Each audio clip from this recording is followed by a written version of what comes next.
Listening to Jerry Royce Live Worldwide Podcast.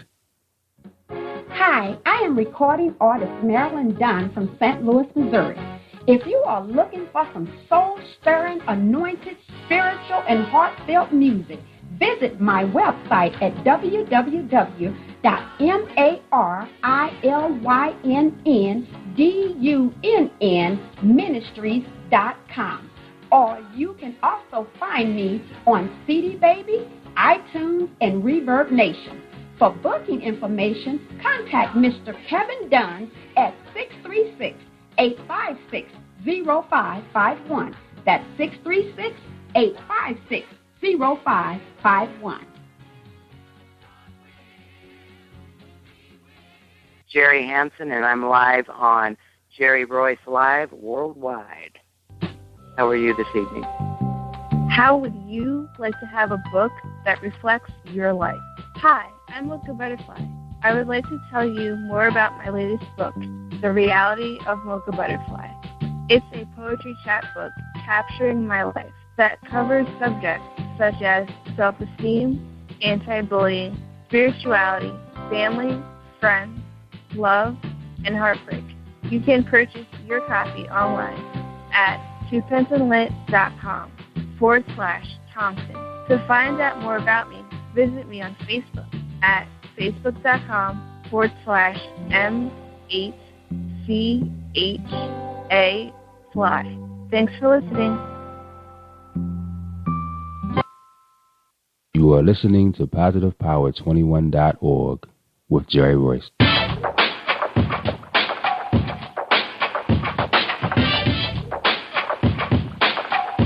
What up? It's your boy Kano Kingston. Hi, this is Angel Sessions. Hey, this is Tot. Hi, I'm Teresa Powell. Hi, Jerry. This is Ira Sandra Carter. Hi, this is Phil Powers. Hello, this is Teresa Bobby with Jerry Royce Live. Hi, I'm Philip Barron. I'm live on the Jerry Royce Show. Hey, what it do? It's your boy Houston Saint. Peace, this is Dahlia the poet, spoken word artist. Hello, this is Lamar Marquis with Jerry Royce Live. All right, everyone. You got Robin Lynn, and I'm keeping it live right now on Jerry Royce Live. Hey, what's going on, everybody? What's up? This is a award-winning podcast with the greatest podcast on earth. Thank you for stopping by. I'm your host, Jerry Royce Live Worldwide on Internet Radio, where you get your positive on. So when it's all positive, it's all power. That's positive power. This is a worldwide podcast for growth, wealth, and success. Thank you.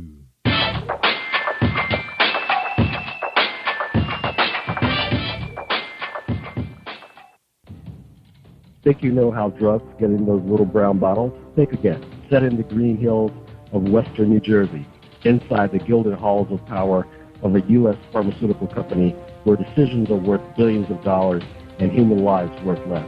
Nicholas Harding, a young executive at Marshall Pharmaceutical, finds his career, family, and life in jeopardy. The Farmhouse, a suspense thriller novel by Bill Powers, published by Donna Inc. Publications, available at Amazon.com or DonnaInc.org. Go to Bill's webpage at www.authorBillPowers.com. Are you looking for the next great read? A book filled with love, passion, betrayal, and intrigue. The award-winning novel, Season of Change, by Tamika Patrice Kane, is sure to satisfy your literary sweet tooth. Check out this must-read book reviewers are calling uplifting and emotional, and exceptionally great read, deeply intense and thought-provoking. Order your copy today, available in paperback and ebook on Amazon.com or at www.tamikapatrice.com. Are you an author looking for promotional services or a reader looking for a great read at low prices? In this competitive world of books, Writing Royalty Promotions is dedicated to bringing authors and readers together to build a greater respect for literature through our various promotional services and online bookstore. So head over to WritingRoyaltyPromotions.com and check us out.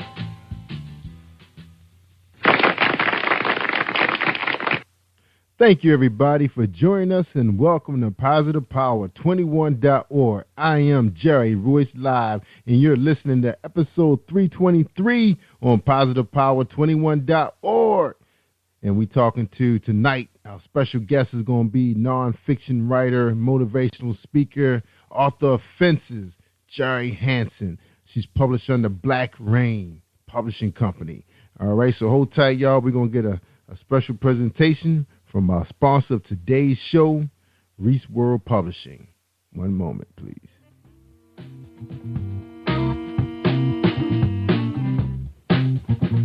Are you an avid reader of urban fiction, looking for drama, suspense, and more? Reese World Publishing is dedicated to bringing the world's best literature to our readers.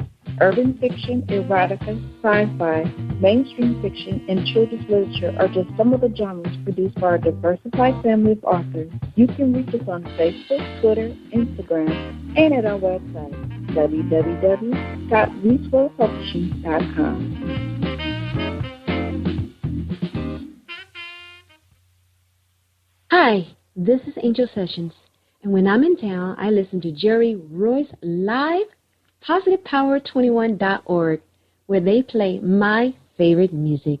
Yeah, Angel, they loving you right now. I see you out there on Facebook. That's right, Angel's been hitting the top everything, Amazon, iTunes, you name it. She's in the top 8, top 5, you name it. She's doing it up. She's showing us how you do this thing, how you promote. In Angel Sessions, she's all over the place on social media. Just love her to death. Beautiful music. Just released a new single. Jesus is coming soon. About to drop her LP. So check it out, everybody. On Amazon, you go rate the. Matter of fact, to make it easy, you go rate the PositivePower21.org. She's sitting right there. That's right, sitting right there on my website. Go ahead and make a purchase. All right? Help her out. Help her sister out. No, help her brother out. That's right. I get commission too. All right, here we go. That's right. We episode 323 with Jerry Hansen, and her bio reads, Fences is a collective wisdom of author and motivational speaker Jerry Duncan Hansen. These inspirational writings exemplify the life lesson Jerry has learned throughout her 58 years as a caregiver, survivor of rape, mother of a lost child. They will inspire, lift, motivate, and encourage the reader as we take a vivid look into Jerry's life journey and how she has overcome her heartache, adversity, and tragedy. Read Jerry's story of Fences broken, repaired with the faith to believe and endure, and let these words of wisdom lift you when times get hard. She's the author also of a book titled Fences, The Journey Continues, and she also have a book out there on Amazon titled My Life on the Other Side of the Tracks that was released in October 2013. The others were also released the same year, so check her out. She got rave reviews. Check her out. Ladies and gentlemen, I give you Jerry Hansen. How you doing tonight, Jerry? I'm doing really well. How are you tonight? I'm doing great. I think this is about the third time I had somebody else on the show named Jerry. Oh, well, see, it's a good name. It's a strong name. That's right. That's right. Keep it short. Keep it sweet. That's right. Can't talk about somebody that only got 4 letters in their name, right? Right. All right. Well, the first question for you, and I'm so interested in hearing your story. So excited. The question is, who is Jerry Hansen? Well, Jerry Hansen is, well, if you read the bio, pretty much puts a lot of things in a nutshell. I was a caregiver at a very, very early age, at the age of 3, and I was a caregiver to my father until the age of 12 when he passed away. I am a survivor of rape at the age of 16, and a lot of my writings that I have done are based on lessons that I have learned in this long journey of life. They started out as emails to just a few friends, and then it kind of escalated from 5 or 6 people up to 20, and then there was like over 100 people I was emailing. And my best friend kept telling me, you need to publish a book. You really do, because a lot of people would come up to me and say, wow, were you talking to me? Was I in your head today? Or, that writing you did it had to be about me.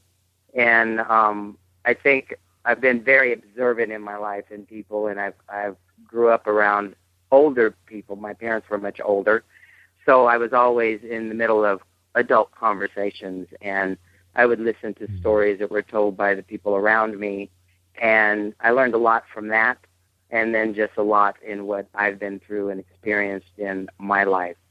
And I feel that some of the writings that I have written have been helpful to other people, because I think sometimes we go through things and people think we're the only ones going through it, and the reality is everybody's going through something. So that's where my motivational writings started and came from. So that's pretty much who I am. Sure I've had a roller coaster journey, but it's been fun, and I'm not done yet. Yeah, I see. Yeah, and you got it all in like 7-8 lines. I was like, wow. So much has happened, and it started very young, taking care of your family members at a very young age. You never get a chance to be a child when you have to live that way. Do you think that was you think that was a piece that's missing? You never got you talk about Michael Jackson never got a chance to be a child, being an entertainer, because you're constantly on the stage. You kind of on the stage too. You're always doing something that helps somebody else. Entertaining them, taking care of them. Was that tough? Not having a childhood. It's still tough. It's still tough because it was very tough because I grew up by myself. As I indicated, I had much older parents, and my father had been married prior to 4 times prior to my mother, and so I had sisters. When I was born, I had a sister that was 34 years old when I came into the world. And so my childhood was, it was taken away from me because my mother had to work. She worked 3 jobs, and my father being so ill, there were no options with caregiving at that time. So I was the one that looked out for him. I'm the one that hooked up the oxygen tanks and did the breathing treatments and made sure that if he got sick, he was in an ambulance on the way to the hospital or whatever the situation was. And I was deprived of a childhood, a normal, what most people would consider as normal, whatever that would be. And I feel that as I've gotten older, I tend to be, a lot of people say, oh, I would never think you were 60 years old, because I have, I guess a childlike perspective on things. I can relate to so many different people, whether they're old, young, black, white, gay, straight. It really doesn't matter. I relate to everyone, and because I've never seen color in my life, as far as I'm concerned, that we're all the same. And so I've been around a lot of diversity in my life, and which was helpful. But not having a childhood has had its effect on me in life. And I think sometimes as adults, you don't want to think about that, I had a great childhood, but when you look back, you realize I really didn't have one because I was thrown into an adult responsibility at such an early age. Yeah, that is true. It's just like raising your siblings, like mom is at work and you have to raise your siblings, fix dinner. And I mean, you hear about that with some of the athletes. Like I know I follow the Baltimore Ravens, and that was one of the things that came out about Torrey Smith. He had to raise his his brother and sister. He was cooking their food in the microwave while mom was in college and then working. So it is tough, growing up like that. And then you feel like you're responsible for everybody because that's what you're used to doing. Do you find yourself being that way around the job? Like you always have to be somebody's friend. You always say, oh, you okay? Do you find yourself doing that? Exactly. And I work in a hospital, so that doesn't help either. So, and I've had an opportunity recently that with the chaplain of the hospital that he kind of has discussed with me possibility of being like a assistant chaplain to him because I'm known as the person that everybody wants to hug. So every time I walk through the hospital, because I work in the billing department, and when I'm seen throughout the hospital, when people come up to me, they always hug me. And so I guess my whole life I've been like the Ann Landers and the caregiver to people and the one that reaches out and, always trying to help somebody. And I think that has the impact of not growing up so quickly is a result of that. So going through, what you went through as a young child, you didn't want to pursue, being a doctor or, a nurse. I did, I thought about being a nurse, but there were certain aspects of it like, oh no, I couldn't do that, and I think that my calling in life has basically been one of just being there for someone when they, that shoulder to cry on. When I was in high school, how in high school they have the most athletic and the most popular. Well, I had best shoulder to cry on, and so that's been my role my whole life. I mean, people come to me of, it doesn't matter what age or anything. They come to me with their problems and looking for an answer. And it's funny that you can answer other people's questions and help solve their problems, but sometimes you can't deal with your own. Yeah, that's right. Because you're always the one that's receiving. Right. So right. That's why. It's not like he coming to you say, "Are you okay?" They never ask the question for you to say, "Oh, I do have this situation," and then, well, let me tell you about this girl. Exactly. It's their show, right? It's their show. All right. Now, you wrote this book. Now you've been labeled a motivational speaker. Where can people hear you? Can they find you on YouTube? Where can we get a piece of you? So we know what. Well, I haven't actually done too much as far as the motivational speaking on YouTube or anything like that. Mine has just been basically through close-knit family or people that I've known that, when I've done a book signing or whatever, then they want me to speak. I do have things on YouTube, but it's actually, I do book trailers as well. So I do book trailers under JDH and Dragonfly Promotions. So there's a lot of stuff on there as far as book trailers that I do, but as far as me speaking, I don't have anything on YouTube at this time. But, I'm looking for something in the future. You never know. Yeah, that's right. Because I saw a tweet that you had out there. I think you was tweeting something from the previous guest we had on the show. Was that a trailer that you had designed? Yes. For her? Mm-hmm. Wow, yeah, it was for Pamela Wright, right? That was really good work. Correct. It told the whole story. Yeah, it told the whole story. I mean, you could really feel it. It was almost like watching. Wow, when is this movie coming out? And it's just going to be a book. Right. Yeah, so you have a really good eye for art. So tell us what you do for fun. We got 3 minutes before we take our break. So tell us what did Jerry Hansen do for fun? I like to play poker. I like to play Texas Hold'em. Okay. I like to go to the casinos. I like to hang out with friends. Socialize, do the cookouts, and sometimes just sit at home and veg. I live in the Bay Area in California, so there's always something going on out here. And when I have a stress level that's overwhelming for me, I'd like to go to the ocean and just be able to listen to the waves crash and smell the salt air and just kind of breathe it all in, and then I'm okay. Yeah, man, you lucky you get the beaches. What's the weather like out there right now? Right now, it's wonderful. It's been like in the upper 70s. I mean, it's pretty cold, cool in the morning, but that's, it's not cold compared to what East Coast folks are going through.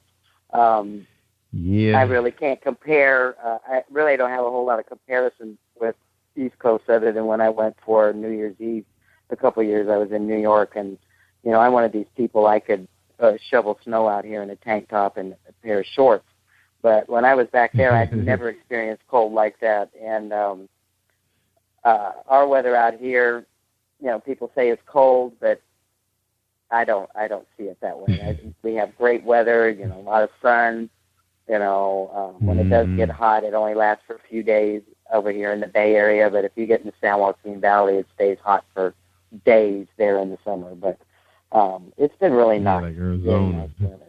Yeah, I think I would love it out there because, like we've been getting in the 50s. Been in the 50s this week. In the mornings, I think this was the chilliest morning we had because it's been a little windy, so it's been down in the 30s. But they talking about we may have a chance of snow on Friday. Oh my God. With a mixture, of maybe some ice too. So who knows Yeah, it just never seems to end for you guys over there. It's too much. Yeah, we don't know what's going on. Early morning. I leave out of here to go to work at 5 o'clock in the morning, and it's usually about 57.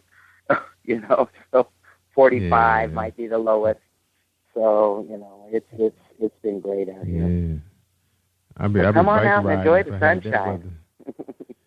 I was trying to get them to go to Vegas for our vacation, but they want to go to the island somewhere, so I lost the battle. But we're supposed to go to Ocean City and for spring break, so I may have to take the Jeep because who knows, we might get snow, so I don't want to take. Yeah, you never know the way things are going right now. You just can't tell. Yeah, so I said, well, we go out there, pick a nice hotel where where they have a pool inside and we can chill and relax because they have really good restaurants in Ocean City, because I love seafood and that's pretty much my diet now and anyway. So I'm kind of looking forward just to chill out and relax, and they can, if they want to go visit the carnival, they can do what they want. But I'm gonna be relaxing, You're gonna be chilling, relaxing and enjoying it now. Yeah, that's what vacation's all about. That's right. We do have beaches too, but it's not, it's not as nice out there. But the main thing, you get a chance to sit out there and relax and just do some good music and just take in nature. That's the name of the game. Right. Sound like fun. Enjoy what God has given us. Good life. That's right. So you're taking advantage of the good life. You're doing your thing. All right, Jerry. We get back. We're going to talk a little bit about fences, which I'm sure probably going to involve your journey dealing with being a caregiver, being a survivor of rape, and also you mentioned in bio that you lost a child, and you're here to help other people get through their losses.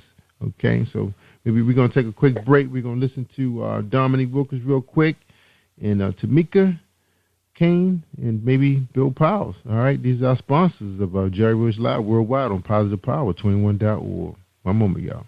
Have you been hurt? Been backstabbed?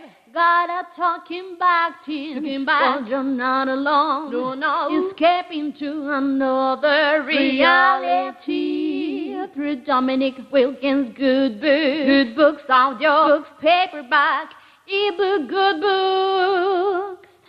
Available on authordwilkinsgoodbooks.com. Are you looking for the next great read? A book filled with love, passion, betrayal, and intrigue. The award-winning novel, Season of Change, by Tamika Patrice Kane, is sure to satisfy your literary sweet tooth. Check out this must-read book reviewers are calling uplifting and emotional, and exceptionally great read, deeply intense and thought-provoking. Order your copy today, available in paperback and ebook on Amazon.com or at www.tamikapatrice.com. Think you know how drugs get in those little brown bottles? Think again. Set in the green hills of western New Jersey, inside the gilded halls of power of a U.S. pharmaceutical company where decisions are worth billions of dollars and human lives worth less. Nicholas Harding, a young executive at Marshall Pharmaceutical, finds his career, family, and life in jeopardy.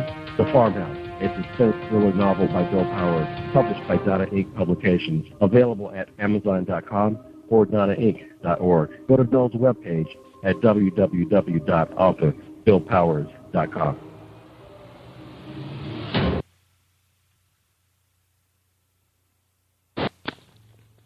Hi, I am Arthur Crystal Alexis, and I'm on Positive Power 21 with Jerry Royce Live. Woohoo!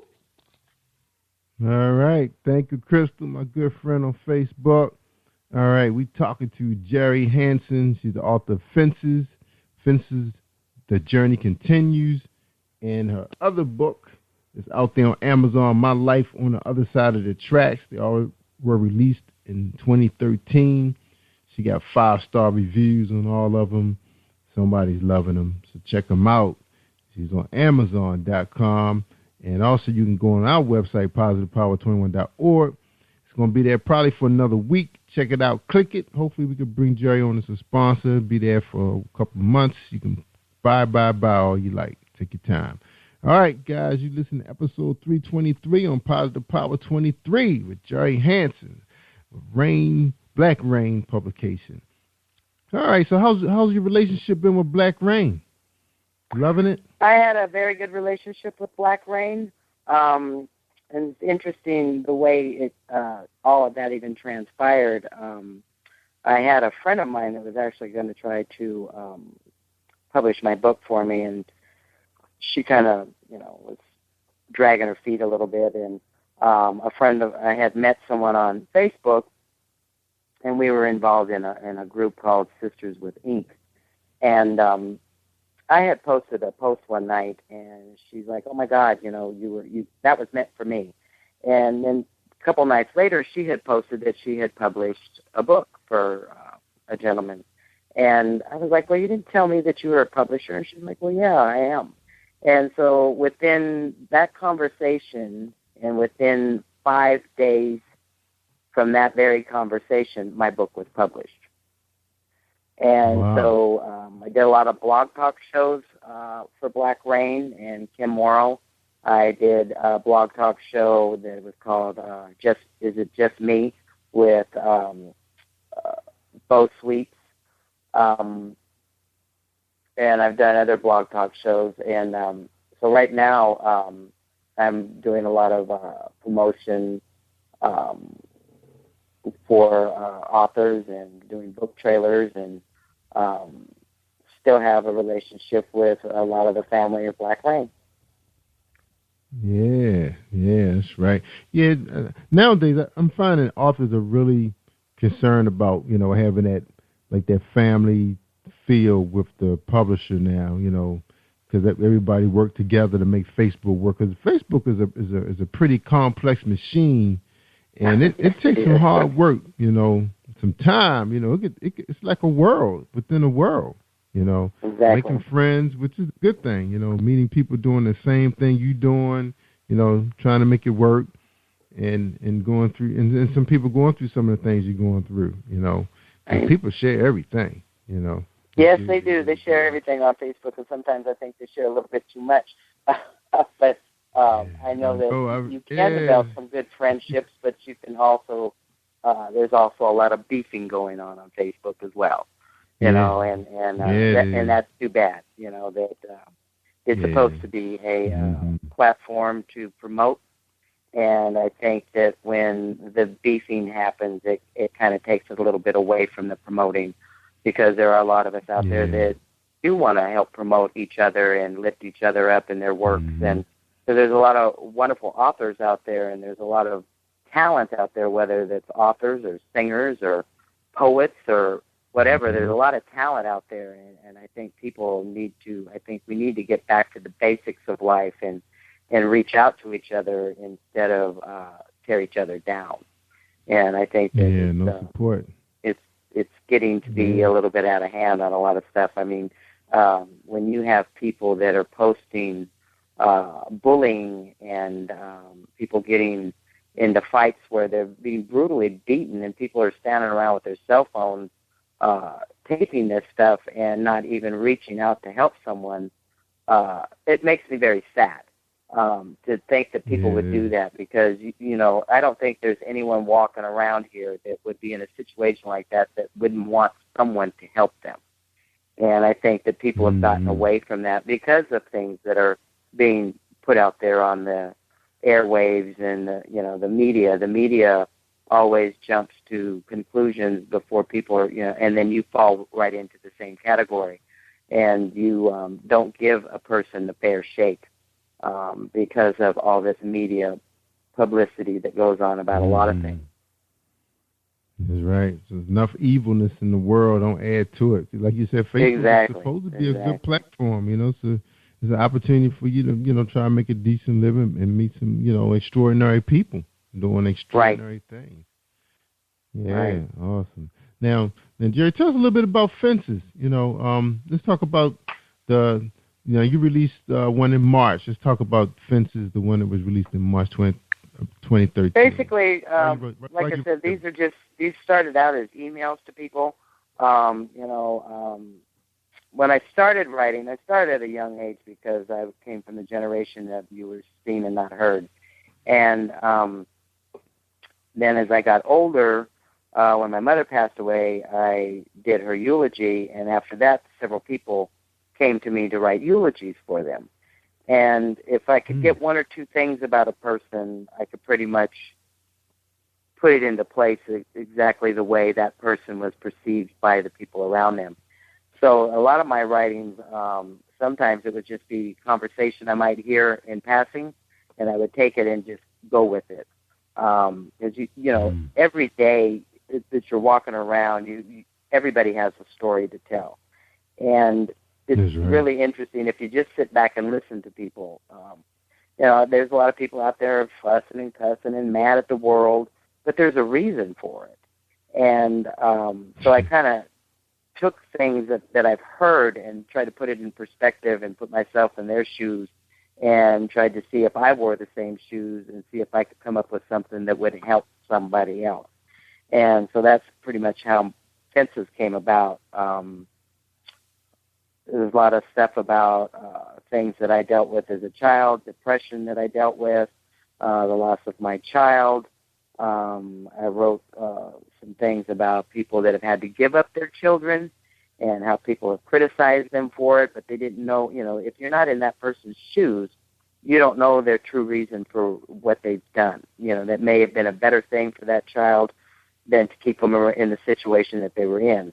So there's a lot of different things. I mean, I've even wrote one about the 21st century playground, and which is Walmart and Target. You know, where people just let their kids run amok, and then, you know, they get mad if you say something to them because they're, you know, running crazy in the store, but they don't pay any attention to them when they're running around tearing stuff up or, you know, screaming and hollering or whatever. And it's interesting that people sometimes it's almost like it's a playground. So there's a lot of different things that just in watching people that I picked up pieces and wrote about it. Yeah.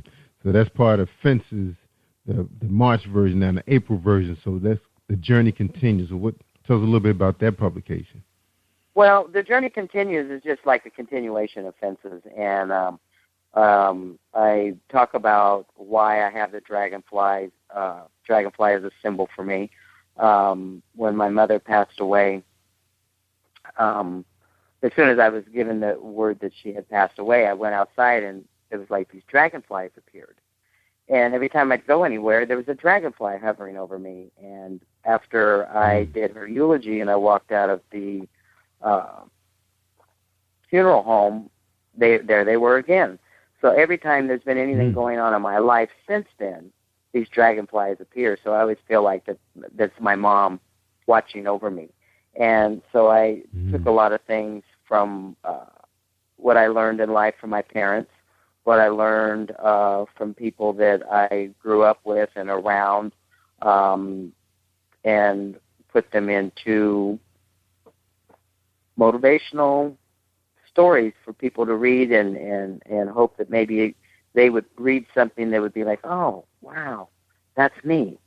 And I've had a lot of response on that. I've had, like I said, people of different ages and races and everything else have read my books. And when I see them, they're like, wow, you know, on page such and such, that was really hit home for me. And so it's been helpful to me knowing that maybe whatever I've been through and the lessons that I've learned from it may be helpful to someone else. Because I truly believe that while you're on this earth, it's all about paying it forward. Because you just never know where you're going to be and what you're going to run into and who you might need help from. So if you can reach out and extend that hand to someone, you know, it may be extended to your children, your grandchildren. So you just never know what your actions are going to do that may help somebody else. That's right. People watching you all the time and listening. You know, all the time. They're always watching you. And I don't think people really think about that too much. You know, especially when it's something positive, you don't hear a whole lot of feedback from it. But do one thing wrong, and everybody's going to know about it. Just like when you're a kid, you get in trouble. By the time you got home, everybody in the neighborhood knew about what you had done. And it got told, and transferred to your mother and father before you even walked through the door. So it was like, there's no point in even saying, oh, I didn't do that, because they already knew. So it's the same thing. I mean, that goes through life no matter what. That's right. That is true. So true. Now, you experienced attack when you were young. You were a teenager. Yes, you were I was attacked 16 by years someone. old. Was it somebody? Was it somebody I knew. I was 2 doors away from my home. I was babysitting, and someone had come to the house, and I knew them. I had known them for quite some time. They were there looking for the people I was babysitting for, and next thing I know, I had been knocked unconscious and had been raped, and they went about their merry way like nothing ever happened. And I didn't speak about it to my mother because my mother was a young widow, and she was struggling and just trying to take care of me. And she worked hard, and I knew that my mother was a Southern woman, and I knew that she had a temper, and I didn't want her going to prison because I knew that would probably be what would happen if she found out. The person that I was babysitting for was actually a commanding officer for this person. And he told me, don't worry about it, I'll take care of it. Well, next thing I know, this person basically dropped off the face of the earth. I have no idea what he did when he said he'd take care of it, but haven't seen or heard from that person ever again. And, wow. Even though I never spoke of it to my mother just before her passing, she told me she knew.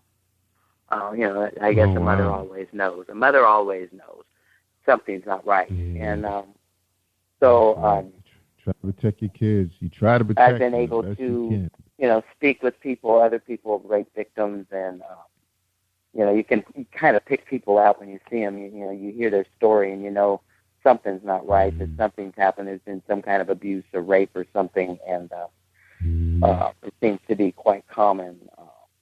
And a lot of people are just now wanting to talk about these things because everything was taboo. You don't want to talk about it. You didn't talk about those things, but now it seems to be easier for people to talk about, and I think a lot of women are becoming free from it. So yeah, you're right. I hear a lot of it on this show. I mean, I get someone in here talk about it's about their book, urban fiction, and next thing you know, they telling me they were attacked by their biological father and uncle. Right. Well, ready for that one. Yeah, wow. but it happens, and it's there's a lot of things that happen, and people want to bury their head in the sand about it, but reality is there's things that happen out there every day, and they probably happened back in the day when I was younger too, but you just didn't talk about it, so it was always these deep dark secrets, and people tend to be more open now with their secrets than they did back then, which I think it's cleansing for that person, and sometimes we have to in order to cleanse our soul and be able to help someone else. That's right, and they're using a lot of the technology now to express themselves through spoken word, through songs, and what you guys have done, published the book and wrote your story out. And some people use the fictional way to write their stories out, Right. Go about it that way. It's therapeutic in some kind of way, to hurt. Oh, yeah, it's always therapeutic to write down something about what's going on in your life because, for me, music has always been therapeutic. I could be in a deep, dark depression and listen to the music and the words in the song. It's like, oh, they're singing that song just for me. And give me a couple of days in my little black hole, and I'll come back out, and I can solve all the problems of the world. So there's always some way that there's therapy, whether it's in writing, whether it's in music, or just sitting down and talking to people.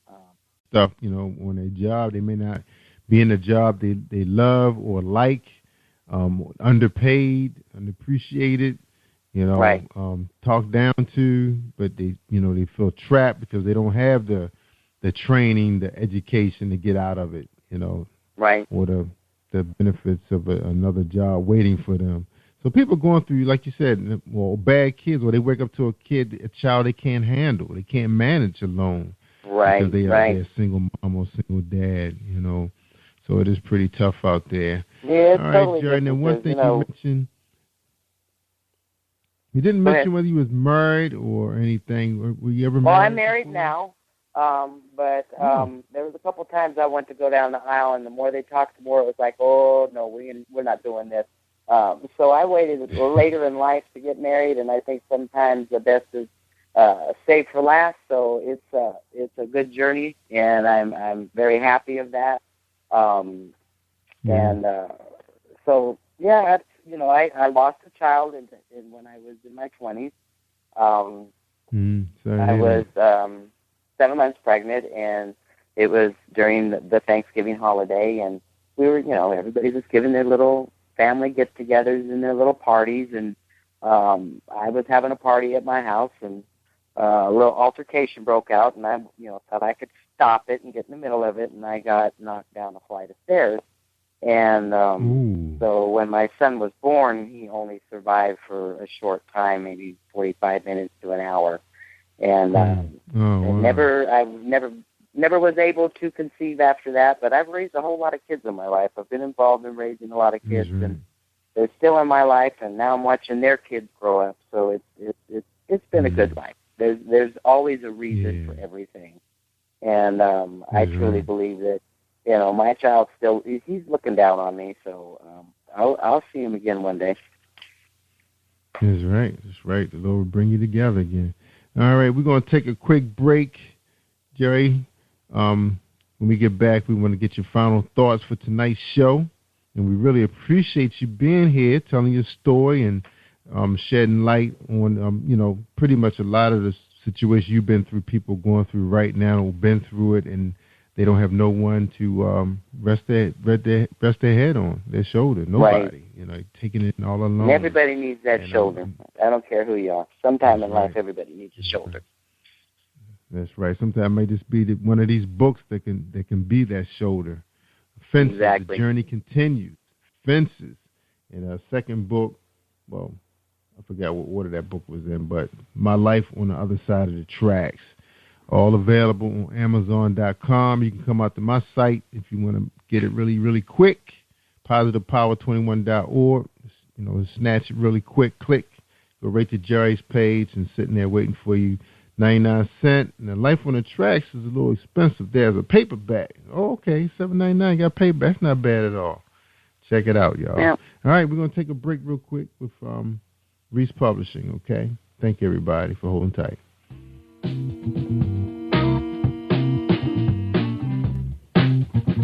Are you an avid reader of urban fiction, looking for drama, suspense, and more?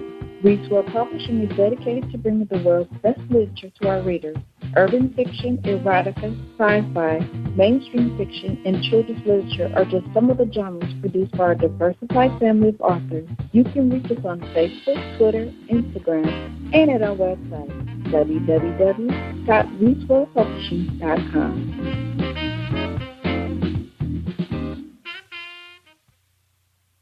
Hi, this is Angel Sessions, and when I'm in town, I listen to Jerry Royce live, PositivePower21.org, where they play my favorite music. That's right. We play Angel's favorite music. And don't forget, everybody, you can come out on Sundays. We streaming gospel music about 20 hours, almost all day, while we're in the studio, working on these pages, trying to promote on Facebook. That's right. We streaming our gospel music out of Florida. That's right, all day. And the indie performers, recording artists, doing their thing, sounding really, really good. And we want to thank Pastor Keith Powell and his lovely wife, Teresa, for making this happen. We really appreciate it. And get out there and check them out. If you're a recording artist, indie, looking for a home or need some help, need some music produced, Keith does all of that. That's right. So you can check them out at Igara, IGARA. That's right, .com. You can go to my site, click on the icon, take you right there. So if you're looking for some help with your music selection, they're here to help you out. All right. Also, if you need some music tracks anyway, you may be able to buy some from Keith, or he can guide you somewhere. All right. And also, he has a catalog of many, many artists on his website that's looking for, people to love their music. Okay. And don't forget about my writing contest.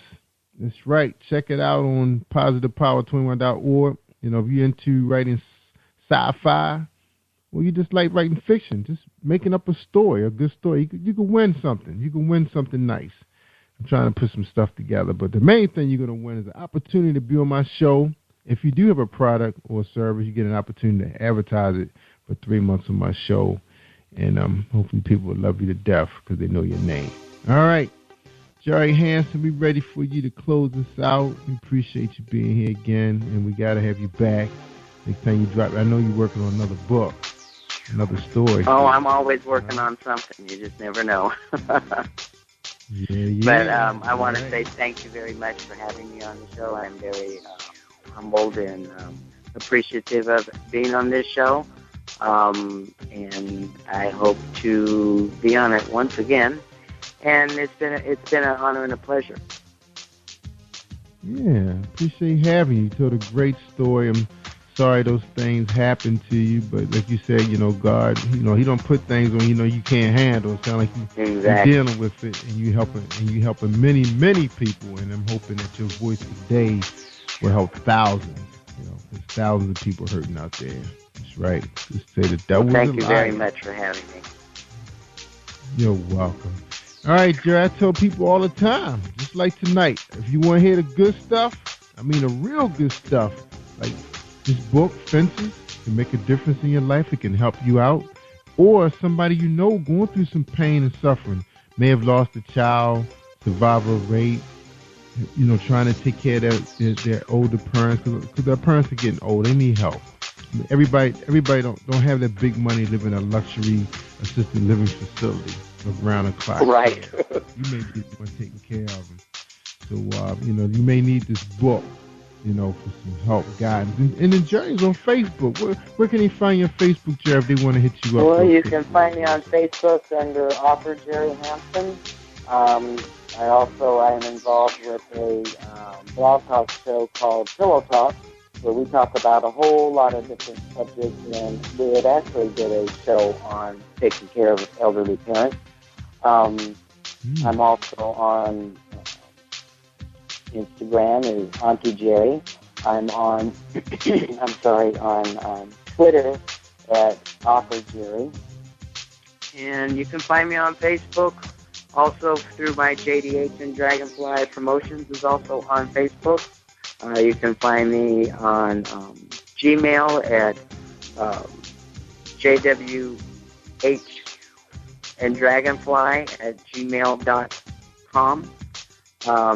And I'm on all those little social networks. Yeah. Just like the Dragonfly flittering around. That's right. Doing my thing. Right. Yeah, you need some help with some promotions. She's here to help you. And like I said, you can find her on Facebook, you know. Go ahead and search her out. All right, everybody. That's the end of our show. Live it up. Like I say, that's my new thing now. Live it up, everybody. Live it up. God is good. I'm Jerry Royce Live worldwide. Thank you for tuning in to Jerry Royce Live on PositivePower21.org and Spreaker.com/PositivePower21. This is a Voice Enterprises production. And don't forget about replay on Facebook.com/Jerry Royce Live.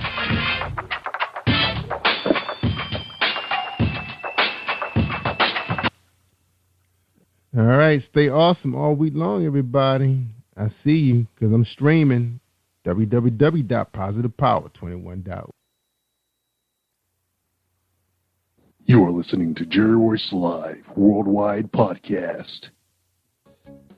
Hi, I am recording artist Marilyn Dunn from St. Louis, Missouri.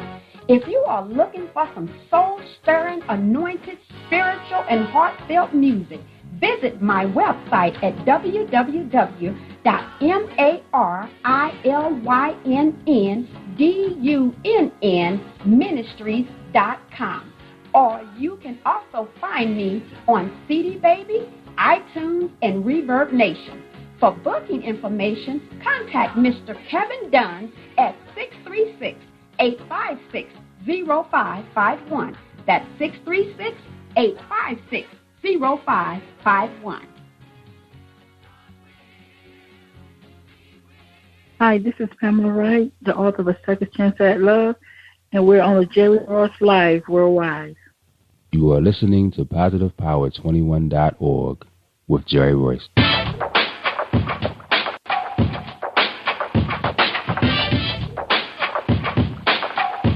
What up? It's your boy Kano Kingston.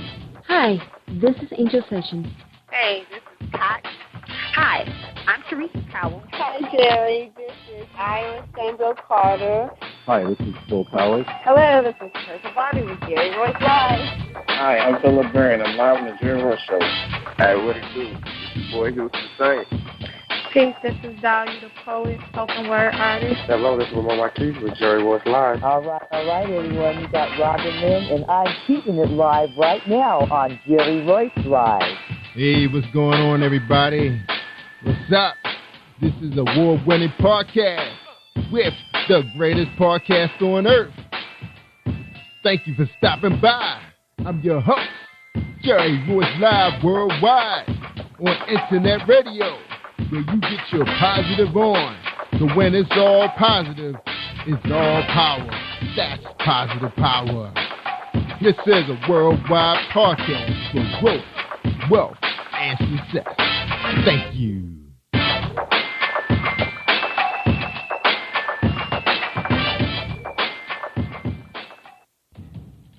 Think you know how drugs get in those little brown bottles? Think again. Set in the green hills of western New Jersey, inside the gilded halls of power of a U.S. pharmaceutical company where decisions are worth billions of dollars and human lives worth less.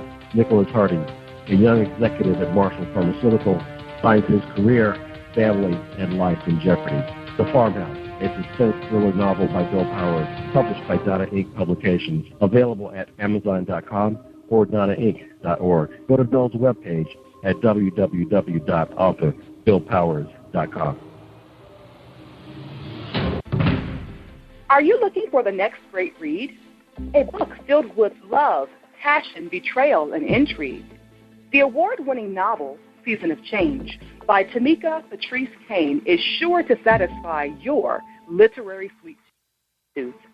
Check out this must-read book reviewers are calling uplifting and emotional, and exceptionally great read, deeply intense and thought-provoking.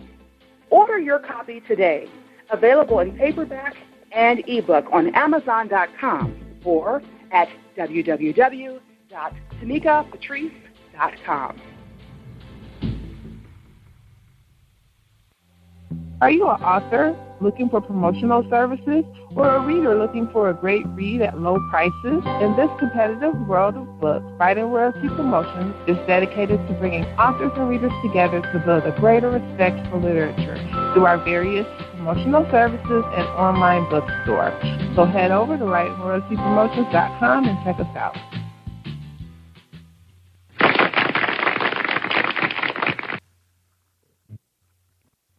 Thank you, everybody, for joining us, and welcome to PositivePower21.org. I am Jerry Royce Live, and you're listening to episode 322.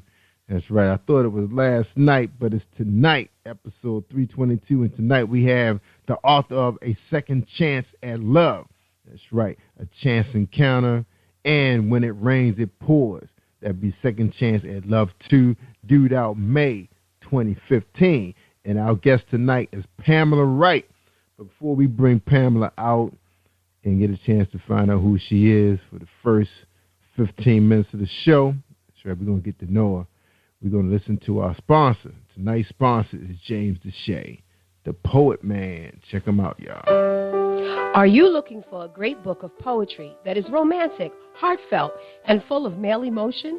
Then get Thoughts, Love, and Reflections by James K. Deshay. That's Deshay.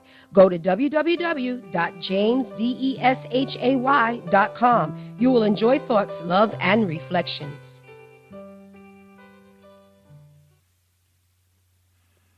All right, welcome back, everybody. I know you guys have finished watching Empire. Probably the only two people on the planet not watching it.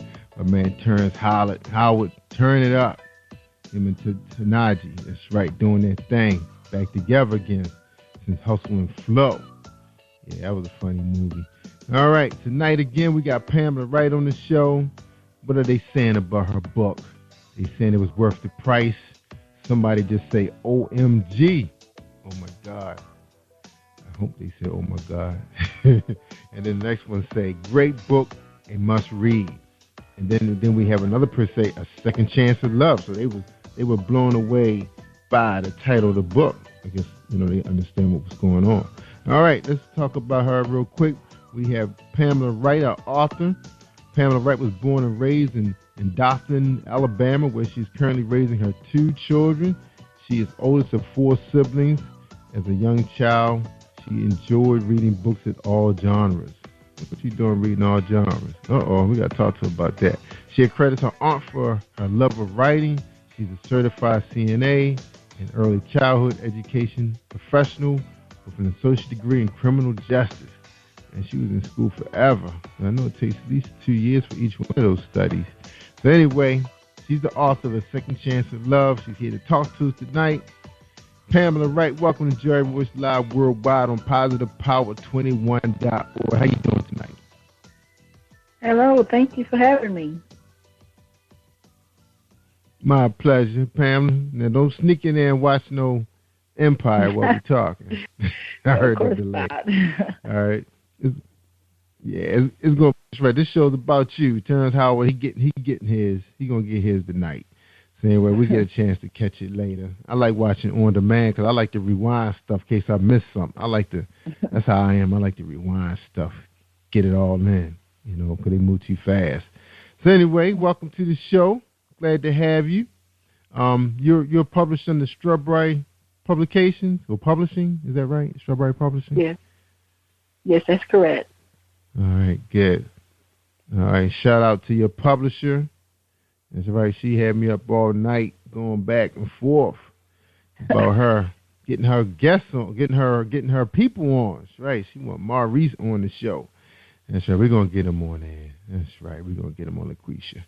All right, so LaQuisha, what's LaQuisha last name? I forgot her last name. Malone. LaQuisha Malone. Malone. LaQuisha Malone. There we go. She is the owner of her publishing company, Strawberry Publications. So just a little shout out to her and her people. And thank you so much for allowing me to come on my show. Tonight's Pamela Wright is up. So Pamela, the first question. You ready for the first question? I'm ready. You ready? Yes. Because I think I warned you. The first question is, who is Pamela Wright from Alabama? Wow. Well, like I said, I'm a small town. I live in a little small city, and I have 2 kids. I was raised by my mom and my dad. They got divorced, but, we were fortunate to have our dad in our lives, even though they wasn't together. And it was just living in a small town. I never really thought I would become a writer. I always wanted to become a writer, but never thought that was possible. But I never gave up. I kept writing and kept searching until it happened. Awesome. Yeah, just fell out of the sky on you, huh? So just picked up that pen. So you're a good storyteller? Is that what it is? You're fictional, I think writer. That's what it is. I think that's what it is. Plus, I talk a lot, too. I mean, when you get to know me, some people are like, oh, just hush. So that part of it, too. I can be a little long-winded at times. No, it's okay. You got a story to tell. If they listen, they listen. If they don't have nothing to say, they have nothing to say. That's how it goes. All right, because some people are meant to listen, some are meant to talk. Now, I thought I read somewhere that you're a motivational speaker. Is that right? No, that's not me. That's not me. Oh, that's not it could be me now. It could be me. Because I motivate people around me all the time. But that's not me. Now, I could be a really great motivational speaker. Because sometimes you have to motivate those around you to get things done. Not saying that they don't get them done, but sometimes people need a little push. Even I need a little push sometimes to, get going. Because sometimes I do procrastinate, and I have to catch myself and be like, girl, that should have been done 2 days ago. What are you doing? So we all need that little push. at times. Mm-hmm. Yeah, we do. Now, you have 2 daughters. Now, you said one of your daughters is having a baby. So, was she adult age? I have a daughter she and a She's son. under 17. Oh, no, my daughter's 19. Oh, okay. In college. She graduated 19. high school, and then I have a 5-year-old son. Yeah, 5-year-old son? Yes. Is that what you said? Yes. Wow. Okay. That's what I said. Daughter's No, 17. You said 19. No, my daughter's 19. Yeah, your daughter's 19. Yes. And son 5. Yes. Ooh, you started over. What you say? Nothing wrong with that. You gotta do what you gotta do. I understand. I understand. Now you said somebody having a baby. I guess that's the 19-year-old having a baby, right? Yes. Yes. She's pregnant. She's having a baby. So we're excited about that. All right. Good. So you guys gonna raise the baby? You're gonna be grandma every day? I'm gonna be grandma sometime. That's her and her fiance, baby. I'm just the grandma sometimes. Cause I'm gonna have my own thing to do. Plus, I still got this 5-year-old I have to raise. Yeah. Now you grew up. Now where is Dothan? Is that right? Dothan, Alabama. Where's that? Where's that located? It's Dothan, Alabama. It's Dothan, Alabama, and it's like an hour and 45 minutes from Montgomery. Mm-hmm. It's close from. All the action took place. Yeah. Just had that awesome bridge crossing 2 weeks ago in Selma, so yeah, it's up in that area. Yeah, my boss was there too. Yeah, she was so proud of herself making it down there. All the big shots from around the world made it down there. Yeah, it's awesome. Now, I know was it a lot of talk building up to this event? What were people saying? That you didn't hear them mention before this great moment.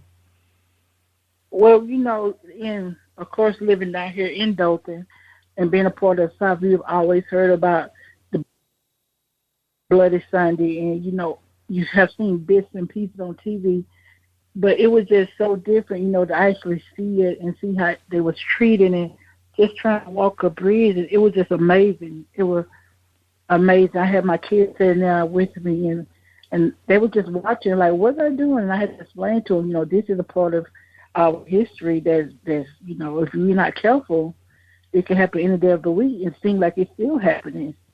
So it was just very powerful. I bet it was. Now, did you guys ever really quite get over, that event? I mean, like, they brought it to the silver screen, so the world could see what went on. Now it's out there. I mean, are you guys still experiencing some degree of problems, Still a healing process? It's still a healing process, and, Dothan is just like, parts of the world, other parts of the world. You have good and you have bad people of all races, and I think it's just dealing with that and knowing that and being aware that, at any given time, if you're not careful and you may say the wrong thing, or, you can be in a situation, kind of similar to that. So I think it's a healing process. Being a CNA, I have taken care of countless people that remember that day, that was a part of it, or their parents was a part of it. And like I said, it's very powerful. You sit you hear these people talk about this moment in time, and you just sitting there because you can't believe it. You talking about that went all the way up to leadership. Leadership. Oh, that's what was so crazy. It took the White House to act on that. Just imagine if the White House was had the same mentality. Man, that could have really went bad. That would have went real south, real quick. But at least the White House was in communications with Dr. King, trying to work it out, But I don't know. Yeah. It's so crazy. Yes, it is. We're just so glad that, we need that history to remind us how far we come. I mean, you look at some of these kids, especially up north, we on the East Coast north, big northern city, I'm like 20 minutes outside of Baltimore. And Baltimore's always been, they call it the charm city. We always had neighborhoods that were, had some neighborhoods that were segregated, and then you have some that was integrated. People just started coming together because what happened was, in where I grew up at, the Jewish people had like a really strong community, real strong. They had businesses and everything. And what happened when they got older, their kids went off to college and became lawyers and doctors. They didn't come back to the community. They went out into the county areas, a little further north, Pennsylvania. And what happened, they left their moms and dads, and when they got older, they wanted to move into smaller places. So they started selling their property to the African Americans, really nice communities, nice homes, row homes. So in businesses, they left business, they sold us businesses. So that was pretty much how we started to prosper, and because they were our lawyers and everything, they were our doctors. So we were getting good, legal advice, good medical care, all those good things. So we was benefiting here in Baltimore with that. And then, of course, we have, really good paying, a lot of government jobs here because of the city. So I guess it's a little different, I guess, in the South, when you rely on manufacturing and produce and livestock to carry your wages. So you're talking about lower wages and you're dealing with ownership, I guess it's a little different, down there. So did the silver screen, did the movie, did it really portray, the emotions that went on there accurately, you would say, in your own words? I would say, I'm not sure about no one else, but what I saw, if I can see it and feel it or read it and feel it, that was good. And there was parts that, like, wow, I was just in tears myself. It's amazing. Mm-hmm. Yeah, that it was brutal. It almost so kind of remind you. Yeah, kind of remind me of that one scene. I can't remember what movie it was, but I remember Charles Dutton and those guys were riding on a bus, and the bus got stopped, and they started throwing bottles and threw a cocktail bomb on it, and man, I can't remember what movie it was. I can't remember if it was a sports movie or it was a movie on civil rights. But you just say, wow, all this stuff, all these laws were just passed in '64. It wasn't that long ago. No. So that was our streets. Yeah. So you're still there. You didn't pack your bags up like most of them and just leave and come to the big city. Mm-hmm. What happened? You didn't want to come to the concrete jungle? But you heard the streets was too rough. Actually, I'm a very slow person. I live, the country living is where, I'm more comfortable at. And then when I had my family here, my mom was here, my dad, and down here in the South, we're real big on family. That's your number one support structure is your family. And there was no way I could leave my mom. Yeah. Or my dad, but especially couldn't leave my mom. Yeah. Right. Yeah, and that is big, I understand. But I hear, we have some southern communities here in the Maryland area, where they have plantations, slaves were brought here and purchased and sold. Yep, right here in Maryland on the Eastern Shore. Is where a lot of my family, sharecroppers, livestock, poultry's real big, fishing, clams, because we got the Chesapeake Bay.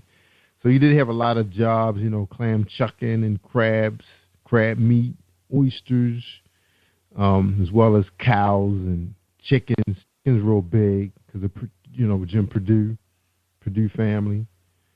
So I kind of understand, not only that, stay in that one house.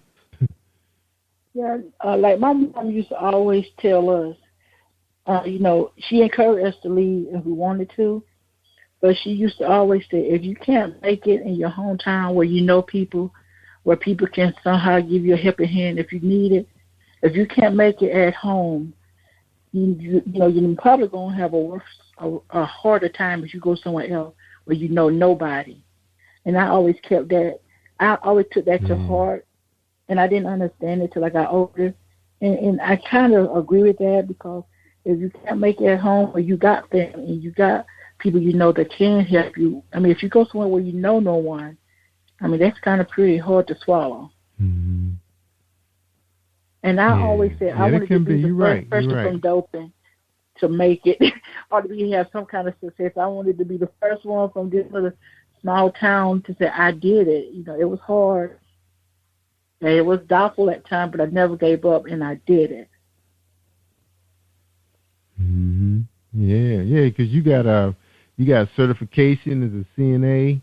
So what that means, you can work in a nursing home or nursing home, in a hospital too? I basically work with hospice people in their home when they're at their final stage. I mainly work with those type of people, and I love it. I love getting to know the patient and their family and being a comfort to them while they're losing their loved one. You can be a comfort to someone, and I enjoy that. Yeah. Wow, it's not sad, watching them going through a grieving period while their family members passing away. It's not sad, but it's you get an understanding of them.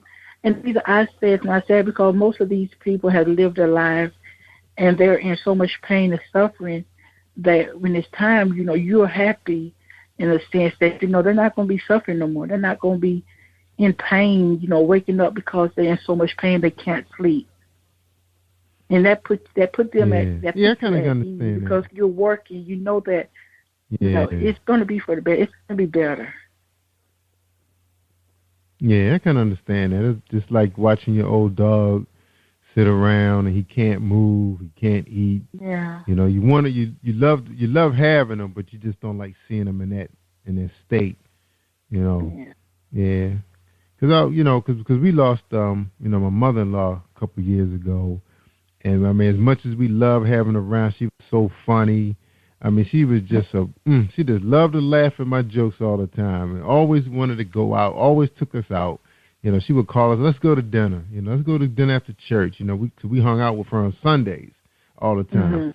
And, she got really sick, because she didn't really take good care of herself. She was a smoker and loved to eat. But, it's like, she just started deteriorating, and you just couldn't stand seeing somebody, go through that. And sometimes, like you said, it's best to just let them pass on, because they're not doing too well in their heavenly, in their earthly body. Yeah, so you're right. You made a good point there.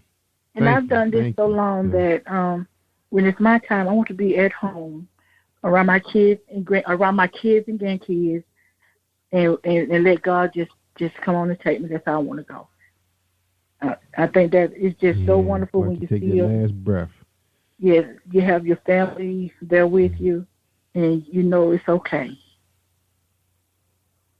Yeah. Powerful.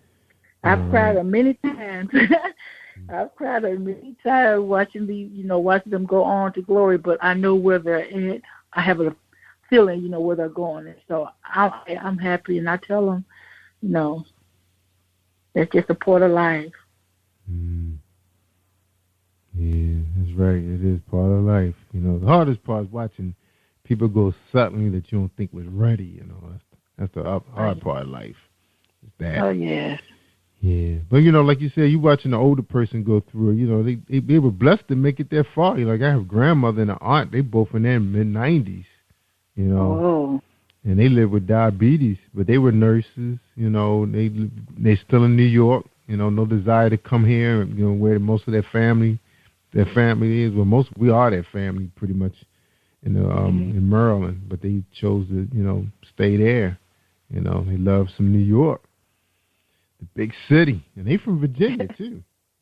Virginia a lot like, well, not too much like Alabama. It's a little bit more opportunity because they do get a lot. They got a lot of the shipyards there, so they do have some pretty high-paying occupation jobs down there. And then they got a lot of colleges, so a lot of African Americans do have pretty high-paying jobs. Yeah. All right.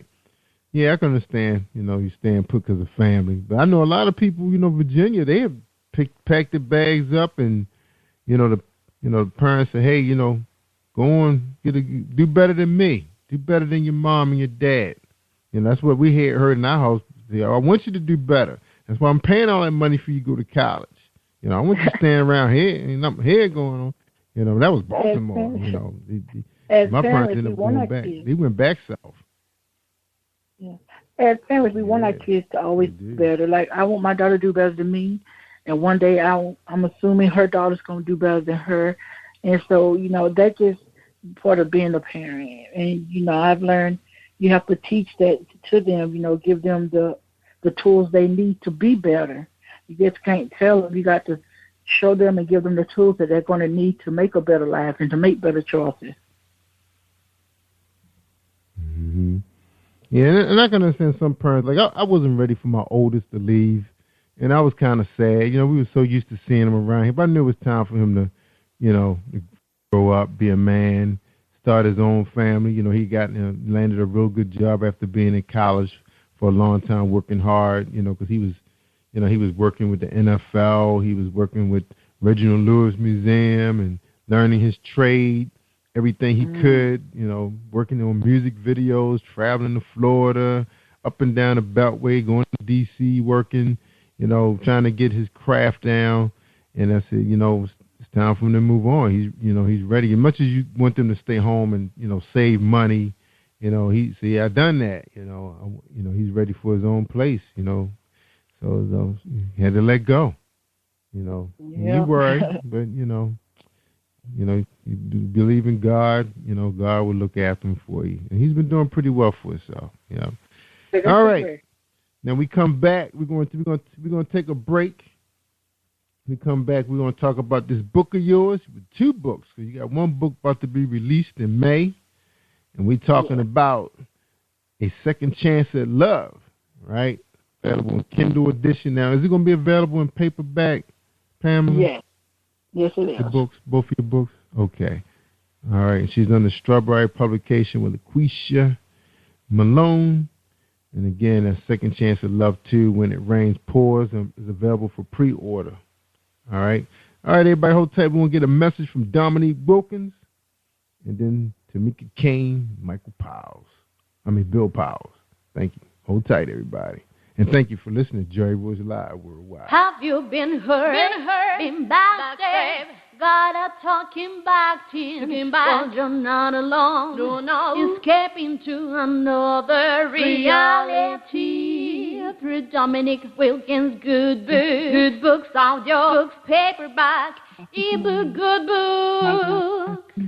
Available on authordwilkinsgoodbooks.com. Are you looking for the next great read? A book filled with love, passion, betrayal, and intrigue. The award-winning novel, Season of Change, by Tamika Patrice Kane, is sure to satisfy your literary sweet tooth. Check out this must-read book reviewers are calling uplifting and emotional, and exceptionally great read, deeply intense and thought-provoking. Order your copy today. Available in paperback and ebook on Amazon.com or at www.tamikapatrice.com. Think you know how drugs get in those little brown bottles? Think again. Set in the green hills of western New Jersey, inside the gilded halls of power of a U.S. pharmaceutical company where decisions are worth billions of dollars and human lives worth less. Nicholas Harding, a young executive at Marshall Pharmaceutical, finds his career, family, and life in jeopardy. The Farmhouse, a suspense thriller novel by Bill Powers, published by Donna Inc. Publications, available at Amazon.com or DonnaInc.org. Go to Bill's webpage at www.authorBillPowers.com.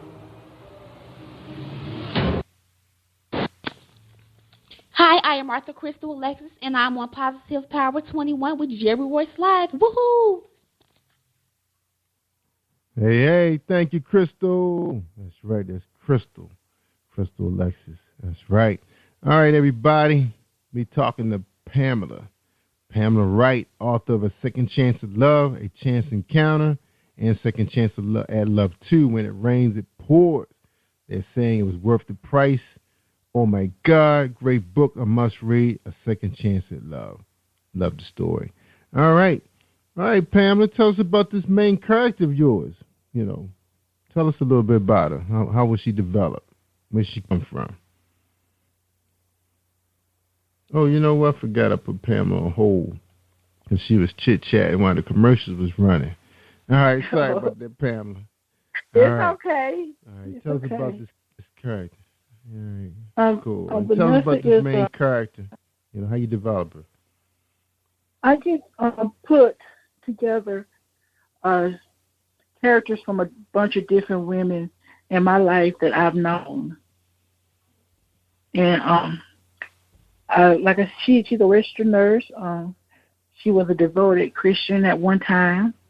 She had a family. She had sisters. She was your everyday woman who just believed in working hard and being a wife and a mother, and that was what she took pride in.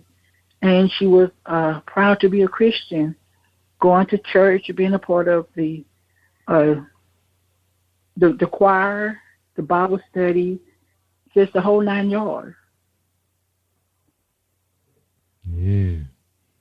Good woman. Birmingham, Alabama. And she was devoted. And she had according to your book description, because you guys gave away a lot in the trailer and in the book description, she had a tragic accident, lost her husband of 15 years, her children, baby inside her, and she turned her back on the church and God. She was grieving. Yeah. Grieving. Who was taking care of her when she was going through this process? What was going on in that part of the book?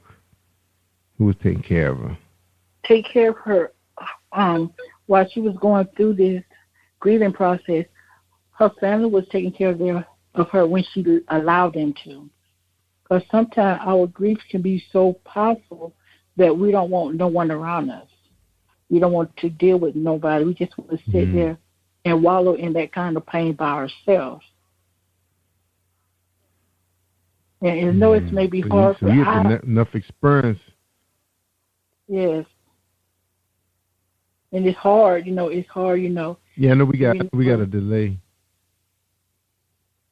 Yeah, I know we got a little delay, with your cell phone and our connection. But I was just saying that you have a lot of experience dealing with this kind of thing. So you feel like, your experience, working in hospice, you were able to write a really compelling story, a real believable story. Yes, and it's not just working with hospice. I lost my mother like in 2005, so I'm very aware of the pain that comes with it. And oh, sorry to hear that. Well, thank you. She was a handful, and it just poured out. And the first thing that Lucretia told me when I represented this book to her, because I had to rewrite it a couple of times, she was like, when you're writing something and people is reading it, you can't write the way you talk. That's the first thing she told me. And she was like, you want it to be believable. And that is what my true goal was in writing this book, is making it believable and, to show that there's pain, but we can always come out of that pain. And I wanted to show that, even though we may give up on God or we may turn our back on God, that He's constantly blessing us and He's constantly got us covered with His mercy. But we don't see that because of the pain that we're in. And we don't see that, this bad thing happened, but it happened for a reason. And we don't always see the reason. My grandmother used to always tell me, it's not for you to know why God does what He does. You just know He did it. And that's all you need to know. Yeah. Yeah, it's hard to handle, but it's what it is. Like you said. Now she, your character sounded like she probably, she was a devoted Christian, dedicated to the church. Her man, her family. She loved her family. She thought she was blessed by God, and then they taken away. She felt like, what did she do to deserve that? It's probably what she thinks. What was she going through at the time of this grieving process? Well, just like you said, she was wondering, what did she do wrong? Why did God signal her out? And if he was going to take her husband, then why not leave her kids? Or if he's going to take the kids, leave her, why take everything? And, it's one part of the book where her mom was telling her, about God's mercy. And she, in my mind, I see her looking and saying, mercy. The most merciful thing would be to let me go with my family, not to leave me here alone. And that was my light bulb, because I wrote it, but when I had everybody tell me, I was like, wow, that's really good, because we want to be with our family, but she could not see why God would take everything and everyone and just leave her here. She could not see the benefit in that. But as the story progressed and she meets this other person, it kind of works out, and we see it as we read it, but it still doesn't dawn on her what happened and why it happened. Yeah, it's a tough. I've seen a few movies that your story reminded me of. One of them was with Mel Gibson. He had lost his wife in an accident. She was walking home. She was walking, and she was in a tragic accident. It was actually a movie about aliens. I can't remember the name of that movie, but it was about aliens had invaded their town, and he was trying to save his son. But that was a pretty gruesome movie. Yeah, I can't think of the name of that movie right now. I'm sure I could search it out, but yeah, those kind of stories always hit home, because people thinking about, oh man, really want to be in that situation. Because everybody always say they want to leave before their kids leave the earth. They don't want to be alive when they lose a child. Because I have some friends online right now I've met when I first got on Facebook. They actually have a page, grieving moms, moms that lost their children to childhood illnesses or tragedy. And that is tough, really tough when you don't really know what it's like to be, in that person's shoes. You wouldn't want to be in those people's shoes. And then imagine losing a spouse, someone that you love so dearly, because it's so hard to find a decent person on this planet. Of course, it's fate, how you meet people. You're like, wow, if I didn't decide to go to the store, I would have never met that creep. That's what you're thinking, or went to that nightclub that night. Because I know one of my best friends met his wife in a nightclub, and that thing turned bad, after a couple years. But he ended up finding his dream woman, his dream lady. She was thousands of miles away. Met her online. Who would have guessed the government would have allowed us to have access to the internet? And he met his dream girl. Wow. Yeah, that's one thing I wanted to focus on, tell us a little bit about too. This. I wanted to focus on the part that everyone is entitled to be happy and to be loved, and to show that even though this person, Vanessa, she was married and she was just so in love with her husband, when he died, it's not the end. I don't believe that God wants us, once we lose someone we're with, to be by ourselves for another 30 or 40 years without any love in our life. I don't think that's what he wants. And so a second chance at love, I believe, and this just me, I believe we have more than just one soulmate. That's just what I believe. And it's kind of showing, okay, this was your soulmate. He will put in your life for this amount of time to show you this, to help you accomplish a certain amount of things. But now that his life is over, you're here. Now you have to search out and find the second soulmate that you were meant to be with. I'm not saying we have 10, 11, 12 soulmates, but I believe we do have at least 2 soulmates because, when you get married at a young age and something happens to that person and they're dead, you're not supposed to be by yourself all that time, unhappy, just in a dark place. That's not what we're meant to be. Yeah, we're meant to be mothers and wives. And so if you lose one spouse, he's going to replace that with someone else. That's just how I look at it. You mentioned Anthony Harvey. And you got Cardinal Anthony Harvey, South Carolina native, ex-cop, lost his wife for 15 years to breast cancer. And unable to cope with the illness, his life began to spiral out of control with alcohol, no means to cope. But after years of torture and torment from his addiction, he saw the light and gave his life to Christ. And then that's when he found himself moving. So he ended up moving to Birmingham, Alabama. Is that how the story went? Yes. That's exactly how it went. And what happened to him? Matter of fact, we're running a little bit out of time, a little behind schedule, Pam. But real quick, what happened to him that he found his fate, in true love again? What happened to him? He loved this woman. She passed, but she left him with 3 beautiful kids, and he saw himself just falling apart, and he just fell to his knees one day because he was never a Christian. He never went to church. He was always the type of man that worked. He didn't have time for church. So it's just ironic that when this happened, he found his faith. He found courage to be the man that he was meant to be by going to church, being a good father, being there for his kids.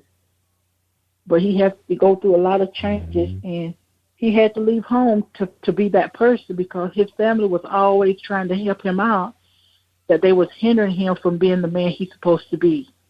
So he had to leave in order for God to make him into the man that he wanted him to be. And sometimes we have to leave home because our family love us, and they want us to be happy, and they want the best for us. But sometimes their love to be in adherence for us, it can hinder us for so many things. And we're like, God, why is it like that? But they're hindering us, not really aware that that's what they're doing. So in order for him to be the man that God called him to be, he had to leave. Wow. What a story. What a story. All right. Now remember everybody, you can come out to www.positivepower21.org and you'll see Pamela Wright's book sitting right there. Guest for the week. We're coming to an end though, but you'll see her on past episodes at the bottom, past guests. You can click on it, go right to Amazon, buy her book. That's right, make her a happy camper. Or you can go out to Amazon your own self and get the book. Now, do you own a website, Pamela? Is the Strawberry Publication got a website where people can go out and check you guys out? Yes, I have a website. It's up on strawberryplug.win.com/Pamela Wright. All right. Y'all hear that? All right, Pam, we're going to take a quick break with Reese World Publishing Company has a message. Not Strawberry Publication, but Reese World Publishing got a message for us. When we get back, we're going to get your final words, okay? Okay. All right, one moment.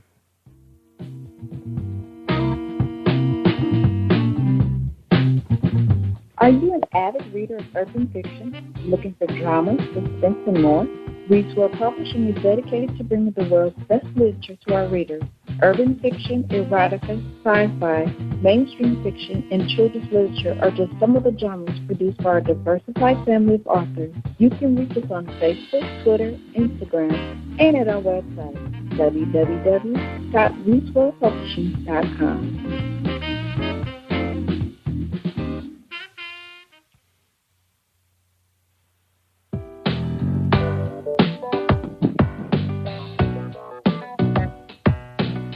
Hey everyone, this is Tanika Gonzalez, spoken word poet.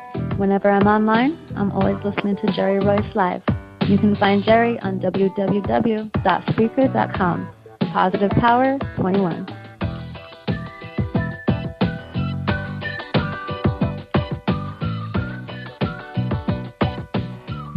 right, y'all. All right. You're listening to Jerry Royce Live on PositivePower21.org. Don't forget, y'all, we running a writing contest. I know everybody says, I'm not a science fiction writer. It doesn't matter. You're a writer. You know, that's what creative writing is about. Become something you're not. You guys been writing fiction stories about the streets all the time. Switch it up. What's the difference? We got people writing about vampires fighting gangsters. Gangsters fighting vampires. You guys saw True Blood. They were just some old folks just living in the town, having fun at a bar and restaurant. Next thing you know, a vampire pop up in there. All right. Y'all can handle it. You know, we saw ghosts growing up. Get creative. All right. Don't forget about it. Check it out at PositivePower21.org. Win yourself a spot on my show. 3 months of advertising. You can't beat that value. Big value. And then we'll throw some books in there for you, too. All right? Tell me what book you like, and we'll pick it up for you. All right. Pamela Wright, your final thoughts for tonight's show. Well, my final thought is that I just want people to not just purchase the book, but to read the book, because it's a wonderful story. It's a powerful story, and it's one that will just lift in your spirit. It's going to make you smile. It's going to make you, you know, when you read about these two people and the things that they're going through, it's going to make you think about, okay, I remember when I did that. Oh, I remember when I felt this way. And it's a gradual process, but the thing is, healing does happen. In all our lives, we lose people that we love, and it's the healing process, and it does happen. And we just have to be willing to just put faith out there to know that we can overcome anything that is put into our lives, whether it's good or bad. That's right. That's right. All right. We appreciate having you here, Pamela Wright, spending time with us. I know you could have been doing something else. All right. Oh, I've enjoyed it so much. Yeah, we got to have you. Yeah, and I know you guys going through something right now. You know, you're waiting for your daughter to you know, have her baby and all that good stuff. And we wish you guys the best, you know, with her pregnancy. May God continue to bless you. She's been blessed so far. Hope she have a healthy baby, make you a happy grandmother. And good for you. All right? All right. Thank you. Okay. All right. Well, Pam, I tell them all the time, every night, almost 8 times a week, you want to hear the good stuff? You want to live it up? You listen to Jerry Royce Live worldwide on PositivePower21.org. And don't forget, I'm streaming 15 hours a day from Positive Power on Spreaker.com. That's right. You go to Spreaker sometime, you can check out celebrities like Justin Timberlake. You got Snoop Dogg, who's on Empire tonight. He's one of the podcasters. So they bring in millions and millions of visitors to to Spreaker.com every day. And they checking me out because I'm right there in the middle of the pack, about to hit 40,000 downloads. That's right. The show's been heard over 40,000 times. And for you guys out there trying to promote your books, your music, your spoken word events, come on out and advertise with us. We put your display up. We getting quite a few visitors coming from our other sister sites, including Spreaker. So that's a good thing. We're doing good. We're happy where we're going. Positive Power. So blessed to be able to have an opportunity to meet these amazing people, telling these amazing stories, just like the story we just heard from Miss Pamela Wright. And Miss Wright, we appreciate you being here, and we hope you become part of our family so we can get your book up there on our site so people can buy it. All right?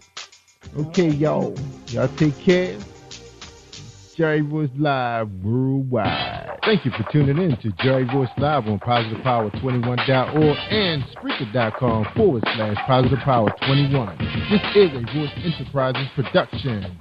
And don't forget about replay on Facebook.com/Jerry Royce Live.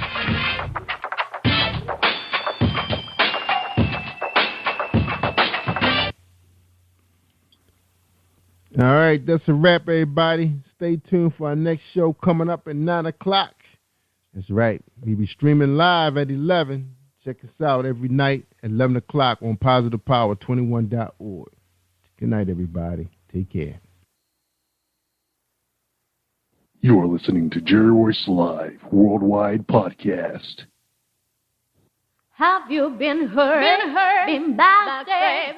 Got a talking back to you. Well, you're not alone. No. Escape into another reality. Through Dominic Wilkins' good books. Good books, audio books, paperback, ebook, good books.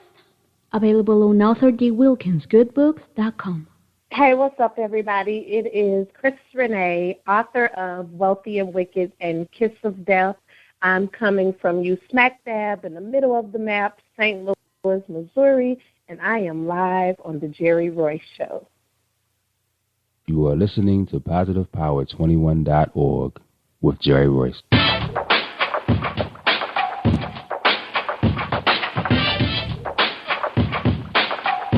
What up? It's your boy Kano Kingston.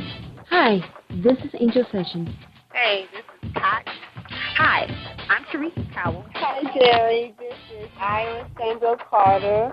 Hi, this is Phil Powers. Hello, this is Teresa Bobby with Jerry Royce Live. Hi, I'm Philip Barron. I'm live on the Jerry Royce Show. Hey, what it do? It's your boy Houston Saint. Peace, this is Dahlia the poet, spoken word artist. Hello, this is Lamar Marquis with Jerry Royce Live. All right, everyone. You got Robin Lynn, and I'm keeping it live right now on Jerry Royce Live. Hey, what's going on, everybody? What's up? This is award-winning podcast with the greatest podcast on earth. Thank you for stopping by. I'm your host, Jerry Royce Live Worldwide on Internet Radio, where you get your positive on. So when it's all positive, it's all power. That's positive power. This is a worldwide podcast for growth, wealth, and success. Thank you.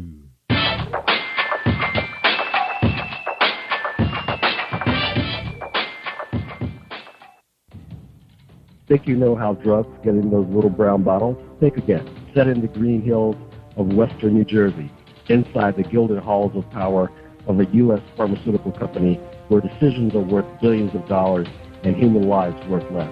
Nicholas Harding, a young executive at Marshall Pharmaceutical, finds his career, family, and life in jeopardy. The Farmhouse, a suspense thriller novel by Bill Powers, published by Donna Inc. Publications, available at Amazon.com or DonnaInc.org. Go to Bill's webpage at www.authorBillPowers.com. Are you looking for the next great read? A book filled with love, passion, betrayal, and intrigue. The award-winning novel, Season of Change, by Tamika Patrice Kane, is sure to satisfy your literary sweet tooth. Check out this must-read book reviewers are calling uplifting and emotional, and exceptionally great read, deeply intense and thought-provoking. Order your copy today, available in paperback and ebook on Amazon.com or at www.tamikapatrice.com. Are you an author looking for promotional services or a reader looking for a great read at low prices? In this competitive world of books, Writing Royalty Promotions is dedicated to bringing authors and readers together to build a greater respect for literature through our various promotional services and online bookstore. So head over to WritingRoyaltyPromotions.com and check us out.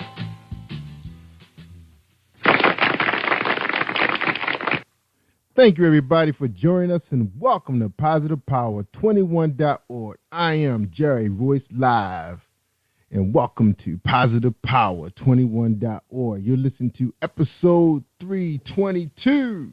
All right. Okay, everybody. All right, we ready to listen to an episode of our sponsor. And our sponsor today is James Deshay. Are you looking for a great book of poetry that is romantic, heartfelt, and full of male emotion? Then get Thoughts, Love, and Reflections by James K. Deshay. That's Deshay. Go to www.jamesdeshay.com. You will enjoy Thoughts, Love, and Reflections. All right, everybody. Welcome to PositivePower21.org. Don't forget about our writing contest That's right. Our writing contest is on our website, positivepower21.org. There's a question out there for you to participate. Hope everybody be excited about it. An opportunity to be on our show, Jerry Voice Live Worldwide, 45 minutes. That's right, 45 minutes with Jerry Voice Live. Get a chance to talk about what you have written. 2,000, 4,000 words is acceptable. All right? And tonight on the show, on episode 322, we got Chris Renee, the author. That's right. She's the author of two books called Wealthy and Wicked and Kiss of Death. That's right. She's a columnist.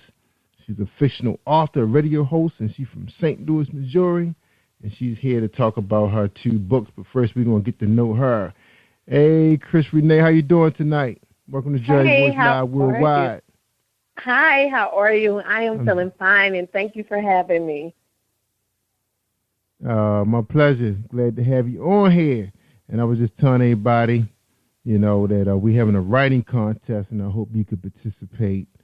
This is our first one, so I need some support. Right? Of course I could. Right. Of course I could. Writing is amazing, so I think people will love that if they love writing. That's right. That's right. I got to get after all the people that's on my show, so I'm going to be busy. That's right, because you number 322. Would you believe that? Oh, I'm going to play those numbers tomorrow. 322. Yeah, 322. All right. All right, before we talk to you, I want to thank my sponsors, JamesDeShay.com, MerlinDunn.ministries.com, and Dominique Wilkins at Goodreads.com. We appreciate everybody supporting the show. We're looking for more sponsors.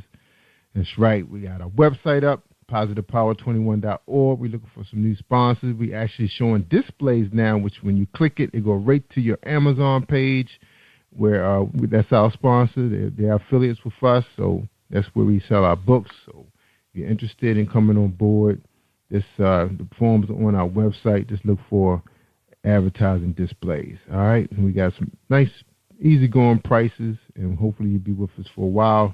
We have had people on the show who have made the top 5 that actually have beat out some major mainstream authors. So advertising does work. You just have to show yourself, show your face in one place. You can't be all over the place, y'all. And one of the things I've been finding out doing a lot of these webinars, I just want people to know this, just so, it's not like you're wasting a lot of your time, but with all the posting you're doing on Facebook, it's quite known that now the stats are coming out that between 6 to 16% of your posts are being seen by your friends. So it's a trade secret to how that thing works. The only way you can find out how it really works, you got to check out some of those Facebook experts, and they will tell you how it really works. But it's a lot of work. So, find yourself a nice podcast, some nice online magazines. Quite a few of them out there now. Some of them been on my show. You got Emerge the magazine. You got my man Dion Cheese with, he got a book, I think it's called iurban.com. And then you have positivepower21.org. And there's a few other ones out there too. But, start putting your money in places where they're getting a lot of traffic and people can actually see you. It takes a while before you brand yourself, So that's just my little business tidbit 101 for you. So anyway, now it's Chris Renee turn to talk about herself. You ready for the first question, Chris Renee? I am. Be gentle with me. You ready? Be gentle. I'm ready. All right. Okay. She probably said, Jerry, hurry up. I'm ready to talk. All right. Your turn now. Your turn. Okay. All right. And before we move, we just want to let people know that your book is out on Amazon.com in case we get so caught up in the conversation I forget.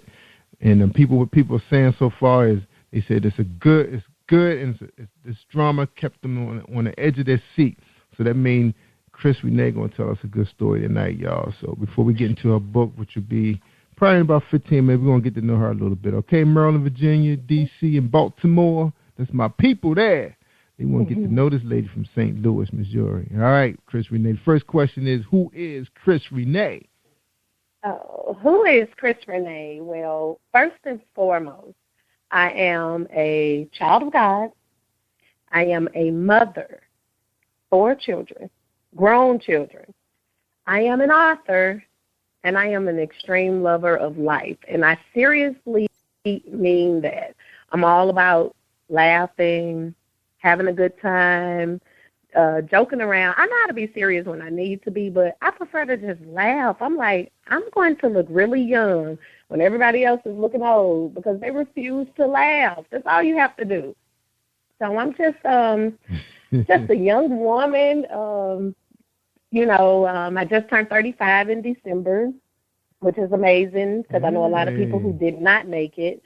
And I'm just trying to see what's going on out here in the world, just trying to be able to get my own little slice of the pie. And I'm just trying to be something. I want to leave my mark. I just want to be somebody. So that's who I am. That's right.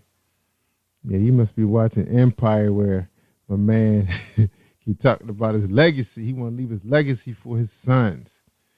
And then he got a daughter. I love Empire. I love Empire. There's a lot to learn about a program like that. A wicked businessman, the thing about it, even though he's about himself, he's really about his legacy, what he's built, leaving it for his family. Because, when you find out you don't have much time, you want to put your house in order, and that's what he's trying to do. But that's what men do. A lot of men like to put their house in order and make sure they leave it in good hands. And right now, he's not sure. Who's it going to be? Well, I would put my money on Andre. Andre is a little crazy, but it's something about Andre that I pull to more than the two young, but like the artists. I'm Team Andre, so I would go with him. Yeah, I was too, but I don't know. I think Andre got some issues. I think old girl might, he kind of weak in some areas. So old girl Blondie might do something to him, but I think the best person probably would be Jamal. Jamal probably the man. Or Rakeem. Yeah, he's so. I was just saying, Jamal is so level-headed that he's eventually going to pop. It's too much. Sometimes when you just kind of carry everything on you like that, when he blows up, it's going to be like, watch out. So, I don't know. Yeah. He's actually the most talented. But I think out of the three, bro, I think if just to make it real quick, if we talking about you tonight, I think Cookie probably would be the ideal person to run it. But if it's between the sons, I would say Jamal. I would give it to him. All right. Yeah. All right. Okay.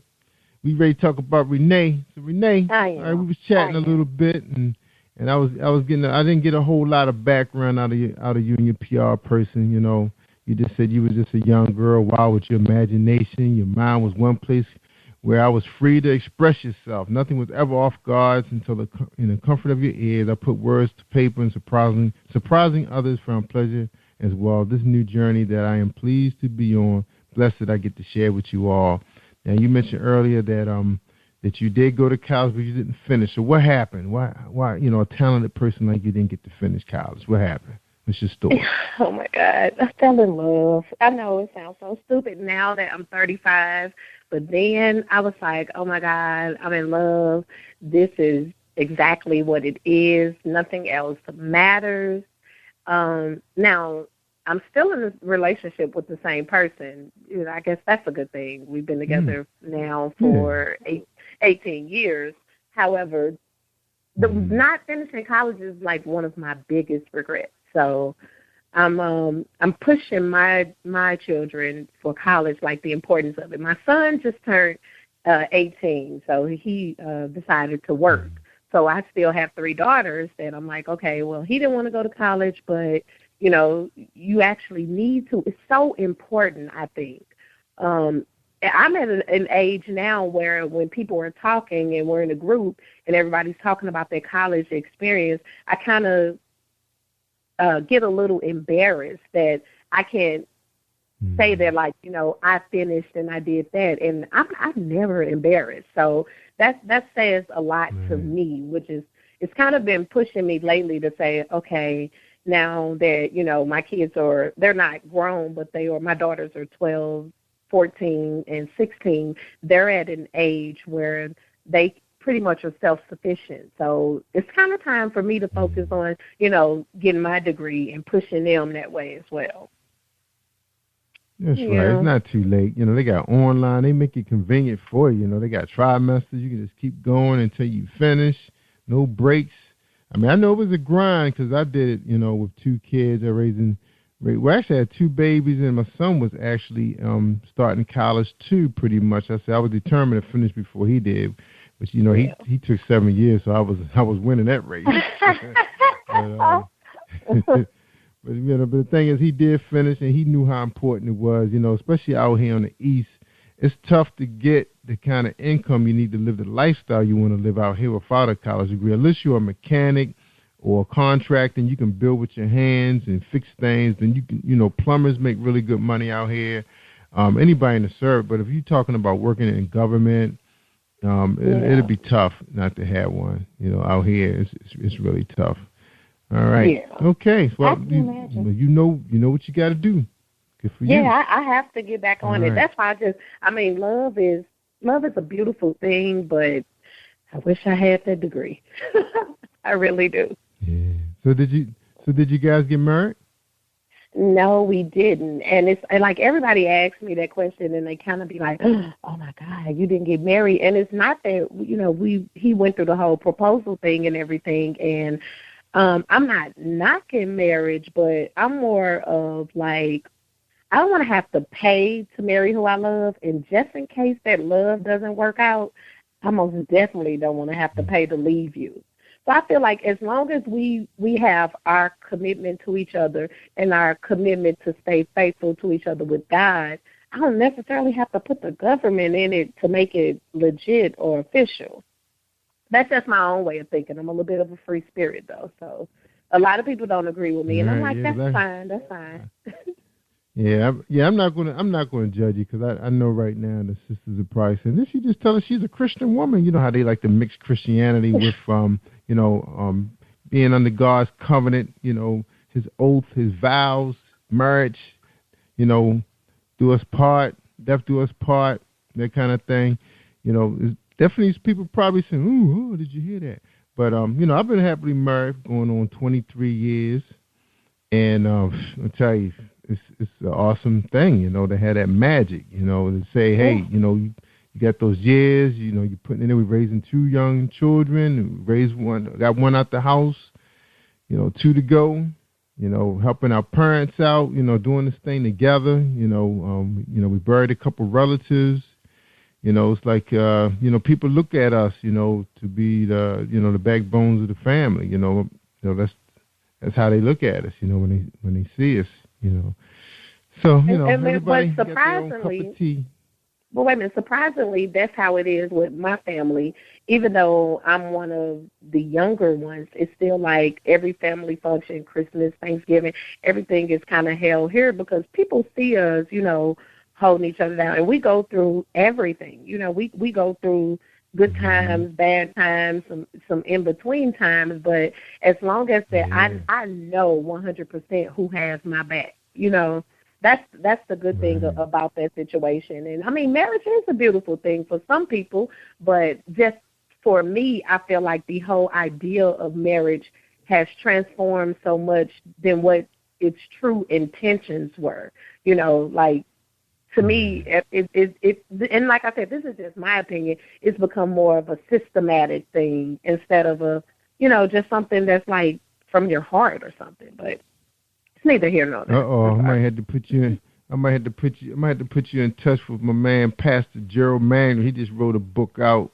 It's called something about the inspirations of your soulmate. How I forget the title of that book. I might have to put you in contact with that brother. Or check out his book on Positive Power 21.org. It might change your mind. That's a pretty powerful publication too. Especially being a Christian woman, you understand how Scripture works. He picked some very delicate and Scripture that pretty much was in tune with what he was talking about. It was a pretty powerful book. 16 chapters. Check it out. So I gave him a little plug since he is coming on board to be a sponsor of my show, and he will be a recurring guest in April, so we can finish up our discussion. Because I wasn't playing devil advocate, I was just going ahead. I know some sisters out there going to want to shoot me some questions. I said, okay, I'm going to open it up, take some questions from our Peanut Squad. They want to challenge him with a few things. But you know, it's what it is. You know, everybody has their own. You know, I had a good friend who had a really long engagement. I mean, they were together for a really long time, and then of course they got married. They finally got married, and so much went on that it didn't hold up. It was unfortunate, you know. That I mean, they was together for so long, and you know, you hate to see stuff like that happen. But you know, like you said, it's what it is. You know, got to keep it moving. It happened to my parents. Right. I was 29 when my parents divorced. I was 29, and I was totally devastated. I was like, oh, my God.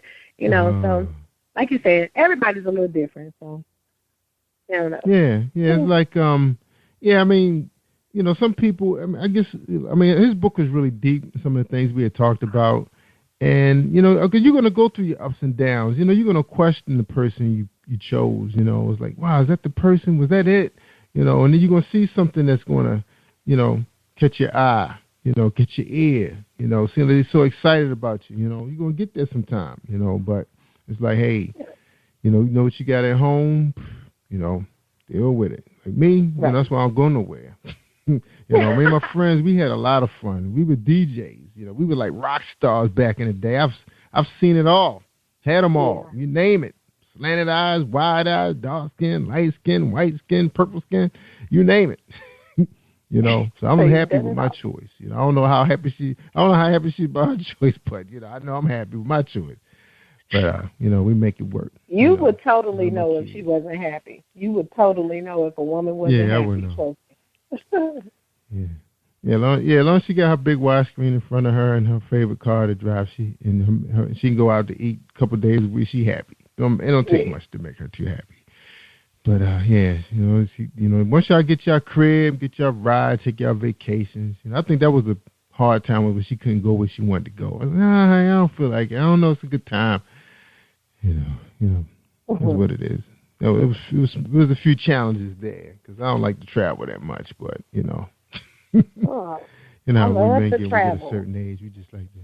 We like to stay home. No, I love to travel. When you're born and raised somewhere like St. Louis, like I love to travel. I'm always on the go. I love coming East Coast because it's like so many different. It's like a culture shock for me actually, just to be around so many different people of ethnicities, which we have it here in St. Louis, but we totally live segregated. We seriously live segregated. So it's an amazing. I love travel. You go to DC. Yeah, you go to DC like in the real heavy tourist, you know, attraction areas, like where the Smithsonian is and the Lincoln Memorial and Martin Luther King Memorial, and then come to Baltimore and visit some of these small neighborhoods and hit down a harbor, East Harbor East, Harbor West. You're like, wow, everybody's all blended together, not even paying each other no mind, just living their life. And like I always say, just live it up. You know, we living it up here in the Maryland area. I mean, we do have some areas that have some issues here, but most of the people live in the city. You know, they got their areas where, you know, you don't go there. You know, that's the way it is there. Yeah. That's their life. But most of the areas that are considered to be like suburban is really, really nice. People get along really well. And then, you know, people move on. They move further out. You know, they want to be away from everybody. They don't care who it is. They just want to be with their family. You know, it gets like that. Yeah. Cool. I love Maryland. Yeah, I was in Temple Hills last year. Those snickerdoodle cookies, oh my God. I almost lost my mind. I had one cookie left. I fell asleep and I would roll over and pinch off the cookie and chew a little bit and go back to sleep. I kept doing this all night. That cookie was insane. Yeah. It was so good. So I love it. They got some factories. You're right. They got some bakeries out here because they had a bakery out here. I can never think of the name of it now to save my life, but they move. And one of my friends actually had a buddy that was running that place. Man, I was doing their pecan pies, their 7-Up cake, their sweet potato pie. Man, I was up to 230 pounds eating out the place because I would drive by there almost like 3 days a week. Oatmeal cookies, snickerdoodles, chocolate chips, man.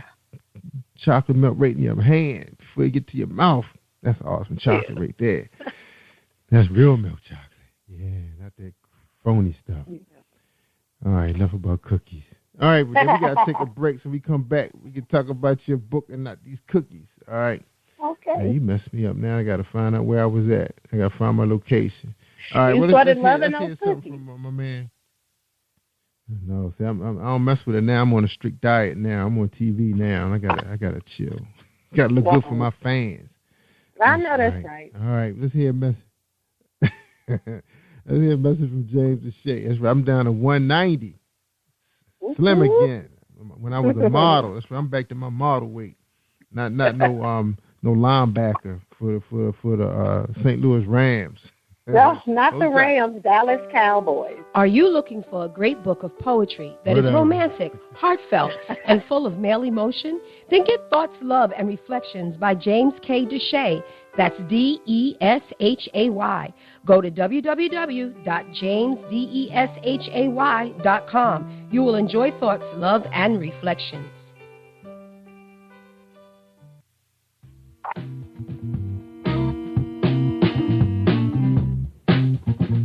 Are you an avid reader of urban fiction, looking for drama, suspense, and more? Reese World Publishing is dedicated to bringing the world's best literature to our readers. Urban fiction, erotica, sci-fi, mainstream fiction, and children's literature are just some of the genres produced by our diversified family of authors. You can reach us on Facebook, Twitter, Instagram, and at our website, www.reeseworldpublishing.com.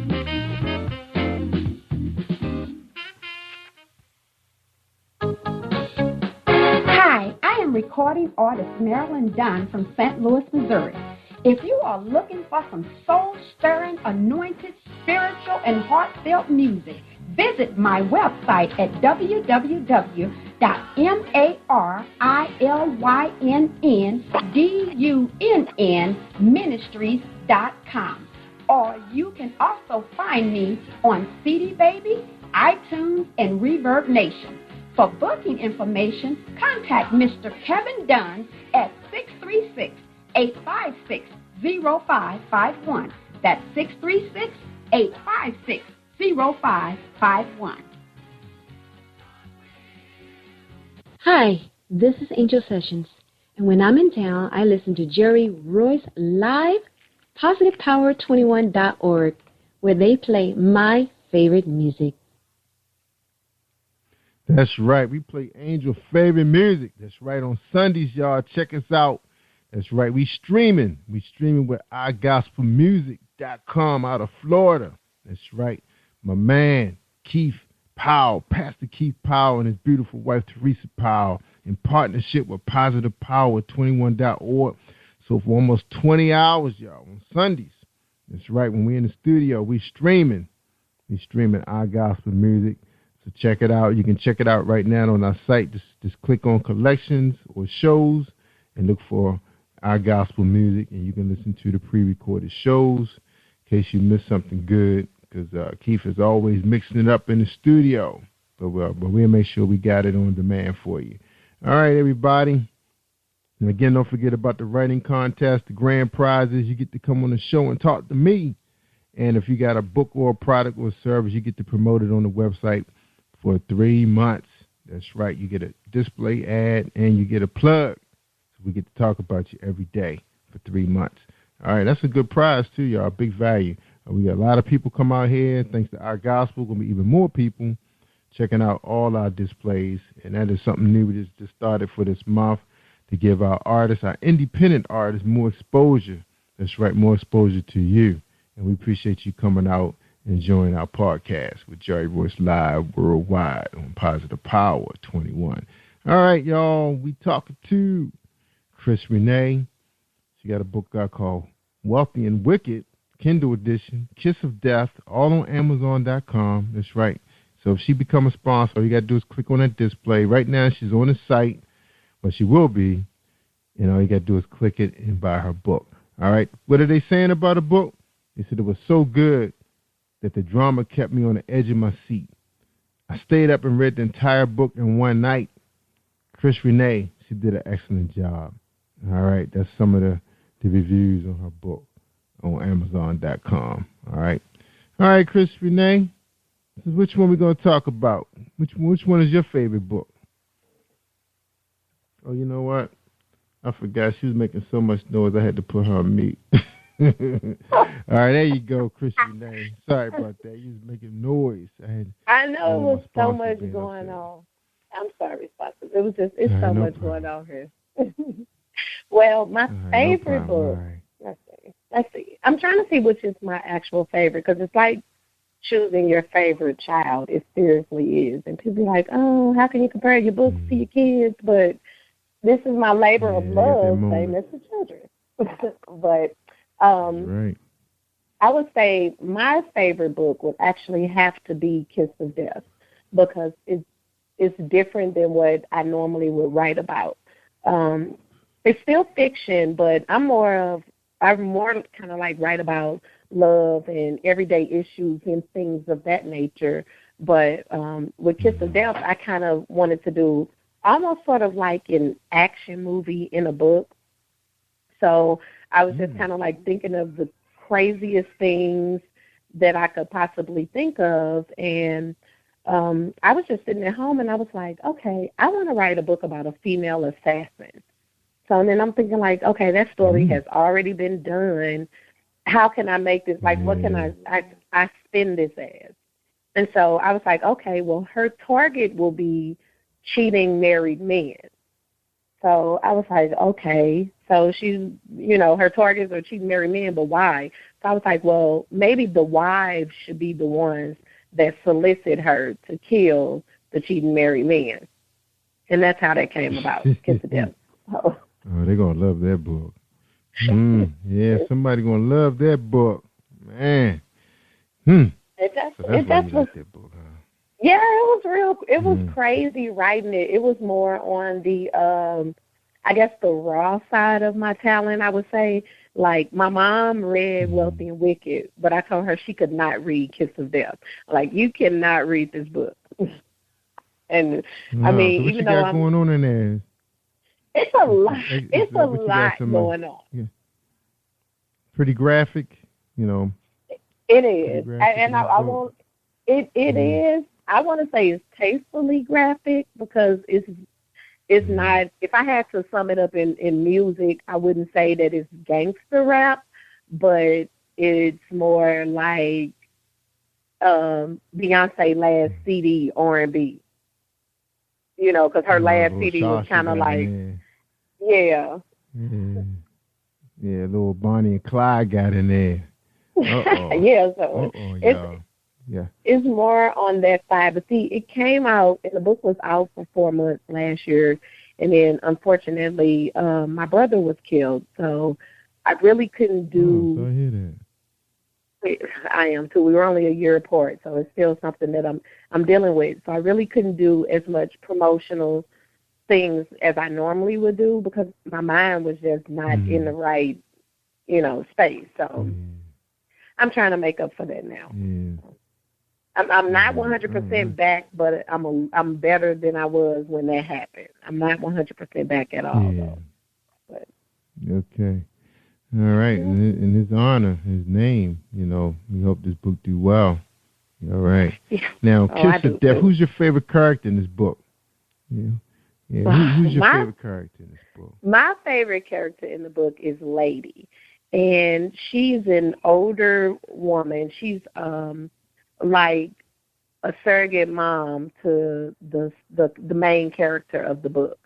I actually got the idea of Lady from I went down in the projects of St. Louis for Thanksgiving, and we were passing out turkey dinners to people in the senior citizen home. And I met this woman, and she was so remarkable. And she said that they called her Lady back in the day, and it was something about her that was just like captivating. She wound up inviting me in, and she's letting me see all these older pictures of her, like, in the 50s and the 60s in the clubs of St. Louis. And she was so hip that it kind of like, I was shocked at how hip she was, So I wrote that character based off of her. So she's my favorite, my absolute favorite. Good for you. Good. So that's your favorite, Lady. All right. So you got Lady and Kiss of Death. Now, Wealthy and Wicked is your latest release on Kindle edition. Tell us a little bit about that book. What's the premise of that book? Okay, now Wealthy and Wicked actually is the first book that came out. What happened with Wealthy and Wicked is I work in the insurance field, so I found out that my job was moving out of town. So I was thinking, like, I'm going to write a book. It's a good time to write a book. I love to write. I love to read. So I wrote this book called Karma on Ice. I sent it to a publisher. She called me back like maybe within 4 to 5 days, and she was like, I want this book. So once, I got with the publisher, we changed the name from Karma on Ice to Wealthy and Wicked because the people in the book are from, as I said earlier, St. Louis is such a segregated city. Not only are we separated by race, but we're also separated by class. So the West County of St. Louis is more of that's where you want to stay when you make it. You want to move to West County of St. Louis. Is where the $1 million homes are and everything. So I was thinking, like, why don't I write about a black family that's successful? It doesn't. Every book doesn't have to be about drug dealing and things like that. So I'm thinking, like, I could write a soap opera about a successful black family in West County, St. Louis.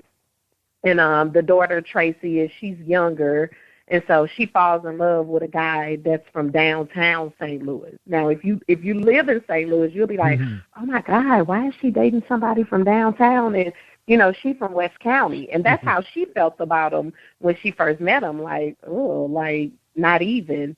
But she winds up falling in love with him, and then things just go crazy. It's literally like Days of Our Lives and Young and the Restless mixed in together with an urban flair. Wow. There you go. Wow. So what are they saying about Wicked? Let's see. While you talking, tell us about what are your people saying about, what are the fans are saying? Are they communicating with you? Because you got a lot of reviews out there.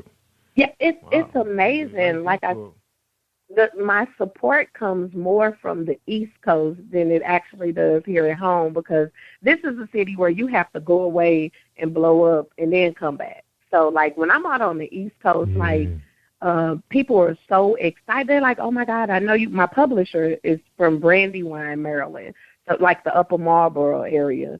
So it's I do a lot of book signings that way, and I'm amazed at how many people have already read the book. And I had a mother and a daughter like give me and like, now, girl, what are you gonna do in this second part? And why would you do this in that book? And oh, I hate Christians so much. And I'm thinking, like, these are characters; these aren't real people. But that excites me that people feel like that. Yeah, that's amazing that people feel like that. Yeah, because one, you gotta remember, we don't get a lot of soaps anymore like back in the day. We had a lot of soaps, and a lot of these women were home watching them, raising their kids, and now they're in their 50s, 60s, good government jobs, good jobs, period, in private industry. They don't have time to sit in front of the soaps. That's why Empire is so powerful. People like that. They like to see drama mixed with wealth and poverty and all that stuff, the both sides of the tracks, because that's where all of us come from. We started there. So wealthy, they like the word wealthy, and then Wicked is like, okay, what's up with this? Something going on. You already told them right now that there's going to be some drama in the book. So that's why they picked it up. Yeah. All right. I also want to, I'm sorry.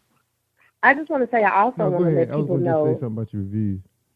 Oh, even though it's just like, how most people kind of like blow off, it's a fictional book and, it has an urban flair to the book. However, each book that you read by Chris Renee, the message of you have to know God is in each book.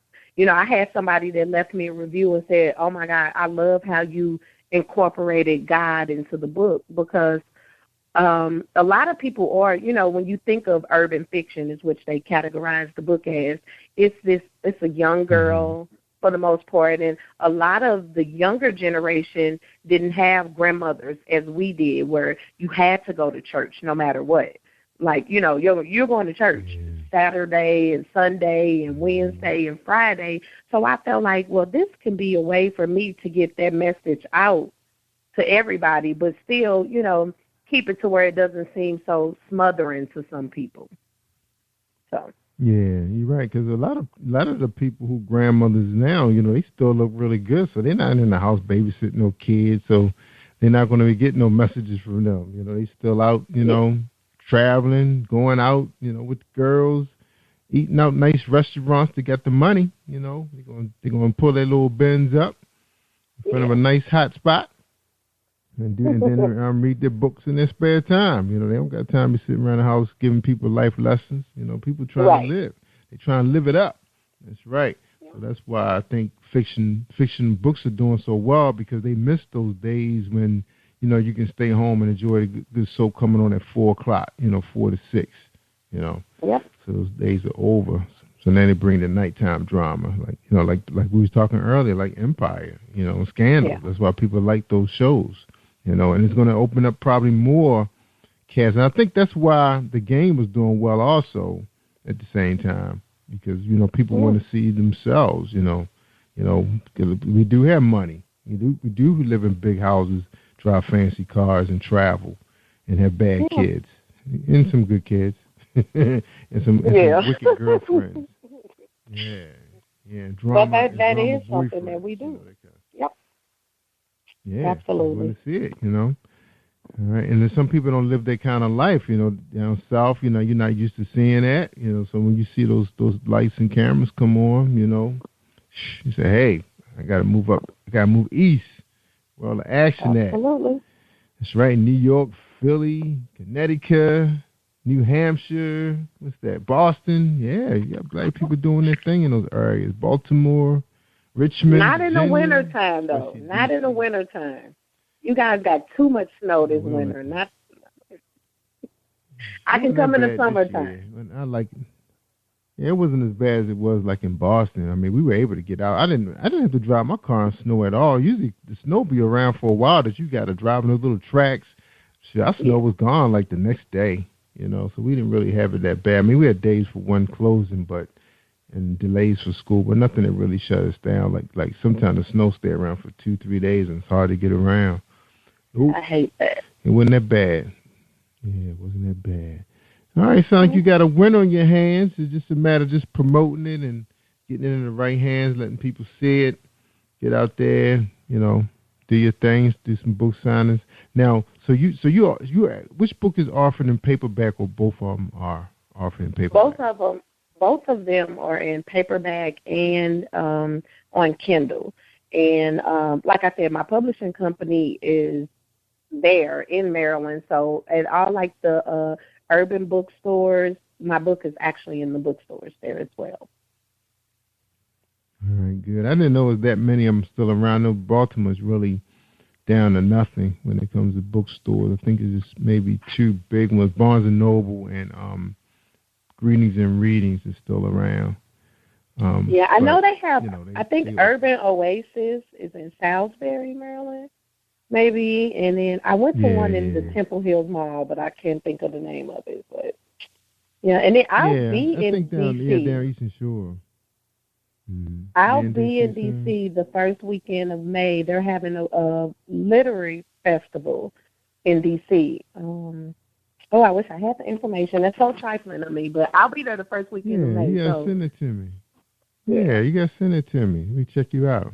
Yeah. Okay. So the weather should be really nice, and D.C. is a beautiful place to visit during that time of the year. It's not too hot yet. All right, make sure you get that to me and remind me. Okay, I will, so we for can sure. check it out. All right, Renee, we're going to take a quick break, and when you come back, we want you to give us your final thoughts for tonight's show, okay? You can do that? Okay. I sure will. All right. All right. And don't forget, ladies and gentlemen, about the writing contest. For those of you that's quick with the pen, you don't have to send it to your editors. We're just going to judge you on creativity. We want to know who scared us, who took us to the next level. Because the question is, what would you do if you knew that the Earth only had 66 days left? 66 days. What would you do? Would you join the armed forces? Would you join an alien squad? Would you disappear and become a spiritual guru and get everybody saved? What would you do? Just tell us in 2,000, 4,000 words. Win a prize, come on my show, and we talk about how creative you are and promote you at the same time. You're the next superstar. All right, y'all. Jerry Royce Live. Let's take this break real quick. Let's hear a message from Bill Powers, the farm. Think you know how drugs get in those little brown bottles? Think again. Set in the green hills of western New Jersey, inside the gilded halls of power of a U.S. pharmaceutical company where decisions are worth billions of dollars and human lives worth less. Nicholas Harding, a young executive at Marshall Pharmaceutical, finds his career, family, and life in jeopardy. The Farmhouse, a suspense thriller novel by Bill Powers, published by Donna Inc. Publications, available at Amazon.com or DonnaInc.org. Go to Bill's webpage at www.authorBillPowers.com. Positive Power 21.org, Internet Radio. You are listening to PositivePower21.org with Jerry Royce. All right. Thank you, family, for bringing us in. That's right. We're covering Maryland, Eastern Shore, D.C., Baltimore stripes. We strong. All right. We're talking to Chris Renee, author of Wealthy and Wicked, Kiss of Death. Books available in Kindle and paperback. It's on Amazon.com. Check it out. If you forget where to find her at, you can always come to PositivePower21.org. Click on the link. It'll take you right to her book. So she will be on the page for about a week or two. And hopefully she'll come on and be a sponsor our little itty-bitty little radio station so we can keep it going, so we can live it up like Chris Renee in St. Louis, probably driving a Mercedes or something like that. All right. Your final thoughts for tonight's show, Chris Renee. You did an awesome job tonight. We really appreciate you being here. I appreciate being here. I've done a lot of these shows, and it's always kind of so nervous for me because I love to write, not necessarily talk, which I am a good talker, don't get me wrong, but I get nervous when I do talk. But this was very relaxed, very easygoing, so I appreciate that. But I just want all the readers to check me out, leave me a review. You can either email me at chrisrenee@gmail.com, and that's actually spelled CRYSSRENEE@gmail.com. But I write under Chris Renee, CHRISRENEE. But just reach me and let me know how you feel. You can give me on Instagram at I am Chris Renee. I'm on Facebook as Author Chris Renee. But if you really want to know me, you'll find me on Facebook under my private page, Crystal Burnett, because that's the best page for me. That's really who I am 24/7. So the best thing. So check me out. All right. Did you friend us so we can send you this show and promote? I did. So who did I get? Did I get Barnett? Did I get Chris Barnett, or did I get Chris Renee? Okay. You got Crystal Barnett. Yeah. A new follower. All right. Awesome. All right. Well, appreciate the kind words, and like I said, we had a good time with you also, and thank you for coming on the show. And we hope to see you again when you release your next book. And let me know when you come into town so we can hook up and do a show on the spot. Would you like that? Definitely. I would love that. Yeah. Most definitely. Yeah, I need some stuff on my YouTube channel, so I'll bring my tablet and we can set up shop. Well, I better look cute then. I have to make sure I look cute then because I don't want to have on a bonnet or nothing like I got on right now. So you'll be okay. All right. Well, I tell them all the time, Chris. I tell them every night, Monday through Thursday, 8 shows a week. If you want to hear the good stuff, that's right, the good stuff, you got to listen to Jerry Royce Live on PositivePower21.org. That's right, www.positivepower21.org. And like I said, I'm telling everybody now, you got to live it up now. So come stream with me, y'all. I'm Jerry Royce Live worldwide. Take care, everybody. Have a good night. Thanks for joining us. Thank you for tuning in to Jerry Royce Live on PositivePower21.org and Spreaker.com/PositivePower21. This is a Voice Enterprises production. And don't forget about replay on Facebook.com/Jerry Royce Live.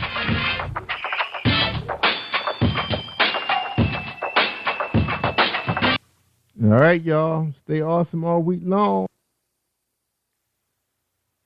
You are listening to Jerry Royce Live Worldwide Podcast. Hi, I am recording artist Marilyn Dunn from St. Louis, Missouri. If you are looking for some soul-stirring, anointed, spiritual, and heartfelt music, visit my website at www.marilyndunnministries.com.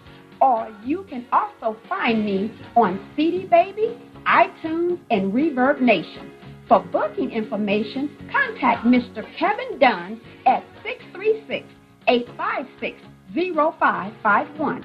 That's 636-856-0551. Hey everybody, what's up? It's your girl LaQuisha Malone, publisher at Strawberry Publications and author of A Walk in My Shoes. And I'm coming to you on the Jerry Royce Live Worldwide. You are listening to PositivePower21.org with Jerry Royce.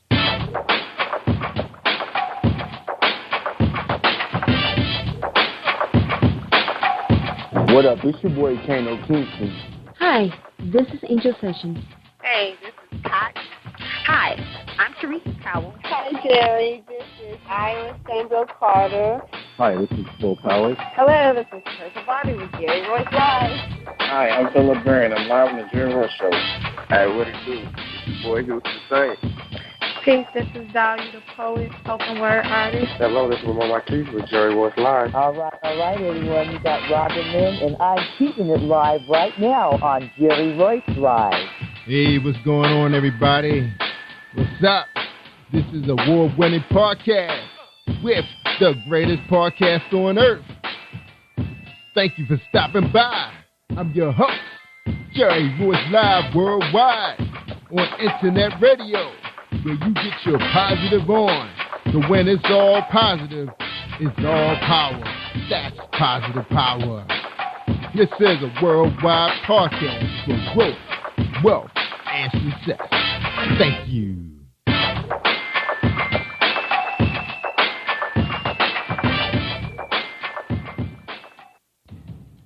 Think you know how drugs get in those little brown bottles? Think again. Set in the green hills of western New Jersey, inside the gilded halls of power of a U.S. pharmaceutical company where decisions are worth billions of dollars and human lives worth less. Nicholas Harding, a young executive at Marshall Pharmaceutical, finds his career, family, and life in jeopardy. The Farmhouse, a suspense thriller novel by Bill Powers, published by Donna Inc. Publications, available at Amazon.com or DonnaInc.org. Go to Bill's webpage at www.authorBillPowers.com. Are you looking for the next great read? A book filled with love, passion, betrayal, and intrigue. The award-winning novel, Season of Change, by Tamika Patrice Kane, is sure to satisfy your literary sweet tooth. Check out this must-read book reviewers are calling uplifting and emotional, and exceptionally great read, deeply intense and thought-provoking. Order your copy today, available in paperback and ebook on Amazon.com or at www.tamikapatrice.com. Are you an author looking for promotional services or a reader looking for a great read at low prices? In this competitive world of books, Writing Royalty Promotions is dedicated to bringing authors and readers together to build a greater respect for literature through our various promotional services and online bookstore. So head over to WritingRoyaltyPromotions.com and check us out.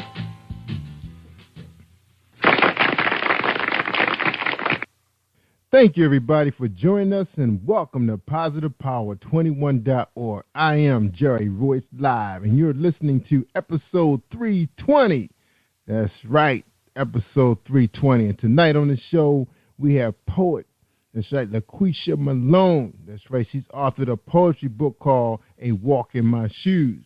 So I want you to stay tuned for this quick message, and we're going to bring her right on. All right, so we appreciate everybody. Oh, and before we take this commercial break, I want to remind you guys that anybody looking to promote, become a sponsor. That's right, April's around the corner. We're looking for new sponsors. Just check out our website at www.positivepower21.org and click on Add Display. We have a special bonus month. That's right, to get your plug and get your display right up on the site because people are coming. That's right, because we're now playing gospel music. That's right, all day on Sunday and compliments of ourgospelmusic.com. That's right, streaming in the Positive Power 21 in 15 countries, 15,000 strong. That's right, Maryland, Virginia, Delaware. That's right, hello everybody in my hometown, Maryland. That's right, hello everybody, my fans. All right, y'all, let's listen to this break from Reese World Publishing.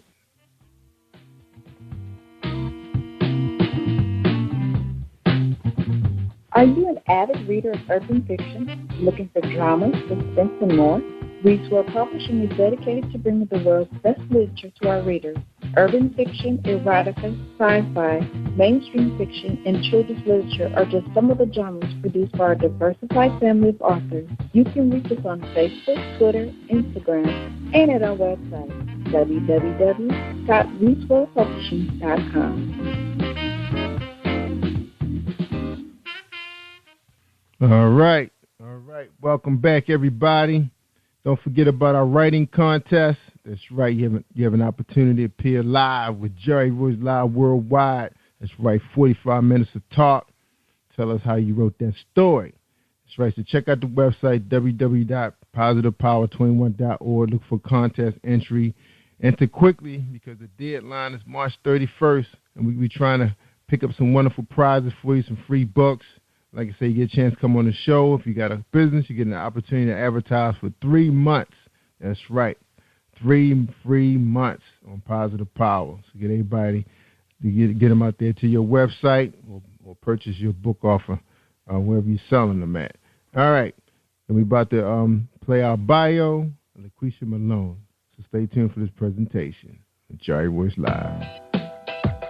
You're listening to Jerry Royce Live Worldwide Broadcast on PositivePower21.org and Spreaker.com/PositivePower21. This is a presentation for LaQuisha Malone Long. LaQuisha Malone was born and raised in Arkansas, where she currently resides with her family. She has worked as a psychiatric aide at a children's rehabilitation center for 9 years and is currently the education administrative assistant at the same center. Writing has always been part of her life. She began writing fiction stories and poetry about the age of 13. It was her way of coping with everyday situations. She accredits Dr. Maya Angelou for her love of writing poetry. Her poetry has been entered into numerous contests, and many of them were published in book and CD compilations through the International Library of Poetry. She's also won many awards for these publications. She taught creative writings at the Lighthouse of Wisdom for 3 years and has released 3 books, A New Pair of Shoes, Step in Mine, Sell in Mine, and A Walk in My Shoes. She has been featured several times online from blogs, radio, magazine, as a Sledge Rock City, New Self Magazine, Know Your Enemy, Blog Talk Radio, One Essence Radio, One West Radio, and Urban Grapevine Magazine. In 2013, LaQuisha Malone launched her own publishing company called Strawberry Publications. She wants to offer authors a ripening experience of publishing. She is currently promoting Seller of the Mind and A Walk in My Shoes while working on her next book. Ladies and gentlemen, we present to you LaQuisha Malone. I hope you enjoyed this presentation of Jerry Royce Live Worldwide on PositivePower21.org. All right, LaQuisha Malone, how you doing tonight? What's going on? I'm good. How you doing? I like that. I love that. That sounds good. Yeah, I know you told. Yeah, I gotta fix that one piece. I know you told me long wasn't your last name. I don't know how that got in your bio, man. But we'll fix that for you before it goes worldwide. All right. Glad to have you on the show. I always love having poets on the show because I just love to sit back and listen to it. Yeah. Well, I'm glad to be here. Can't wait to listen to you. Yeah, okay. Can't wait to hear it. All right, with the first question. You ready for the first question? Shoot, I'm ready. You ready? I'm ready. The first question is, who is the... You ready? All right, here we go. First question. Who is LaQuisha Malone? Oh, well, that's easy. You know, LaQuisha Malone, I'm just a down-to-earth girl. I grew up in the South in Arkansas, and I'm a poet. I love to write short stories. I'm a mother of one. I run my own business of Strawberry Publications, book publishing company, as well as I've done a small amount of modeling in my day. And I work with children. I love children. I think that, you know, they are our future, so I'm always trying to put my hands in that with the kids. Yeah, so that's just about it right now. All right. But there's more to come, you know. Yeah, that's what everybody. Yeah, so you summed up your whole life in 20 seconds. Wow. What can we dig out? I'm pretty sure I probably forgot something. I have something else. Yeah, we're gonna find some stuff. All right. Well, let's talk a little bit about your background. How did you grow up in Arkansas? I don't think I know too many people out that way. So tell us, how did you grow up out there? Oh, well, it's slow, for sure. Yeah, it's very slow out here. Growing up for me, I was much of I guess you could say a loner. I always would be found writing. So, you know, I wasn't too big on the friends or girly stuff. I was kind of a tomboy or whatnot, and I just spent most of my time writing. As I got older, they told me, "You the girl with the pen," because I instead of doing notes and stuff in class, I'm writing the poetry, I'm writing stories, or I'm drawing, I'm doing something like that instead. Also, growing up, I had a passion for dance. Leah was my idol, so her and a couple of other people, I used to just love to mimic their dance. And growing up, you know, we had house parties back then. In fact, when I was growing up, so I used to love to go to the house parties and try out the latest of what I knew of Aaliyah and a couple of other people. So that was pretty fun too to do or whatnot. So yeah, that's how growing up was for me. I didn't have a lot of friends. I didn't care for that. My pen and paper was my friend. You know, that I didn't trust a lot of people. Yeah, so didn't keep a lot of people close. Yeah, it's like that. So what was your neighborhood like, the community? Is it like suburban, royal, urban? What's the deal out there? It's very country, I can say that. Not too country, you know, we have dirt road and stuff, it's not like that, but yeah, I can say it's probably kind of urban, I guess. You know, it wasn't much. It wasn't much going on. I can say that much here. So yeah, like I said, it was very, very slow. So maybe it wasn't too urban, but it was just very slow. It wasn't a lot to get into here. Like I said, I come from the South. We had house parties. House party, that's right. Make house your own party. Fun. So growing up in high school, so did you play sports, cheerlead? You know, led the drama team, debate team? No, I didn't like sports because I hate to run.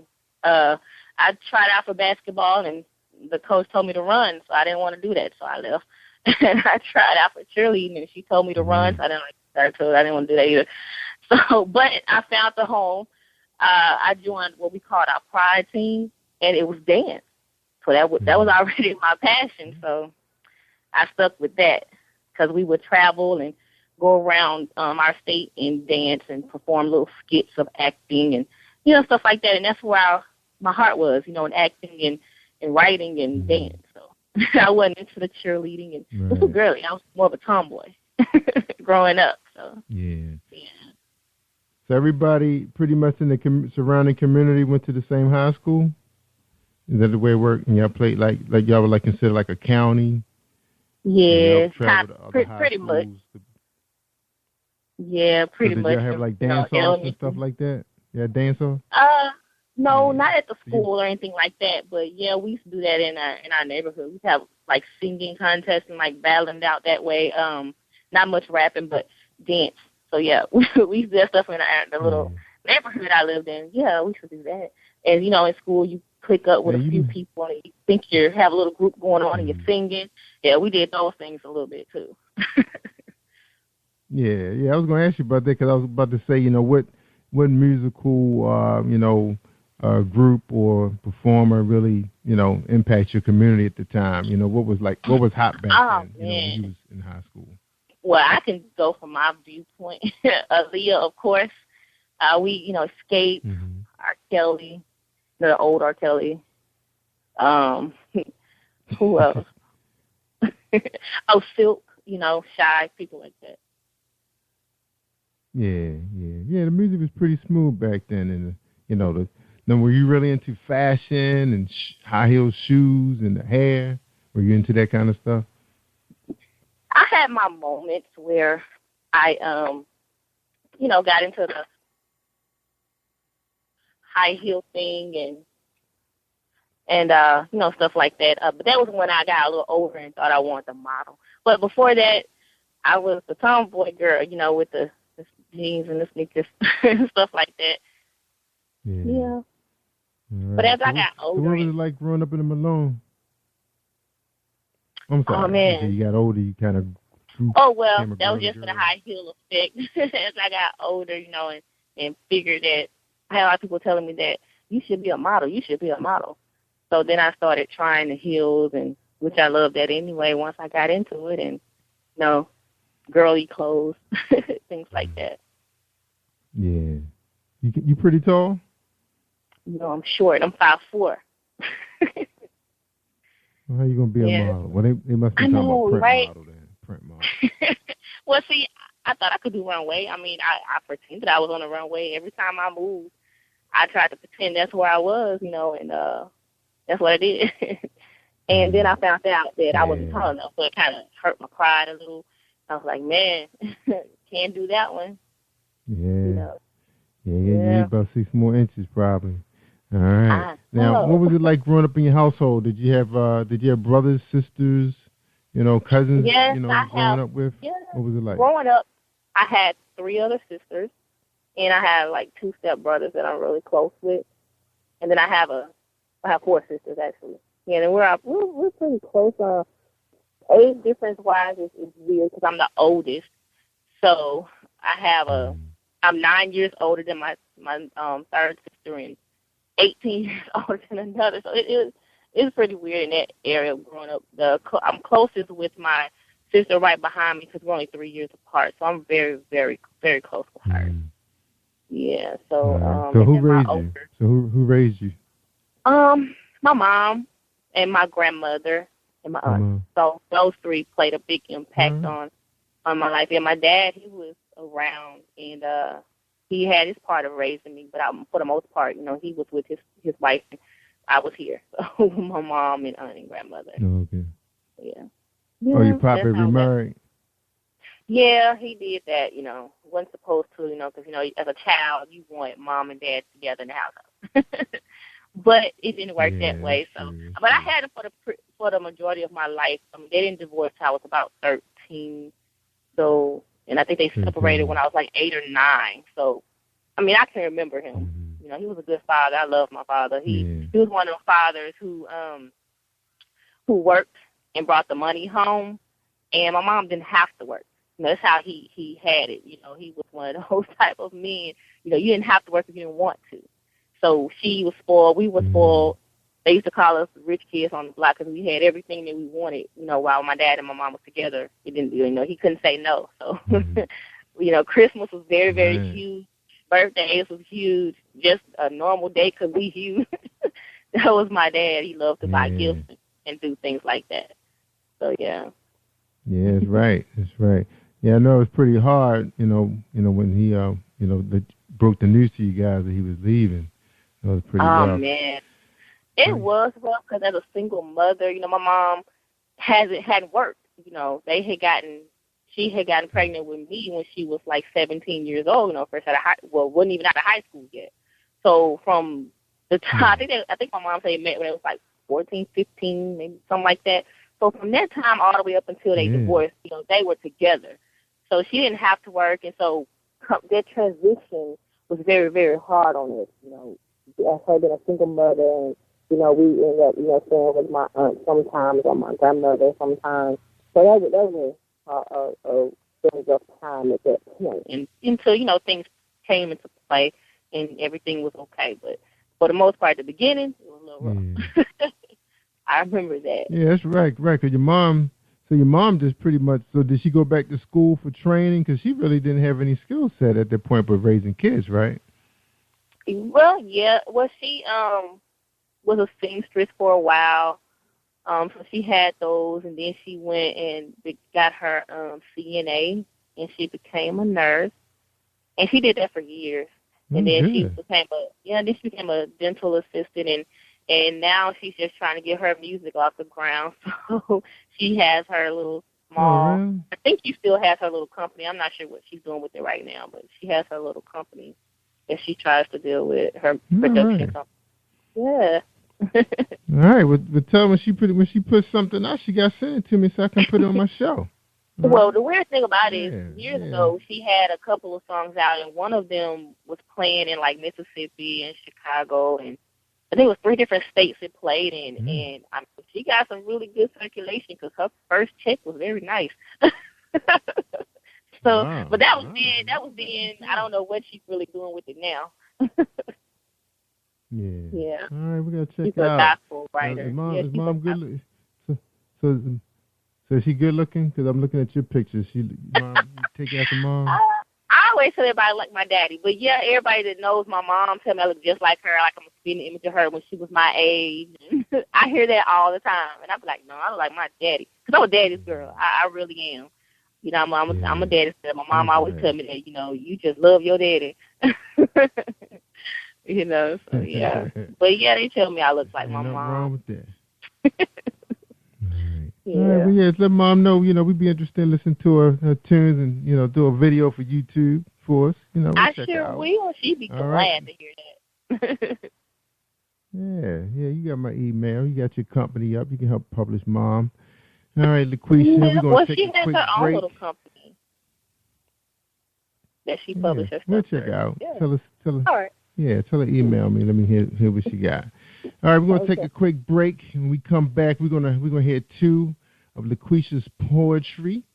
She's written a poetry book called A Walk in My Shoes, and also I think you have another book out called Cell of My Mind, right? That's a poetry book also, correct?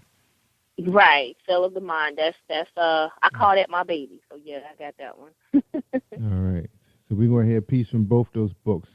All right, now you welcome to read more than 2 pieces, so let me know if you want to keep going. You're feeling good now, all right? All right, we're talking LaQuisha Malone. She got her company is called Strawberry Publications. She's from Arkansas, and we'll be right back. And when we get back, we're gonna listen to some of her work. All right, we're gonna listen to a commercial with James Deshay at jamesdeshay.com. One moment, y'all. Are you looking for a great book of poetry that is romantic, heartfelt, and full of male emotion? Then get Thoughts, Love, and Reflections by James K. Deshay. That's Deshay. Go to www.jamesdeshay.com. You will enjoy Thoughts, Love, and Reflections.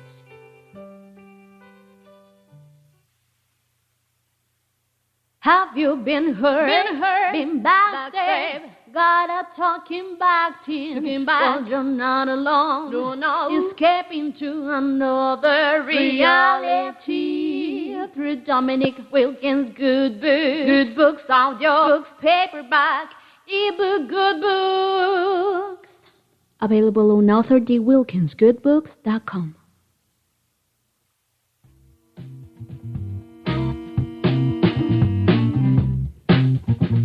Are you an avid reader of urban fiction, looking for drama, suspense, and more? Reads World Publishing is dedicated to bringing the world's best literature to our readers.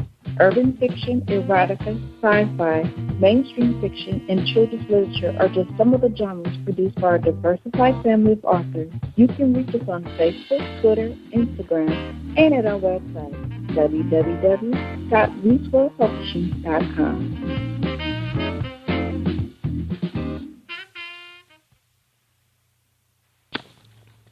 Hi, I am Arthur Crystal Alexis, and I'm on Positive Power 21 with Jerry Royce Live. Woohoo! All right. Thank you, Crystal. Thank you for bringing us in. We talking to LaQuisha Malone. She's the owner of Strawberry Publications. She got a book out called A Walk in My Shoes. Her poetry has been entered into numerous contests. Many of them were published in books, CDs, in the International Library of Poetry, and she has won many, many awards for this publication. All right, and she's also a teacher.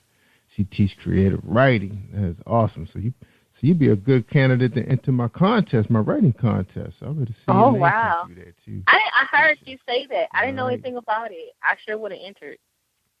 Yeah, it's still going on. It just got started, so we'll send you something out so you can sign up and enter it. All right, you only need 2,000 words to participate. Win yourself some great prizes. We're gonna get some more prizes. All right, get everybody excited. All right, get the word out. All right, LaQuisha Malone, you ready to read your poetry? I'm excited. I can't wait to hear. I love poetry. All right, well, I'm ready. All right, I'm going to just sit back so you can read them. Now, I'll tell you what, when you read the first one, tell us a little bit about it, and then you go right into the next piece, okay? So how many pieces you going to read? 2. I'll do 2 unless you ask for another. I'm asking now. Yeah, give us 3. You gotta give us 3. Oh, all right? Lord, you get 3. You're trying to sell all your right. book, right? All right, I'll give you 3. You're trying to sell this book. Yeah, I will. I'll give you 3. They want to hear some stuff. All right, 3 points. All right, you can just tell us a little bit and just go right to the next one. All right, I'm just gonna sit back and relax. All right, you ready? All right. Well, the first piece I'm gonna read is from my latest release, A Walk in My Shoes, which is actually a re-release of my very first book, A New Pair of Shoes, Step in Mine. And this piece is called A Total Lie. He would tell me how I could change him. I knew right then the chances were slim. He said he's addicted like I am a drug, but he never knew what it meant to give a hug. I never could show it because he was never around. I knew what was going on, him creeping and sleeping, nowhere to be found. It hurt deep inside because I thought he loved me. Yes, I played the fool. I was blind. I couldn't see. I know everybody plays the fool sometimes. Guess this time was mine. So there I was, all alone, left in the rain all night long. I felt cold with no friends to understand what I was going through to lend a helping hand. I was faithful, never untrue. Nobody could see the pain I was going through. I hope you know how I feel. My love for you could have been real. That's the end of that one. And with A Total Lie, believe it or not, I was in my teens when I wrote that. I was still in high school and young, and you swear you're in love. And I was with somebody that I could say that was cheating on me, I guess. I'm young and, of course, dating, and well, he was sleeping with other girls. He wasn't sleeping with me because I wasn't giving it up, but he was sleeping with other girls, and expressing how that hurt to hear the lies, and knowing I knew what I knew, but thought I loved him and could stay anyway. So I could say that would be my story for that one. It's personal. Yeah. So you want to go into my next one?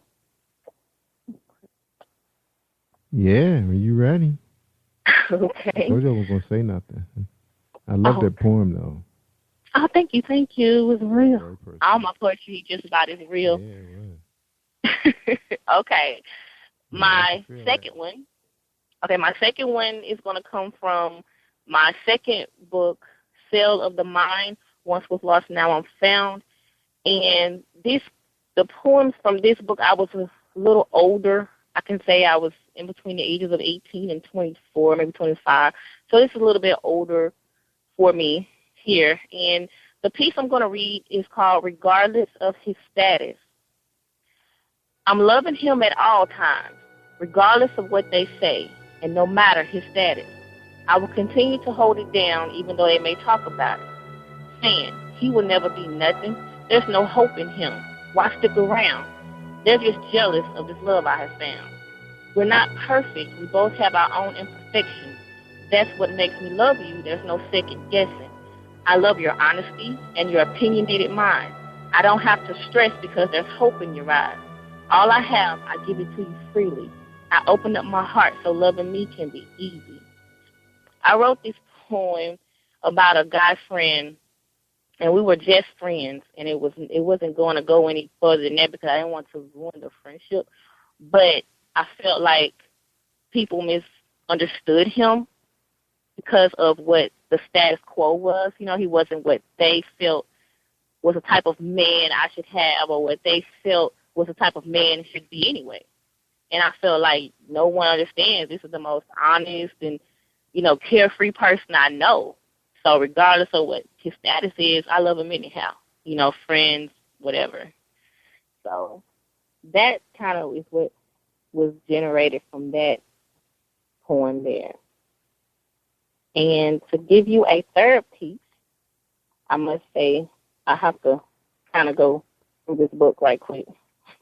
I got the piece on my mind. I just have to find it through my book. And it will come from the Cell of Mind. And I'm only going to say that because Cell of the Mind is my baby. I love this book. I love A Walk in My Shoes as well. But being that I was a little older with this one, I really dug into this one. But yeah, that's right. Your books are available on Amazon.com. Anybody interested in Barnes and Noble. Can they see a sample? Say it again. Can they peep your book? Can they peep a couple poems before they buy it? Yeah, you can look inside. For A Walk in My Shoes, I even have a little widget that I'm going to try to put up on my website. But I have a link. I can give it to you. Maybe you could use it somewhere, and they could just go and capture the first 12 pages of A Walk in My Shoes. So yeah. Try it before you buy, right? Yeah, 'cause I think. I think we have you. I think we have you out on our website where they could buy your book. If not, I have it ready for them tonight. So all they have to do is come out to positivepower21.org and buy it. Baby. I know you guys not used to me saying that. They're not used to me saying Positive Power. They used to me saying Spreaker. But we got Positive Power up and running now. You can listen to all the shows 24/7 streaming. So you get to hear LaQuisha all week long, 15 hours a day. Until she falls out the lineup. but hopefully she'll become a sponsor, and you'll be able to continue to buy her book off our website. Hey, just let me know what I have to do. How about that? Yeah, all right. Awesome. All right. LaQuisha Malone, the poet. I love it. Were you ready for the third piece? Yeah, you ready for the third piece? We're ready. Okay. Yeah, I'm this ready. one is coming. This one is coming from Cell of the Mind as well. And if you want, I can read a fourth piece, and it can come out of A Walk in My Shoes, too, just so I can have 2 for 2, if you want me to. Okay, but, yeah. Go ahead. Yeah, read straight through. We're going to run out of time soon, so you can go ahead and read your 2 poems. All right. Okay. This one is called Distinguished. Okay, this one is called Distinguished. I look into your eyes, and I see the future ahead. I cloud my thoughts with negativity instead. Why I do not know. Maybe because I have been hurt so many times before. You assure me time after time, but someone else has already used a few of those lines. Please do not get agitated when I sigh in disbelief. Trust me, baby, it's not you, it's me. I know you mean well, and my best interest is at your heart. I'm just having a hard time trying to pull the two apart. Bad and good, lies and truth, honor and betrayal, past relationships and you. My mind is boggled every day. I'm so afraid I will push you away. There are a few days I have mastered forgetfulness. Then there are those days of me it gets the best. The good thing is I'm satisfied and content. It's just those memories that are hard to deal with. I've always heard it that love is blind. I put my hand in your hand and open its eyes. And I just wrote that one about being afraid to try or being afraid to love because of past situations, which is a normal thing for people. You know, sometimes you have something good in your face, but because of the hurts and all the things you went through from your past, you can't see the good thing in front of you because you're so afraid they're going to be just like the person who told the lie. And you kind of got to distinguish between when the lie says what they got to say compared to when the truth comes out. And it could be some of the same things, but it's the truth. We can't get mad at the truth over here because the lie chose to tell the truth in wolf clothing, you know? Mm-hmm. Yeah, I know what you're saying. It's tough, man. That was a nice piece. And anybody pick up this book, they pretty much got your diary, huh? Basically, that's what it is. That's what it started out with me. That was like that's how I cope with anything that I went through with my so-called relationships as a teenager, the transition to adulthood, I didn't have friends I trusted to talk to without telling my business. So the only person I knew I could relate that to, which was really just pen and paper, because I never intended to share it. I didn't want nobody in my business to know what I was really going through. Yeah. All right, I'm ready for the next one because we're running out of time now. But go ahead, I'm ready for the next one. All right, the next one I have. After that, okay. All right, okay, the last one I have is called Letting Go. It's from A Walk in My Shoes. Sometimes in life there are things to choose. Even if it means the one you love, you lose. Sometimes it's a lesson you need to know, that to pass the test, the ones you love, you let go. It's not easy to do losing the one you love, precisely over stupid stuff. The pain you hate to show for the loved one you had to let go. Loving you was the best thing ever happened to me. You taught me a lot and made me believe. This may sound crazy, yes, I know. The one I love, I had to let go. Sometimes in life there are sacrifices with no guarantees. Then you say to yourself, why me? But there are some things you have to let show. Just like love, you have to let it go. And that's self-explanatory. Growing up, having these relationships and you don't want to let it go, but you have to. It may not be what you want to do, but sometimes for the best. That's right. So that was it. That's right. You gotta do what you gotta do. That's right. Yeah. All right, LaQuisha, I appreciate you reading the poems. It was simply you. awesome. I love it. Love it. Thanks. Yeah, we gotta get you back on do a version of Unplugged. You can read a couple of your poems and promote your book. So just let me know. We usually do the recordings on Saturday mornings. So just let us inbox me. Let me know you're ready. You've been practicing and you're ready to go unplugged. All right. We'll drop you're going to have me a spoken word in a minute. Keep on. That's right. That's what we do here. We bring independence to the limelight, to the mainstream. That's right. Positive Power 21. We in the helping people business. All right, we're going to take a quick commercial. When we come back, we're going to get your final thoughts, okay? All right? Cool. All right. All right. Okay. Think you know how drugs get in those little brown bottles? Think again. Set in the green hills of western New Jersey, inside the gilded halls of power of a U.S. pharmaceutical company where decisions are worth billions of dollars and human lives worth less. Nicholas Hardy, a young executive at Marshall Pharmaceutical, finds his career, family, and life in jeopardy. The Farmhouse, a suspense thriller novel by Bill Powers, published by Donna Inc. Publications, available at Amazon.com or DonnaInc.org. Go to Bill's webpage at www.authorBillPowers.com.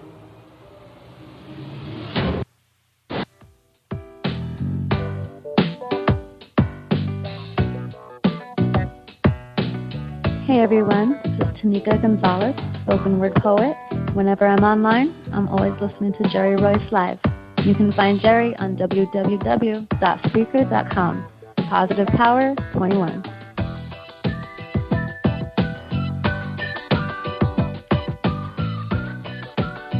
All right, that's Tanika Gonzalez, one of my favorite poets out there. Her and my man Justice Clark, they be throwing down here at Positive Power 21. So you got to check out my 12 Poet LP that we released this month, LaQuisha. It's simply awesome. It's right on the website under Unplugged. So check it out. It runs like 2.5 hours. 12 poets. Awesome. Awesome. All right, so check that out, okay, when you get a chance. All right, LaQuisha Malone. She's on Amazon.com. She's going to be back to do an Unplugged with Jerry Royce Live. Can't wait.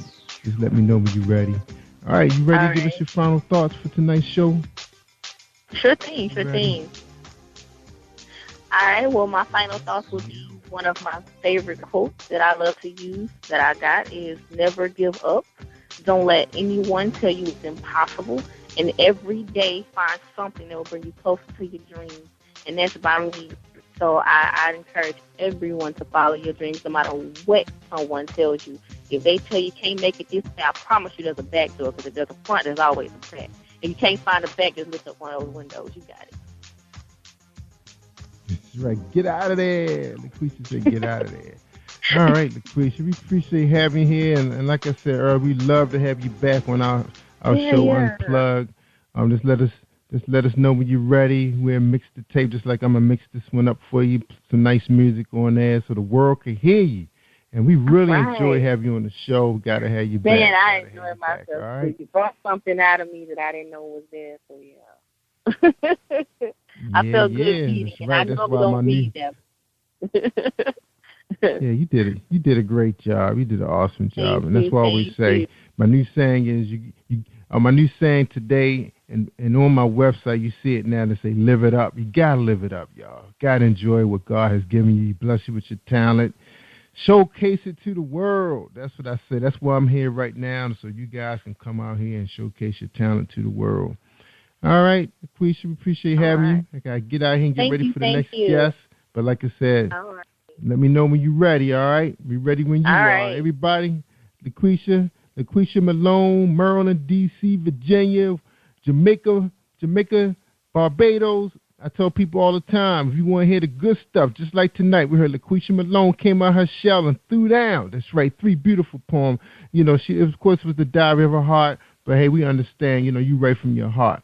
I'm Jerry Royce live worldwide on PositivePower21.org and Spreaker.com/PositivePower21. Take care, everybody. Stay awesome all week long. Thank you for tuning in to Jerry Royce live on PositivePower21.org and Spreaker.com/PositivePower21.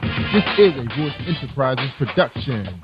And don't forget about replay on Facebook.com/Jerry Royce live.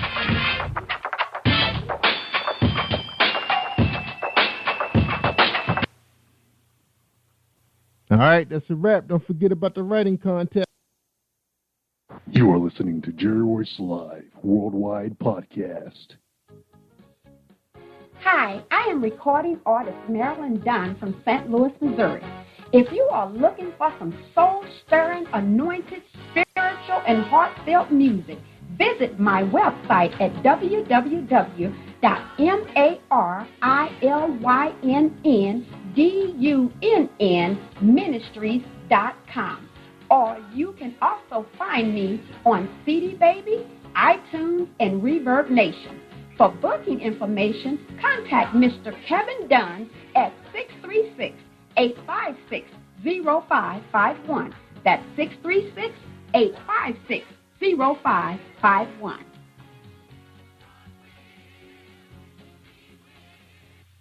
Hi, this is Nicole here, author of Betrayed, and I'm live on Jerry Royce Live Worldwide. You are listening to PositivePower21.org with Jerry Royce.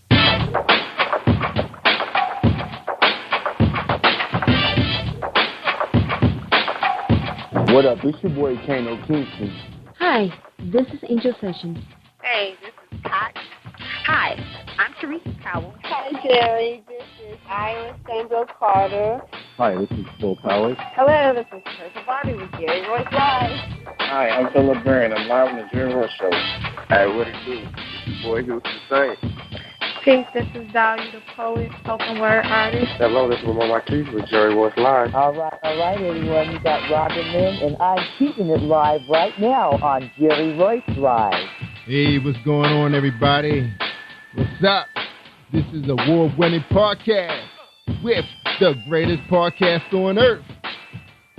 Thank you for stopping by. I'm your host, Jerry Royce Live Worldwide on Internet Radio, where you get your positive on. So when it's all positive, it's all power. That's positive power. This is a worldwide podcast for growth, wealth, and success. Thank you.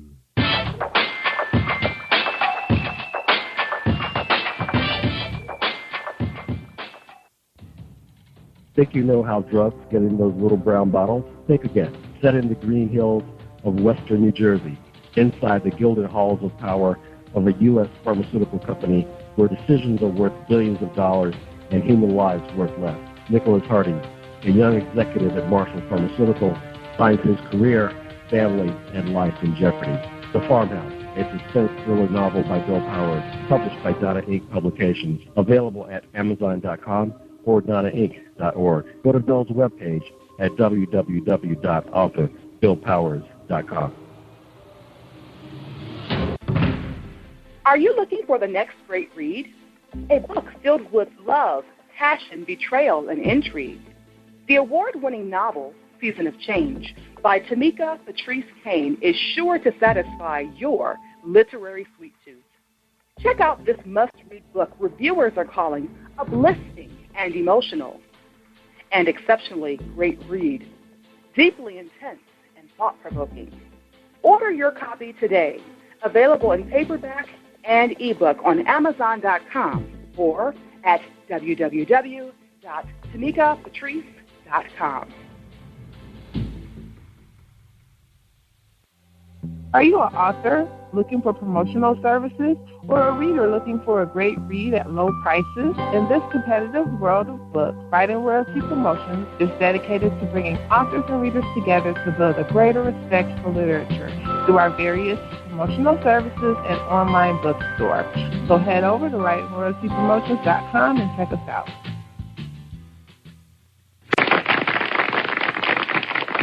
Hey, thank you everybody for joining us on PositivePower21.org. I am Jerry Royce Live, and you're listening to episode 319 with Nicole Hill, author Betrayed. And you can find her book on Amazon.com. That's right. Now stay tuned for a message from James Deshay, the poet. One moment, please.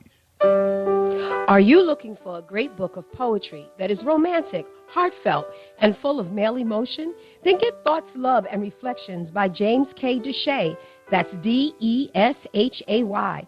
Go to www.jamesdeshay.com. You will enjoy Thoughts, Love, and Reflections.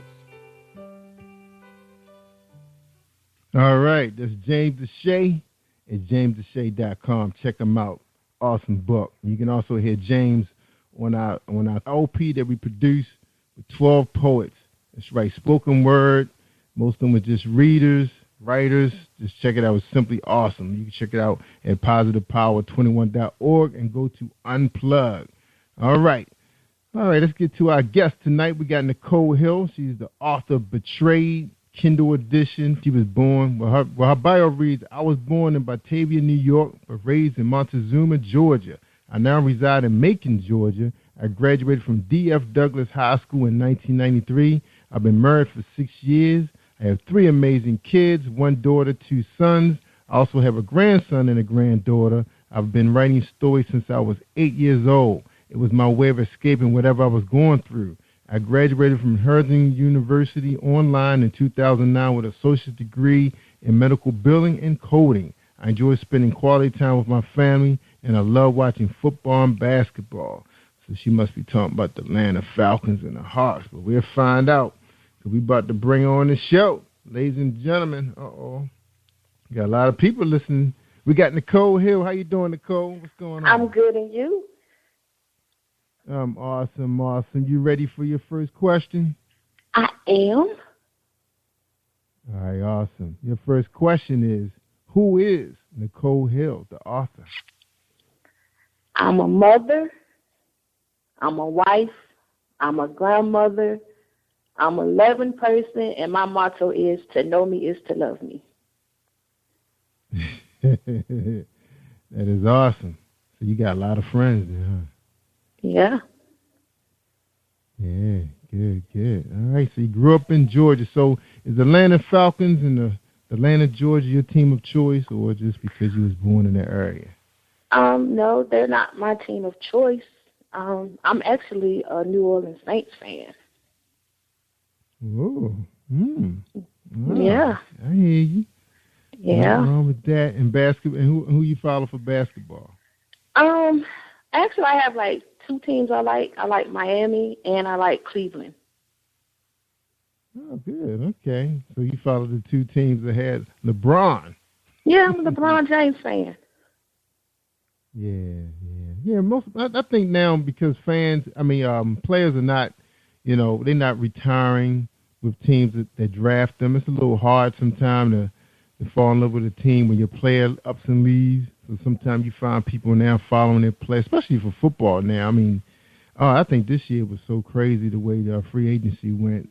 Everybody lost their favorite players. So it's like, oh, man, am I a Torrey Smith fan or am I a San Francisco fan, or do I stay a Ravens fan? It's like, but I love my Ravens because they've been doing so well for so many years. But for teams that don't do too well, it's a little hard sometimes to, to follow them every season. See, I used to like the Eagles.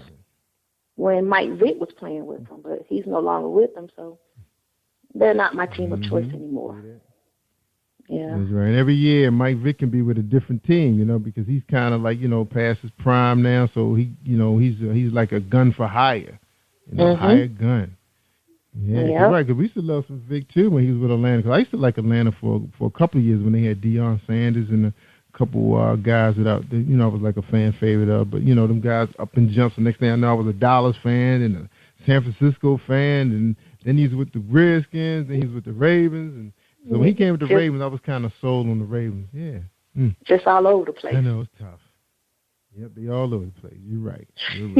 All right, so we're here to talk about Nicole Hill, the author. Now, we want to get to know you. I'm strong in Washington, D.C., Maryland, Virginia, Delaware, PA. They want to know. They always say, Jerry, we want to get to know the authors. We want to buy their books. We want to know who they are, what they are about. So what is Nicole all about? We know you're about family, but tell us a little bit about your background. How did you grow up in Georgia? Georgia. I thought that was part of Africa for a minute. Every time somebody asks me where I'm from and I say Montezuma, they were like, where is Montezuma, Georgia? It is a little small town like south of Macon, Georgia. And my mom moved us to Georgia when I was like 5 years old. So I've been here all my life. Practically all my life. All your life. Yeah, Montezuma sounds like a small city in South Africa. It's small, but the people there are, everybody knows everybody. So just a little tight-knit family. Not a family. Yeah. So what drives the economy there? Do you guys have like a big factory, no. A big retail outlet? What drives the economy there? Oh, it's barely any jobs in Montezuma. That's why everybody moves and travel to go to work. But, they had like a plant there, but they closed it down. Oh, so they did have a big plant. What was the name of that plant? It changed names. It was Southern Frozen Food at one time. I think it was Allen's at one time. So it went through a couple of ownerships before they finally closed it down. Yeah, because what happens, I think sometimes the foreign companies buy them and they just take the business, and put it somewhere else where they have other operations going on. So was that like a big dent? Did they put a big dent in the economy in that community? Did a lot of people get laid off where they had opportunity to retire first? Yeah. Well, that was the deal. Yeah, I think. And then it's like. Go ahead. No, go ahead. Go ahead. Say what you're saying. Oh no, it was like it was like two plants. One of them was like for seasonal workers, and one was like for regular workers. But the regular work was like the older people. So I think those are the ones that really got the benefits.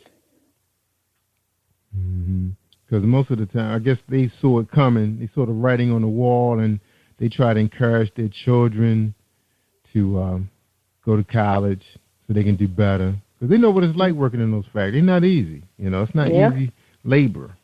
Especially, you have a owner who's probably looking to sell it so he can retire because nothing but just a big headache.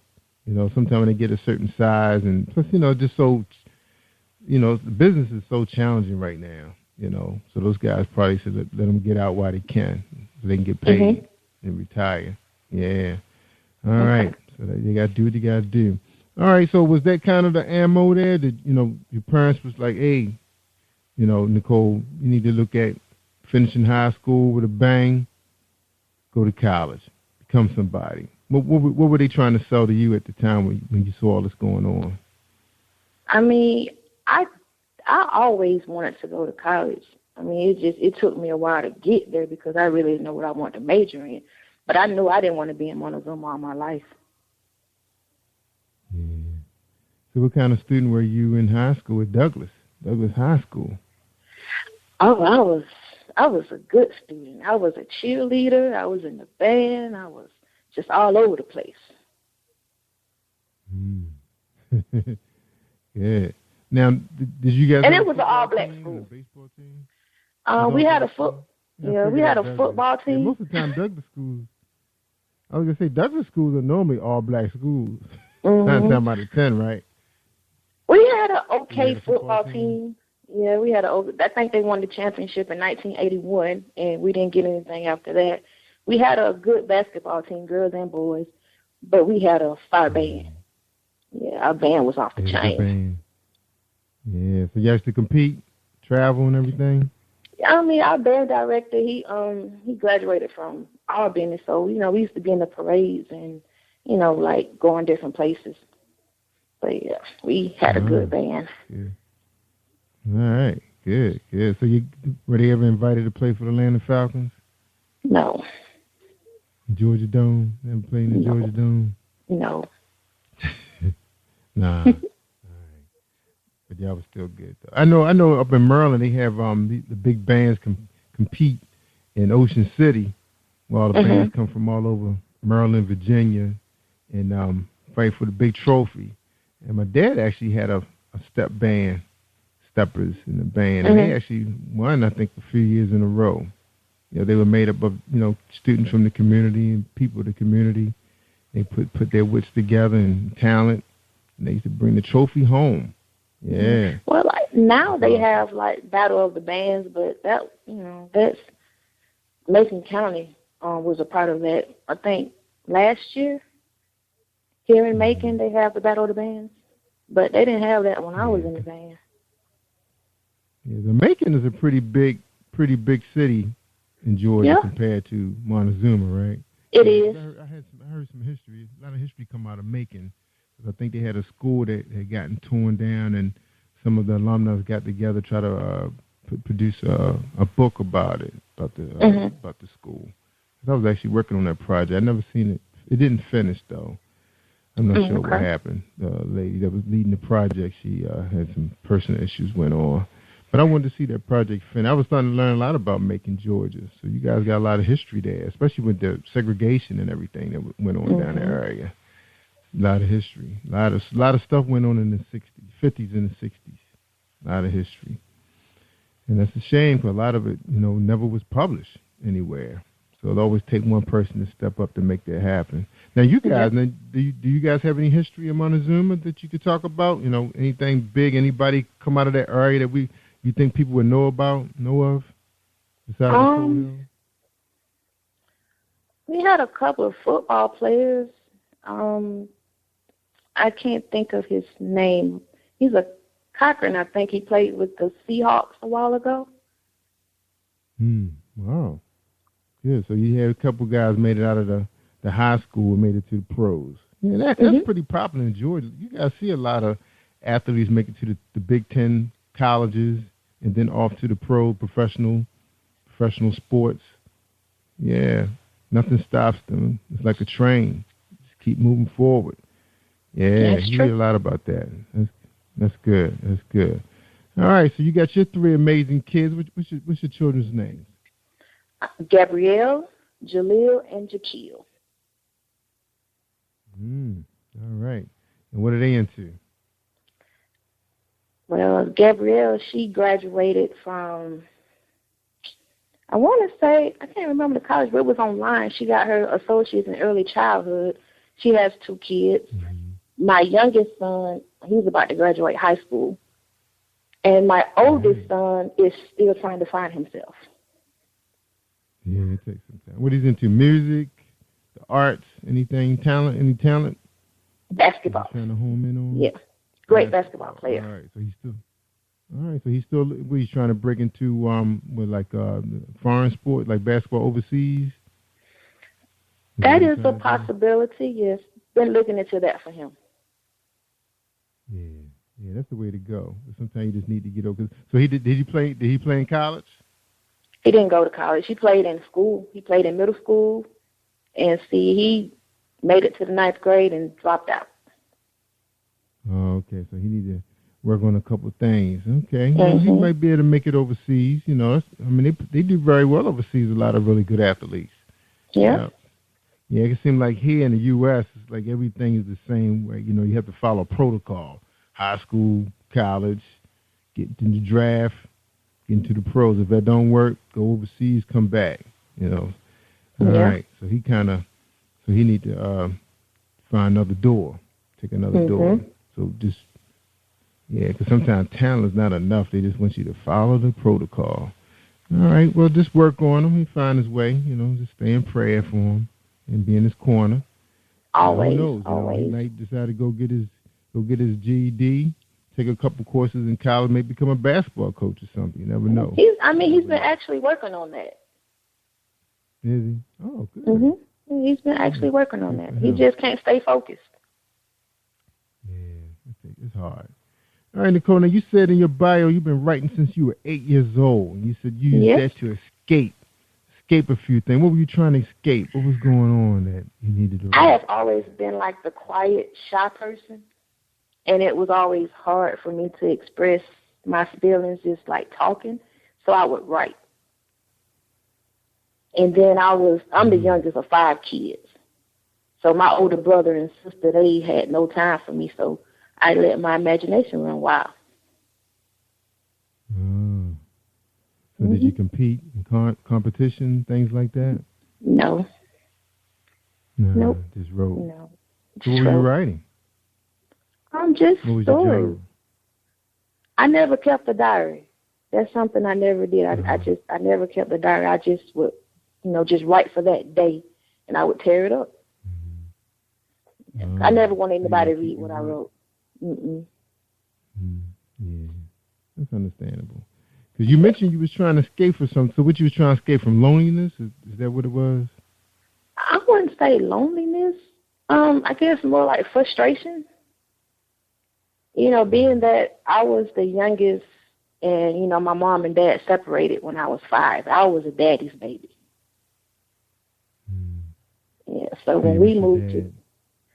Back then I did, yeah. Yeah, that could be pretty traumatic for, a young girl, used to her dad coming home every day from work, greeting him at the door, everybody sitting down at dinner together, breaking bread, and then one day he's not there anymore. That could be hard. Pretty traumatic for a young kid. So you went to your writing. I did. You think, now, writing at 8 years old, that's early to start developing your craft. Did you join the high school newspaper, write for your community, anything like that? No. So when did you decide to save all these stories? So you saved all the stories for your adult life? Because how long you been writing now? I just recently started back writing, maybe like a little over a year ago. You released quite a few books. How many books you have out? Because I thought I've seen at least 4. Just one. It's my first book. Just one book? Yeah, this is my very first book. Oh my goodness. You've probably seen a lot of Nicole Hills on Amazon, but no, that's not me. I only have one book. Yeah. Okay, that's not you. Okay, because I did see 3 Nicole Hills, so books, but that's not you, just the one. All right. Just the one. You're a newbie out there then. Okay, I am. So how's it feel? I mean, how you like it so far, being in the publishing world? I'm still adjusting. It's all new. I mean, it hasn't hit me yet. Not yet. It hasn't hit me, but I mean, I'm enjoying it. Yeah. It's like a dream come true. Out there yet to meet? Yeah, it is for a lot of people. I mean, right now, the internet has made it pretty easy for people to get published now because it's easier to find an audience. Just a matter of just being assertive, getting out there. Now you're a quiet person. You probably work well behind the computer. How are you engaging your fans right now? Are you engaging them every day? Yes, on Facebook, Twitter. Yeah. So that's you there, huh? You can handle that? I can handle that. Yeah. How about when your publisher starts setting you up for book signings? Because book signing season coming now. Spring, weather warming up here in the north. I know. Excited. I know you guys had snow down there. You had ice.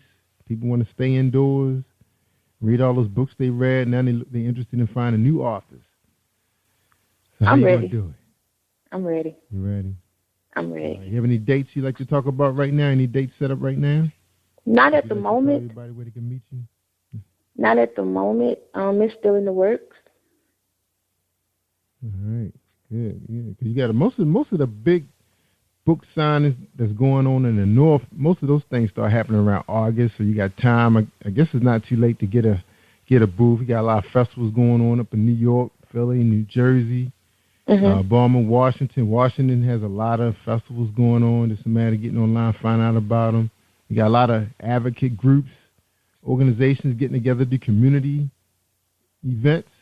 You know, a lot going on. Sometimes you want to try, get out of the norm. You got people using wine tasting events, hosting, parties, cookouts, invite their friends and tell them what they're doing. Now, how your family feel about you being an author, a writer? Have they embraced that yet? They believe it? Yeah, everybody's happy. Everybody happy? Everybody's happy. Yeah, they should be excited. Yeah, they should be excited. All right, Nicole, we're going to take a quick break. When we come back, we're going to talk about this book, Betrayed. Okay. That's right. Okay. That's right. It said this book, Nicole say in her synopsis, step into my world. Let me take you on a journey of sex, lies, and betrayal. How would you feel if you found out your best friend is really a foe? Oh, all right. So we're going to check it out. So everybody listen to this. We got a couple presentations. And we'll be right back with Nicole Hill, author of Betrayed, with Reese Publishing Company. Have you been hurt? Been backstabbed? Got a talking back team. Well, you're not alone. No. Escaping to another reality. Through Dominic Wilkins' good books. Good books, audio books, paperback, ebook, good books. Available on authordwilkinsgoodbooks.com.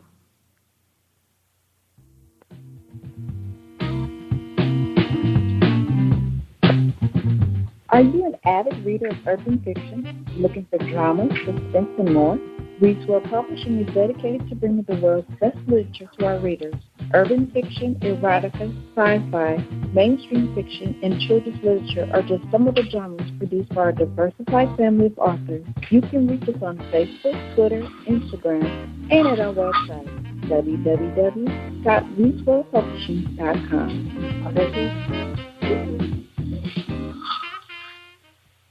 I might be the pizza man. Are you looking for the next great read? A book filled with love, passion, betrayal, and intrigue. The award-winning novel, Season of Change, by Tamika Patrice Kane, is sure to satisfy your literary sweet tooth. Check out this must-read book reviewers are calling uplifting and emotional. And exceptionally great read, deeply intense and thought-provoking. Order your copy today, available in paperback and ebook on Amazon.com or at www.tamikapatrice.com.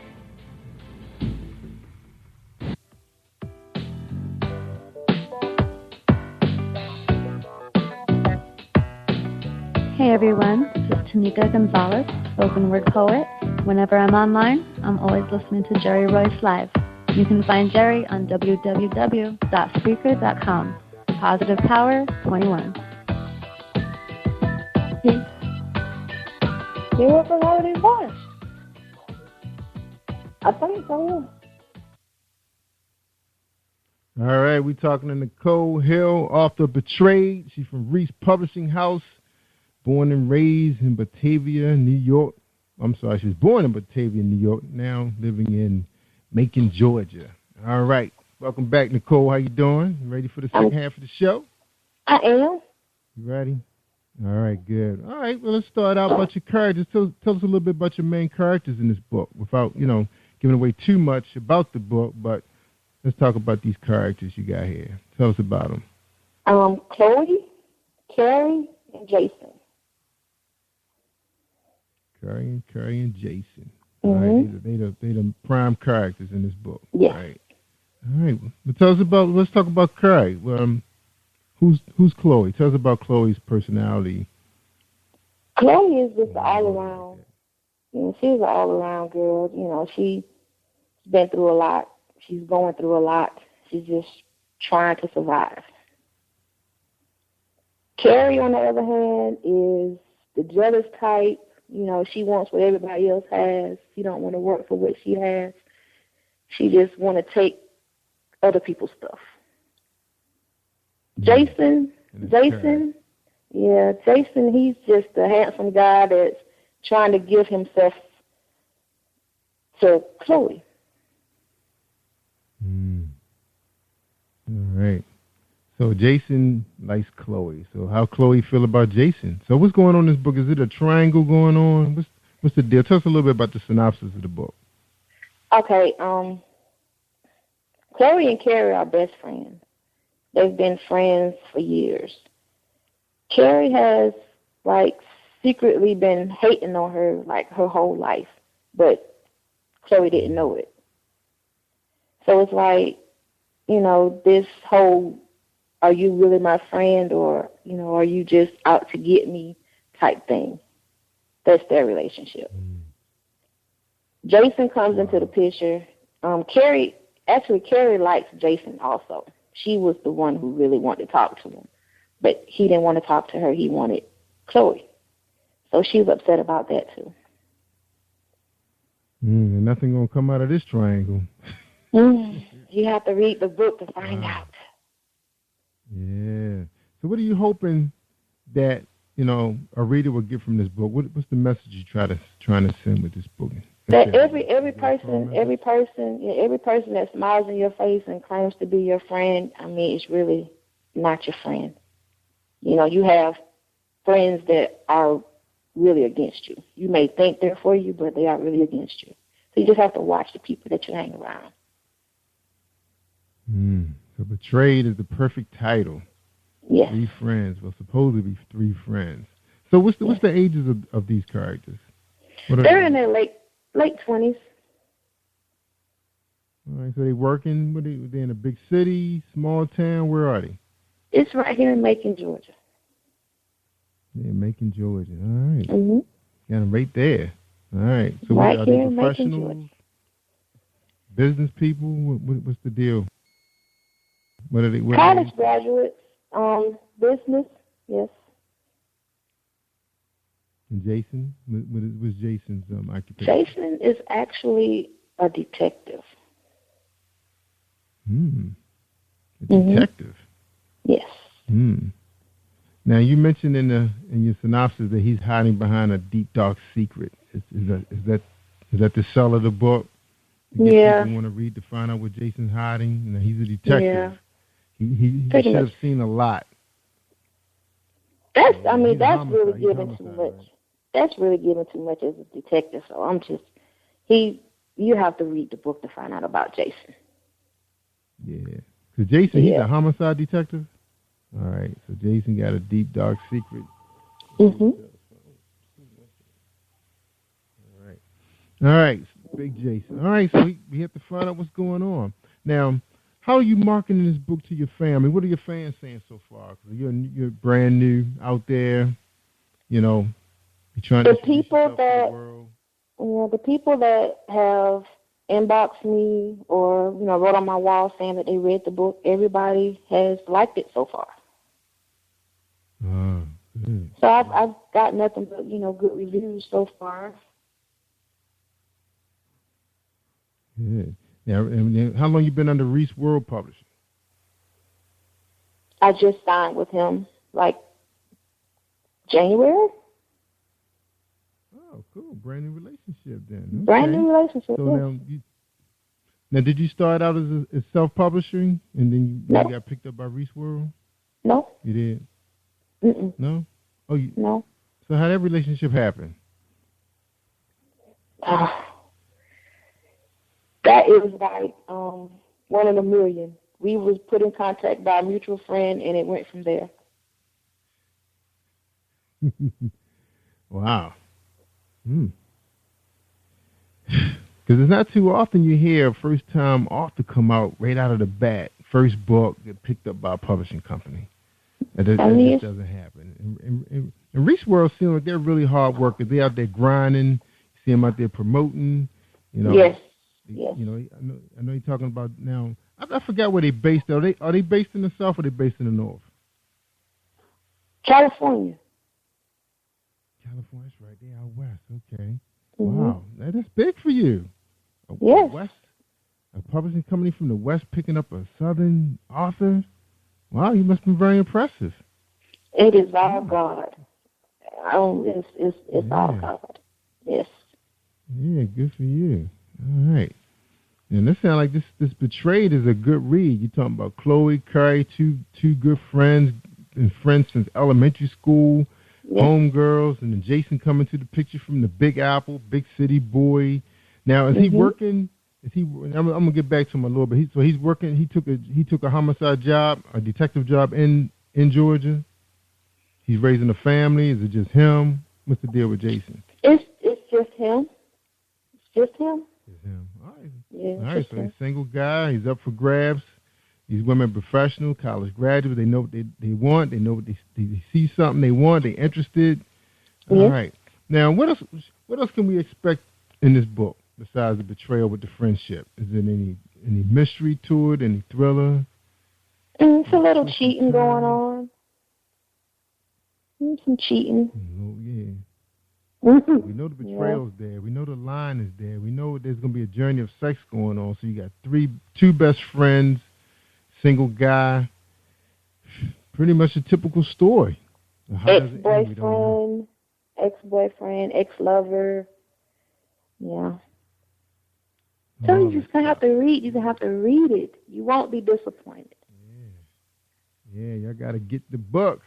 Gotta get the book. Gotta get it. That's right. Betrayal. All right, tell us about that book cover. Did you have an opportunity to decide on your book cover? How instrumental were you with that? Well, I mean, we went through ideas, and we had like 2 copies, and I got to pick which one I liked. Oh, and good. that's yeah. Reese is wonderful. I mean, this publishing company I'm with is awesome. This is like one big family. Everybody is one big family. So was that important? To you as an author? Looking for a publishing company where you could be yourself. It's more family structured. Not just about the money. Yes, yeah, it was important. It makes it easier. Yeah, because it can be kind of frustrating for some authors. They've been writing for a long time. Self-publishing. Mm-hmm. It's hard to get picked up nowadays, even by virtual publishers. Sometimes they just say they don't have enough room because they're already at the max now. Because it takes a lot, the work. Social media is very time-consuming, and you want to kind of give all of your authors the same amount of time. You don't want to favor one over the next. But as an author, what could you say to someone's interested in being published by a company such as Reese World Publishing? What would be your advice for them if they want to get noticed, by a company like that one?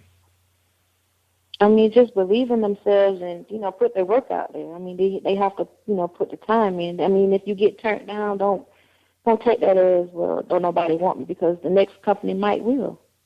So you just have to keep pushing. Right. Be positive about it. That's right. Yeah. That's right. Yeah, because for years, people used to be sending out query letters to publishers.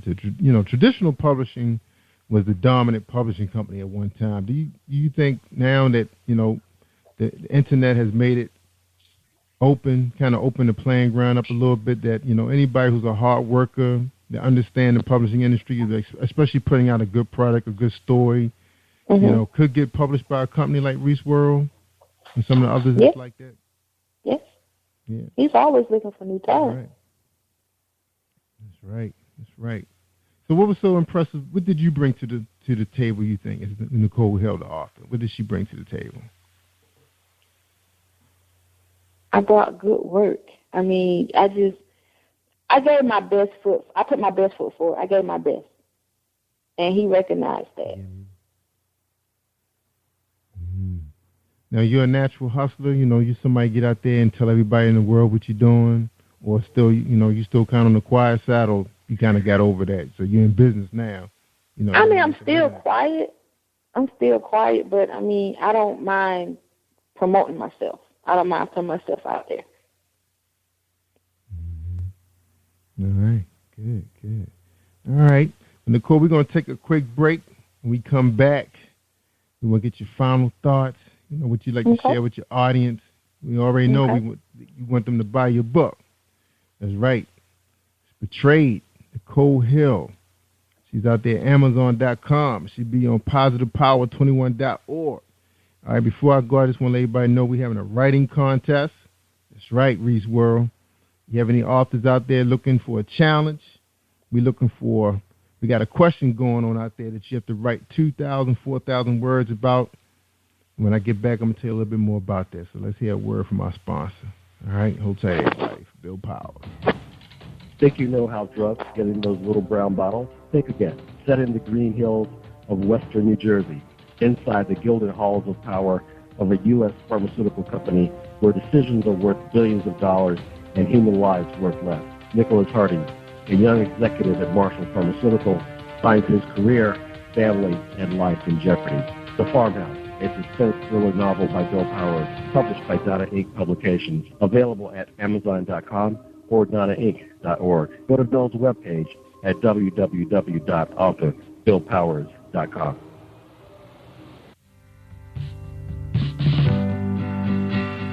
What do you give to a person who has everything? Hi, I'm Darlene Rucker-Williams, and I am the owner of Stylish and Stellar Gifts by Dar. I get this question all of the time. At Stylish and Stellar Gifts by Dar, we specialize in customizing gifts for people and pets too. Our gifts are original and one of a kind. Not only do we deliver, we ship as well. We work according to your budget and your theme. We have gifts for all things, including baby showers, sports teams, get well, bridal, birthdays, pets, just because, and that's just to name a few. So let Stylish and Stellar Gifts by Dar take the worry out of your gift giving today and also for the holidays. Our website is www.stylishandstellar.com, and our phone number is 443-682-5664.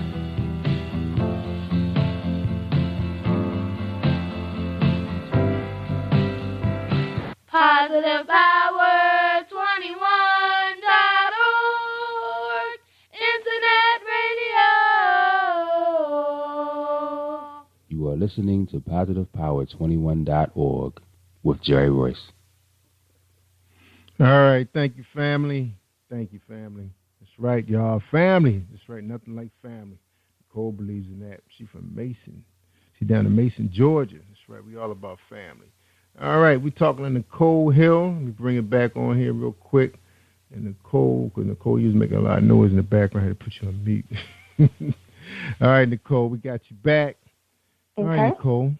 Oh, yeah. And before we end our show, we want to say thank you very much for being part of PositivePower21.org and Jerry Royce Live show. And thank you for being part of it and joining us tonight. Thank you for having me. Your final thought. Yeah, you're welcome. So be ready for your final thoughts. All right? Okay. My book is available on Amazon. Paperback is coming this week. Shout out to Reese at Reese World. And I just want to thank you for having me on the show. Yeah, ReeseWorld.com. You're welcome. You're welcome. Don't forget, again, her book's available at Reese World Publishing. It's RHYS Reese World Publishing. And also you can find Reese World Publishing right there on our website. You'll see Nicole's book sitting right there on www.positivepower21.org. You want to check it out, read her reviews, check out sample pages before you make that purchase. Then you got that one click and it's yours. The book can be downloaded. Like she said, her paperback will be available, I guess she said, the end of this week. This week. And again, if any questions, this week, any questions, direct them to Reese World Publishing, her publisher, and it's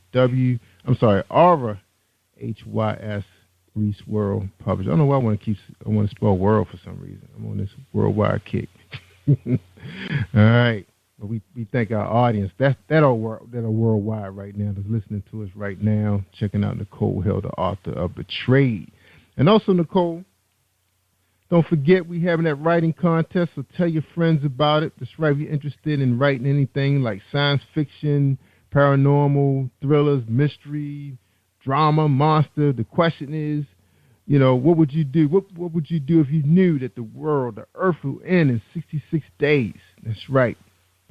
2,000, 4,000 words, submit it to us. You can hit our link up on positivepower21.org. We got prizes. That's right. You can be a guest on our show, get advertising for a couple of months, and we got some other things that's happening that you could be part of. All right? So check it out at positivepower21.org. That's a writing content, creative writing. So be as creative as you like. All right? You don't have to worry about sending it to your editor or anything like that. It won't be published nowhere. All right? Okay, Nicole, we thank you. Thanks again for being on the show. And thank you. We'll hear from you again when you're ready to drop that next book. So you're working on another project after this one, correct? Yes. All right, good. Have you titled it yet, or was that a mystery? I don't want to say right now. All right. Another deep, dark secret, like Jason, right? All right, everybody. Don't forget now, she got Chloe, Curry, Jason. They're ready to tell that story now, Nicole Hill. Check her out, again, at Reese World Publishing. And Nicole Hill on Amazon.com. All right, everybody. I always tell everybody all the time, Nicole, they want to hear the good stuff. The real good stuff. That's right. Stories like Chloe, Curry, Jason. That's right. A journey of sex, lies, and betrayal. You check it out. Amazon.com, on positivepower21.org. You can hear the show also on Spreaker.com/positivepower. Don't forget about my writing contest. Check it out on positivepower21.org. I'm Jerry Royce Live. I'm worldwide. Thank you for tuning in to Jerry Royce Live on positivepower21.org and Spreaker.com/positivepower21. This is a Royce Enterprises production.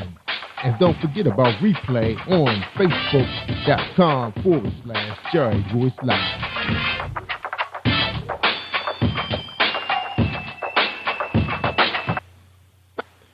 All right, everybody, stay awesome all week long. You are listening to Jerry Royce Live Worldwide Podcast.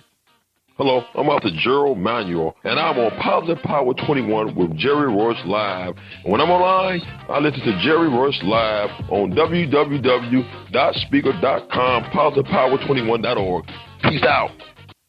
Have you been hurt? Been backstabbed? Got a talking back team. Well, you're not alone. No. Escaping to another reality. Through Dominic Wilkins' good books. Good books, audio books, paperback, ebook, good books. Available on authordwilkinsgoodbooks.com. Hi, this is Armada West. I'm the author of The King's Mortal, and I'm on Jerry Royce Live. You are listening to positivepower21.org with Jerry Royce.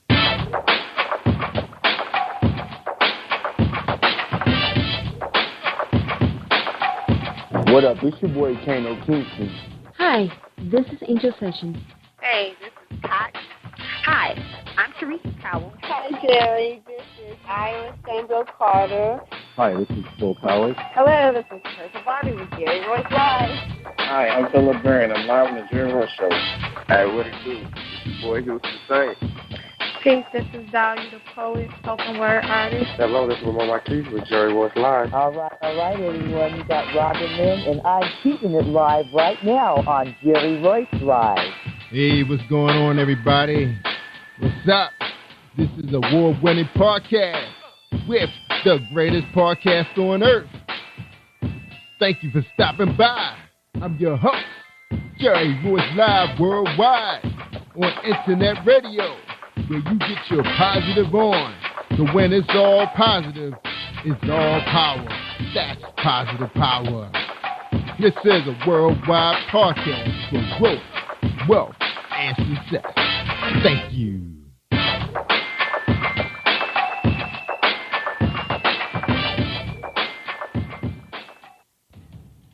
Think you know how drugs get in those little brown bottles? Think again. Set in the green hills of western New Jersey, inside the gilded halls of power of a U.S. pharmaceutical company where decisions are worth billions of dollars and human lives worth less.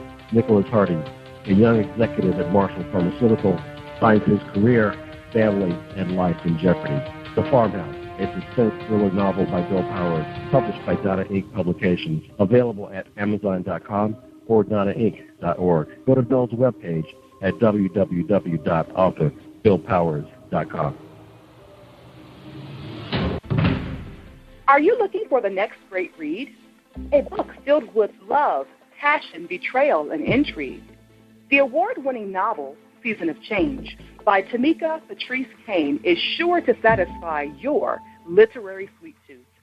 Check out this must-read book reviewers are calling uplifting and emotional. And exceptionally great read, deeply intense and thought-provoking. Order your copy today, available in paperback and ebook on Amazon.com or at www.tamikapatrice.com. Are you an author looking for promotional services or a reader looking for a great read at low prices? In this competitive world of books, Writing Royalty Promotions is dedicated to bringing authors and readers together to build a greater respect for literature through our various promotional services and online bookstore. So head over to WritingRoyaltyPromotions.com and check us out.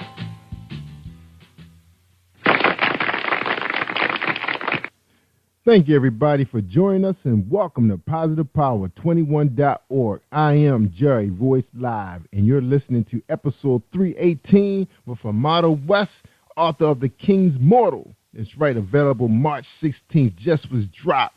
So before we bring her on, let's have a word from our sponsor, Mr. James Deshay, the Romance Man. Are you looking for a great book of poetry that is romantic, heartfelt, and full of male emotion? Then get Thoughts, Love, and Reflections by James K. Deshay. That's Deshay. Go to www.jamesdeshay.com. You will enjoy Thoughts, Love, and Reflections. This is Brandon Royce, and you're listening to Jerry Royce Live worldwide on PositivePower21.org. You're listening to Jerry Royce Live worldwide on PositivePower21.org and Spreaker.com/PositivePower21. Tonight's guest is Amada West. Amada West is an American author and model from upstate New York. Her first notable recognition was her comedic play, The Lou Q, which won a playwright competition and starred actress Fiona Hutchison, an avid gamer. West wrote articles and tech reviews for the GamersHub.net. Her foray into publication began at Crushing's Heart Black Butterfly in 2012 with the release of her romance novella Undefeated and her first full-length novel Bottom Feeded, a short story. Underneath the Christmas Tree was included in her first Hot Ink holiday anthology, MILF and Cookies. West co-authored in romantic sci-fi short story Space in the Fall with her fellow author and friend Jay Leith. The piece premiered in the Chrysophone Song Anthology from Keith's Publications. In 2012, West was contracted by Distinguished Press for her series Merchant Tide, a revamping of Bottom's Feeder. King's Mortal will be available March 6, 2015, when the gloves come off. A full-length novel adaptation of West's Undefeated was picked up by Rome's Publishing in 2014. The release date is pending. As a model, Amada has been featured in Riot Vixen magazine, February 2014, and on Ink Girl. She's also worked with game developers Jamie Frame for his 2014 Tree Translator Kickstarter campaign and was featured in 2 of his promotional videos. Ladies and gentlemen, I present to you Amada West, author. Enjoy this presentation. All right, ladies and gentlemen, we welcome Amada West to Jerry Royce Live worldwide. What's up, Amada? How you doing tonight? I'm doing pretty good. Not too much going on. How are you? Oh, I'm doing awesome. So glad to have a fellow model on the show. You know, I used to do that back in the day. Nothing to brag about, but I got some bills paid. So you still doing that? Yeah, I'm still doing that. I was in touch with a photographer that wants to get into fashion designing and, you know, try and set something with them to actually model clothes for once. All right. So we're going to get into that a little bit. But before we ask you any more questions about your modeling career, we want to know, who is Amada West? I'm pretty simple. I'm originally from upstate New York, cow country pretty much. I grew up on a farm and everything. I moved south about 5 years ago, and I loved it down there. I just moved back up north this past summer, and I'm miserable. This past winter has been terrible. I'm depressed and sad, and I can't wait to get back down south. Get out of here. You said the winter been affecting your mentality? Is that what's going on? Yeah, I write really dark stuff, but I can only handle so much doom and gloom around me. Yeah. All right, we're gonna talk about that. All right. So tell us about your modeling career. Now you mentioned ink in your bio. So was that like tattoo magazines? Yeah, I am pretty heavily tattooed. The photos I had in Riot Vixen, they showcased a lot of my tattoos. Ink Girls was all about sexy tattoos, classy tattoos. Now, where can people find you if they want to peep you online on social media? Where can they find you? They can always pull me up on Facebook. It's Armada West. Just search it; it'll come right up. Same with Twitter, at Armada West. If you go on Ink Girls, I'm available under North Carolina and Connecticut. Oh, good. Yeah. Now, I've been on your Facebook page. A lot of it's talking a lot about you. You being an author, so they will have to go through with all your photographs. You have a lot of pictures of yourself. I see a lot of flowers and statues and book covers. I got a lot of pictures up. I keep my modeling stuff in an album all by itself, so people won't have to hunt too hard. Okay. All right. So we just check out your albums. All right. Now, how did that get started? The modeling career, the tattoos. It's funny. When I was down south, I had a friend and his wife modeled, and I joked. I was like, anybody can be a model. And they're like, well, it's so easy. Why don't you go do it? So it's like, all right, I'll go do it. Watch me. And bam, it happened. Wow. Yeah, I'm one of those people where, if you give me a challenge or say I can't do something, the first thing I'm going to do is go do it. Yeah. Now, you sound very young. Well, how old are you? I am 26. 26. Yeah, you're very young. I remember 26. Matter of fact, I think 26-year-old women are very interesting. They pretty much lived enough of life that they know what they want at 26, I would say. I remember that age. Very mature. You guys kind of know your direction. You kind of made a few mistakes. You learned enough that it's time to move on. So where are you right now in your mindset, your thinking when it comes to your career and relationships, those kind of things? Where are you? I'm in a pretty solid place right now as far as career goes and everything. I'm kind of working, pay the bills. I have a direction I'm going with that. I would love in a few years after I get some of the bigger bills paid off to cut back to just part-time and, focus on the writing. The writing is really what I love to do, so, of course, that's what I would love to have as a full job. Yeah. Now, do you think that the modeling may take off? Is there any room for advancement? It definitely hasn't hurt my writing. There was a point where I was getting 40, 50 friend requests on Facebook every day, and I'm pretty sure that the modeling helped to drive that. Yeah, absolutely. So right now, the easy part of making money is writing books and getting the downloads. You can make money while you sleep. Wake up, wow, 5,000 downloads. Man, you can't beat that. Can't beat that. Now, you penned quite a few books, to be so young. Did you go to school for writing? I did not. I actually can't stand writing classes. I'm one of those people that I can't be told what to write. I can't write essays or anything like that. My editor probably wants to kill me, but I put in semicolons wherever I want. So there is no writing class at all in the method of how I do this. So how did all this writing, this career get started? What happened? Where the book I've always been writing for as long as I can remember. I've always been working on something. I used to write poetry when I was younger. I started writing a play, and then that led into the other play that I actually was recognized for in the region. I started writing books when I was in junior high. Actually, The King's Mortal is an evolution of a book that I wrote back in high school. Oh, wow. Good. And we're going to get into The King's Mortal in the second half of the show. We're talking to Amada West. We're getting to know her.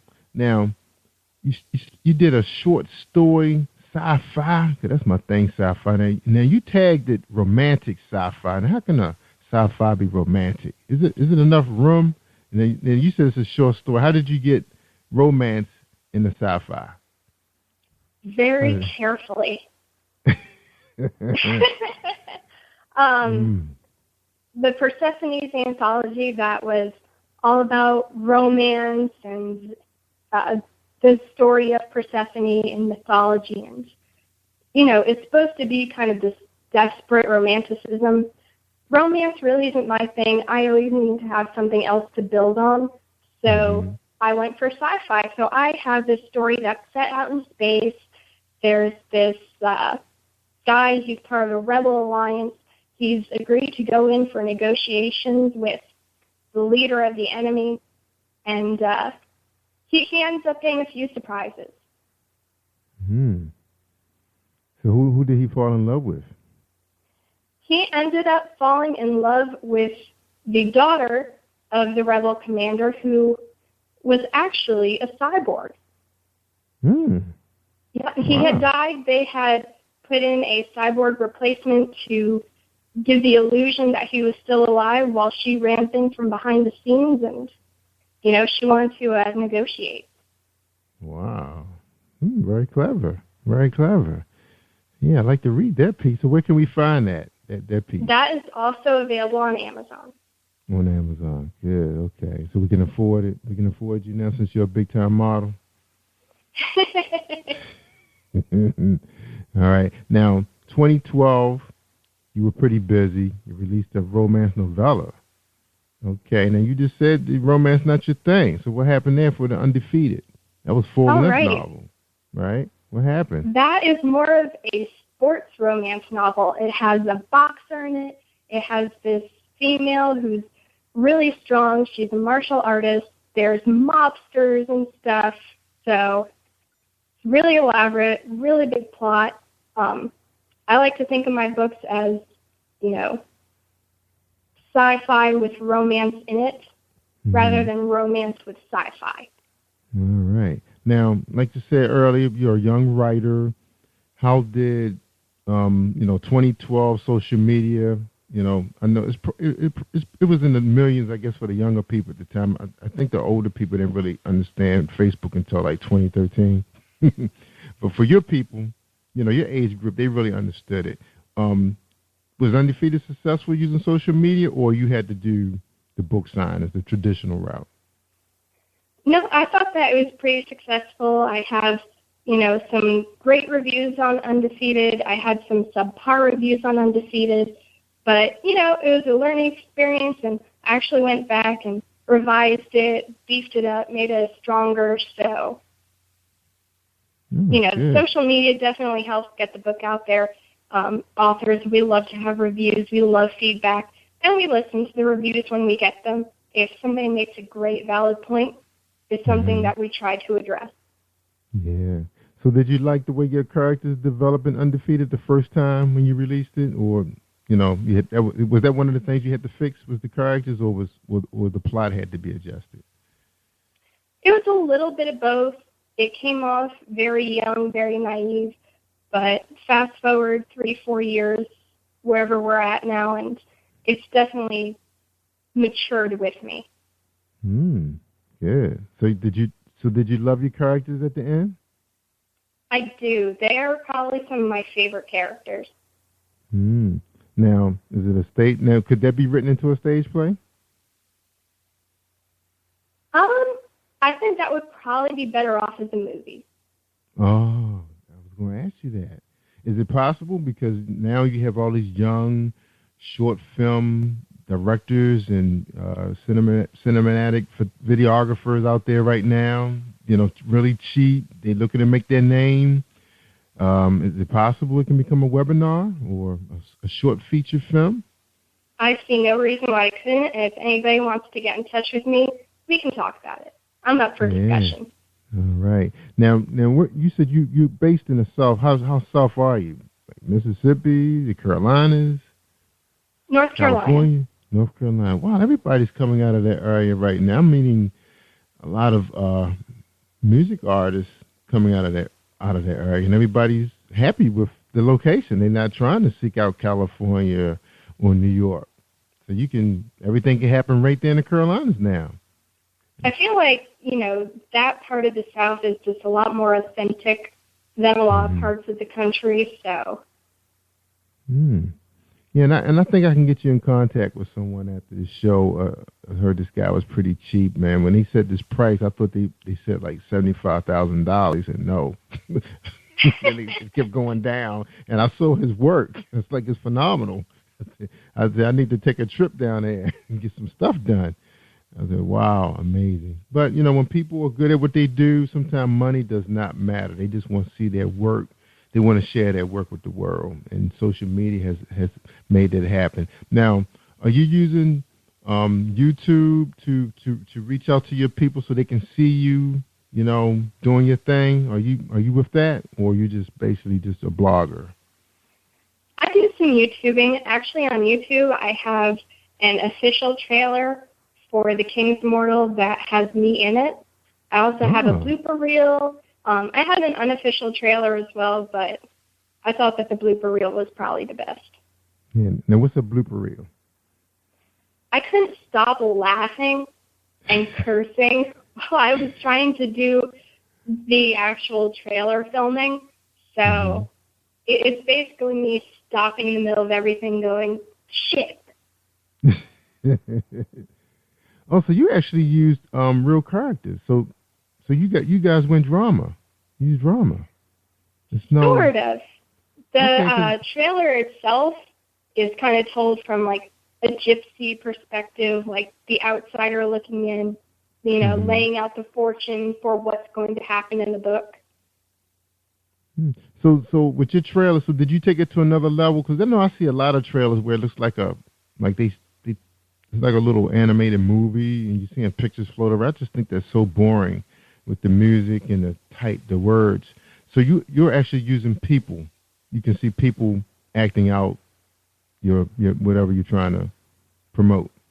Is that what you're doing? The trailer is actually me dressed up as a gypsy. We did up my living room and everything so that, you're in a fortune teller's space, and I'm laying out the cards. I'm telling you exactly, this is going to happen. There are dark waters ahead. So. Wow, you're so creative. Where did all that come from? I'm really into the mysticism. Obviously you can't write a paranormal book without being intrigued by it at least some level. So it kind of comes out. All right. Well, let me delay our break a little bit. So how did you grow up? What was childhood like for you? I was a pretty lonely kid. I was always the black sheep, going off, doing my own thing. You could always find me in the library looking at this book, working on this project and stuff. So really a loner. So you didn't hang out with like athletes and cheerleaders and chess club kids, none of that stuff? No, I tried, but I guess I was just a little too spacey for them. So you weren't adventurous, like, try drugs with the cool kids to fit in and drinking all night and, have your parents wondering where you are, reckless living. So you weren't reckless in high school? No. I grew up with my grandparents, and I sat at home and, I was a good girl. So you stay home and entertain them? That's cool. Wow, that is awesome. All right. Well, we knew what. Now I'm finding that I'm getting all of the real fantastic stories from the pastors, the Christian community, the gospel singers, and the musicians. They're the ones that got the crazy, high school stories and everything.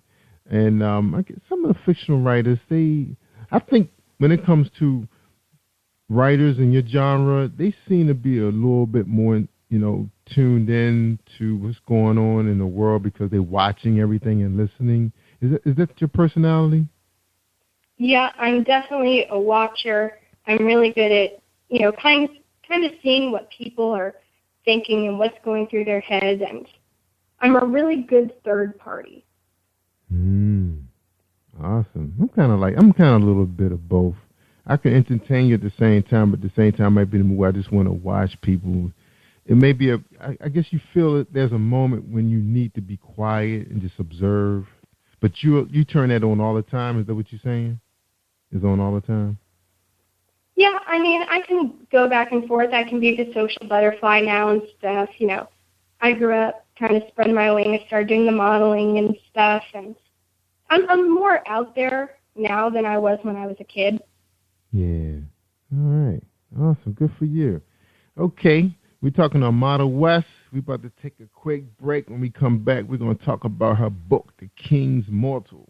Can't wait to talk about her characters. All right, I'm Jerry Royce Live, and we're going to listen to a little bit of Reese Publishing. Check them out, Reese Publishing. And check them out on www.positivepower21.org.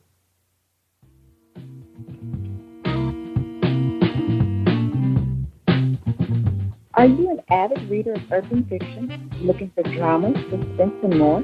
Reese World Publishing is dedicated to bringing the world's best literature to our readers. Urban fiction, erotica, sci-fi, mainstream fiction, and children's literature are just some of the genres produced by our diversified family of authors. You can reach us on Facebook, Twitter, Instagram, and at our website, www.reeseworldpublishing.com.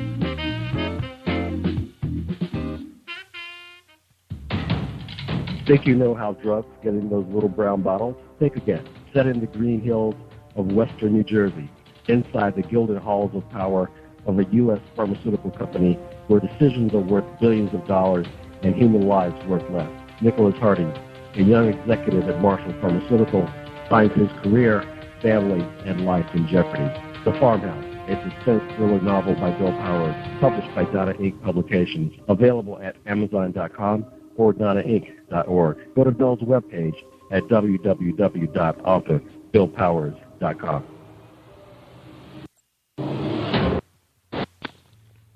Hi, I am Arthur Crystal Alexis, and I'm on Positive Power 21 with Jerry Royce Live. Woohoo!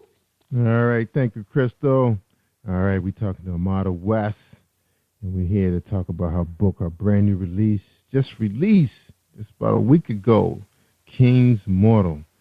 All right, Amada, tell us about this book without giving away too much, just enough to get everybody interested, and then we're going to talk about your main character and how that character was developed. You mind talking about the book a little bit? Yeah, all right.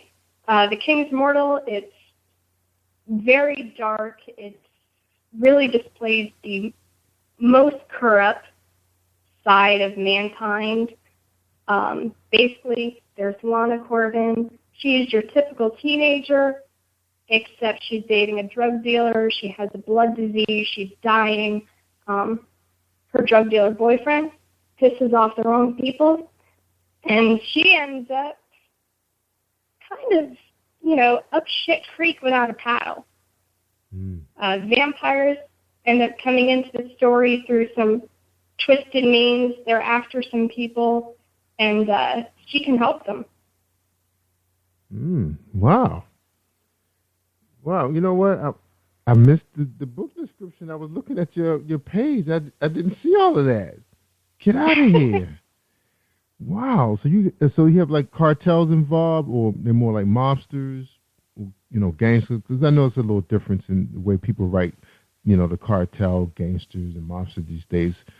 Where are your drug dealers? What level are your drug dealers? Are they street level, or are they bigger than that? They're bigger than street level. They're more like the kingpins. Like, if I think of, a drug lord, I picture them, chilling in their mansion. They've got their tigers and their, collection of gold guns and everything. And, everybody kind of scurries away from them as they walk by. Yeah, right. The ones that are running things, like running it like a corporation, a real business. All right. Yeah. So then the vampires. So how does the vampires fit in? Are they trying to protect something, or somebody stepped into something they had no business stepping into? What happened? All right. Well, Lana's boyfriend Vic is a drug dealer. He has some people working for him that the vampires are after. So they start infiltrating his ranks in order to get to them. Oh, so that's how they got in there. Okay. Wow. And Lana ends up seeing more than she should have, and there's really no way back from that point. Wow. Now, if you had an opportunity to make this a webinar, I mean, I'm talking like 20-minute episodes, this would be awesome. You think you could pull that off? It's funny. This is probably the one book that I would much rather see as like an anime or something drawn, because in my head, if I try to picture it happening live action, it just seems cheesy. Yeah, right. You need a really big budget to pull something off like this, so it would definitely have to be animated. And there's some guys out there that are really, really good at this too. Are you looking into it right now, or is it a money issue? It's not something I've dabbled in yet. I love anime. It's one of my favorite genres of television to watch. Like I said, if there's anybody out there that's interested, they can definitely hit me up. Yeah, that's right. Put the word out there. You have to join those guys' groups, because there's a lot of them out there. Those guys are off the chain too. I've seen their work. It's ridiculous. Because the software is cheaper now and the computers can actually handle them. Before, you had to have like custom built systems to run that software, in the day. I remember. But now, man, a good strong laptop and a big monitor. That's all it takes. That's right. And you're good to go. Wow. Just need some creativity, and some voiceover work. Now, I'll make a good character in the voiceover. I think you'd be a great character in voiceover. Yeah. You might have to have some patience. You have to have everything written out for me, though, because I forget names. Yeah. Wow. Man, if you get this thing off the ground, you have to let us know. We got to have you back, because I love it. I was really big into Dragon Ball Z. I just went crazy when Dragon Ball Z went to the next level. My son, we was really... it's a classic. Yeah. I was like, wow. And then, of course, the Japanese animated guys really, if you ever get a chance to look at their stuff on YouTube, it's crazy. Because then when social media really got strong with YouTube, we were able to actually be able to download without buffing for minutes. Now you can really enjoy their work. And there's some really, really good work out there right now. Really good stuff out there. There's some crazy good artists. Yeah. This is just that sometimes their storyline is a little off, and they need some help from somebody like you, like a real writer. So that's the only problem. They just need a writer to help them out a little bit with development. But like you said, it's crazy. All right. Now, I know you probably got some favorites out there, but it's about you tonight. All right. Now, how's it doing right now? I know it's only been released for this, I think, a week or two. King's Mortal. How your fans are receptive to? Are they feeling you with this right now, or they can't put the street together with the vampire? Because people love vampires. Vampires are like heroes to some people now. They're romantic. They're like destroying the worst of mankind and make it better for everybody. How you feel about that? It's funny you say that, because my vampires are actually the headsmen of God. Yeah, the people that they're after are, really wicked people, morally corrupt, and vampires were created by God as the ultimate weapon against them. And they're probably the only creatures that can destroy these real gangsters, because the normal humans they don't have the weaponry to handle them. You got it. Now, can your vampires, can they like totally withstand, the drug dealers probably don't believe they exist, so not giving away too much. Do the drug dealers, do they become, can they challenge these guys after a while? Do they kind of figure out, okay, these guys are real? At first they didn't believe it, but now they see that it's real, and they trying to figure out how to stop them before they stop them. Is that happening in this book? A real war?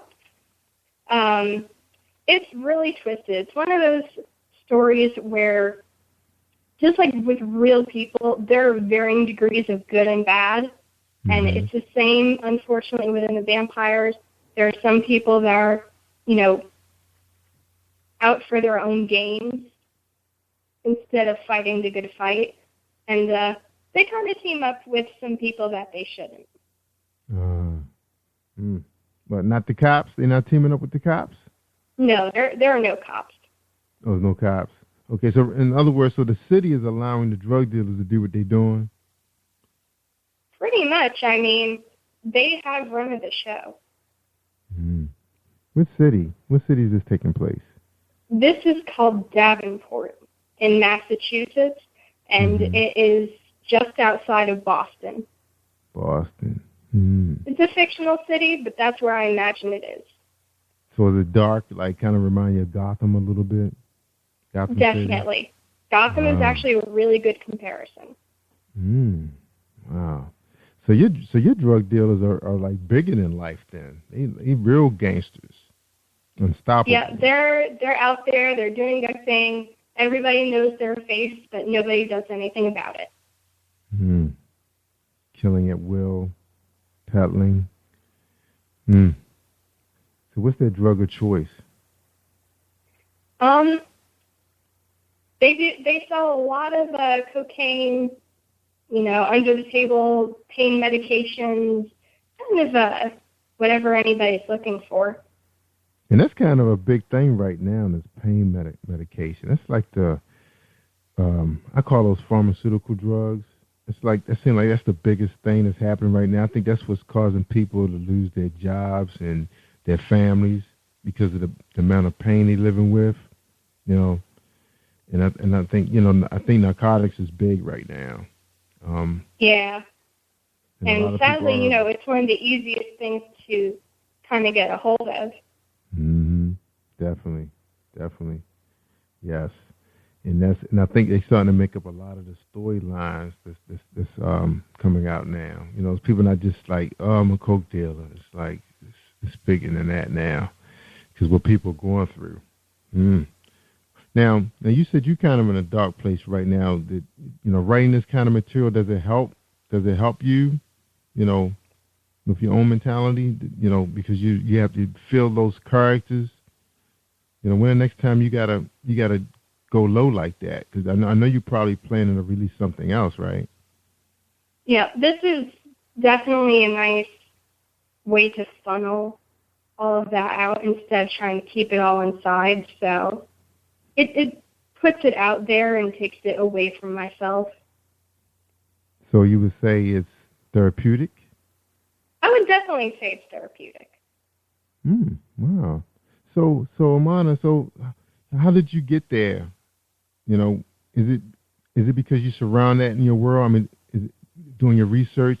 I mean, are you real thorough with your research when you're writing a book like this? Like, where did you go? Where did you take your place where did you take yourself when you was developing King's Mortal, the characters in the place? I'm one of those authors where I shut my eyes and I let the movie play in my head, and I'm just writing down exactly what I see happening. And like I said, this is a story that I actually started writing back in high school, and it used to be really young and innocent and naive, and as I got older, it just kind of spiraled into this dark, overwhelming beast. Yeah, it's gonna have to be animated. You might make a killing on download. Now let's talk to you. Let's pretend you're the producer. Okay, you already, the animation has already been developed. It's completed. I'm not sure how many hours it pans out to complete your story, but would you release it? Say, how smart would you be with your release? Talk to us about how would you market it? With social, because this is the problem right now. And I think because of where you are, you're young, you understand social media, you understand animation because it's just like big film. people listening right now, they're between the ages of 45, 54. That's like my 80%. That's my core. They're creative with what they do, but they don't understand the back end like you do. How would you market King's Mortal as an animation, piece by piece? How would you do it? Where will you start? I think one of the biggest places that something like that would be able to take off would probably be on something like Instagram. That seems to kind of be the new Facebook, and everybody's tagging everything and hashtagging and resharing with their friends.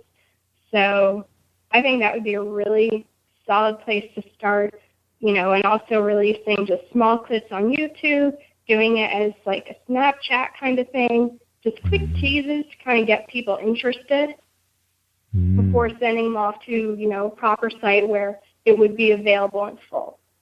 So you want to see, so your advice would test it first before you launch it to iTunes or Yeah, Amazon? I would probably start with like a lot of teasers and stuff, kind of get the intrigue. Whenever, you see a preview for a TV show, the first preview you see for it is generally only a few seconds long.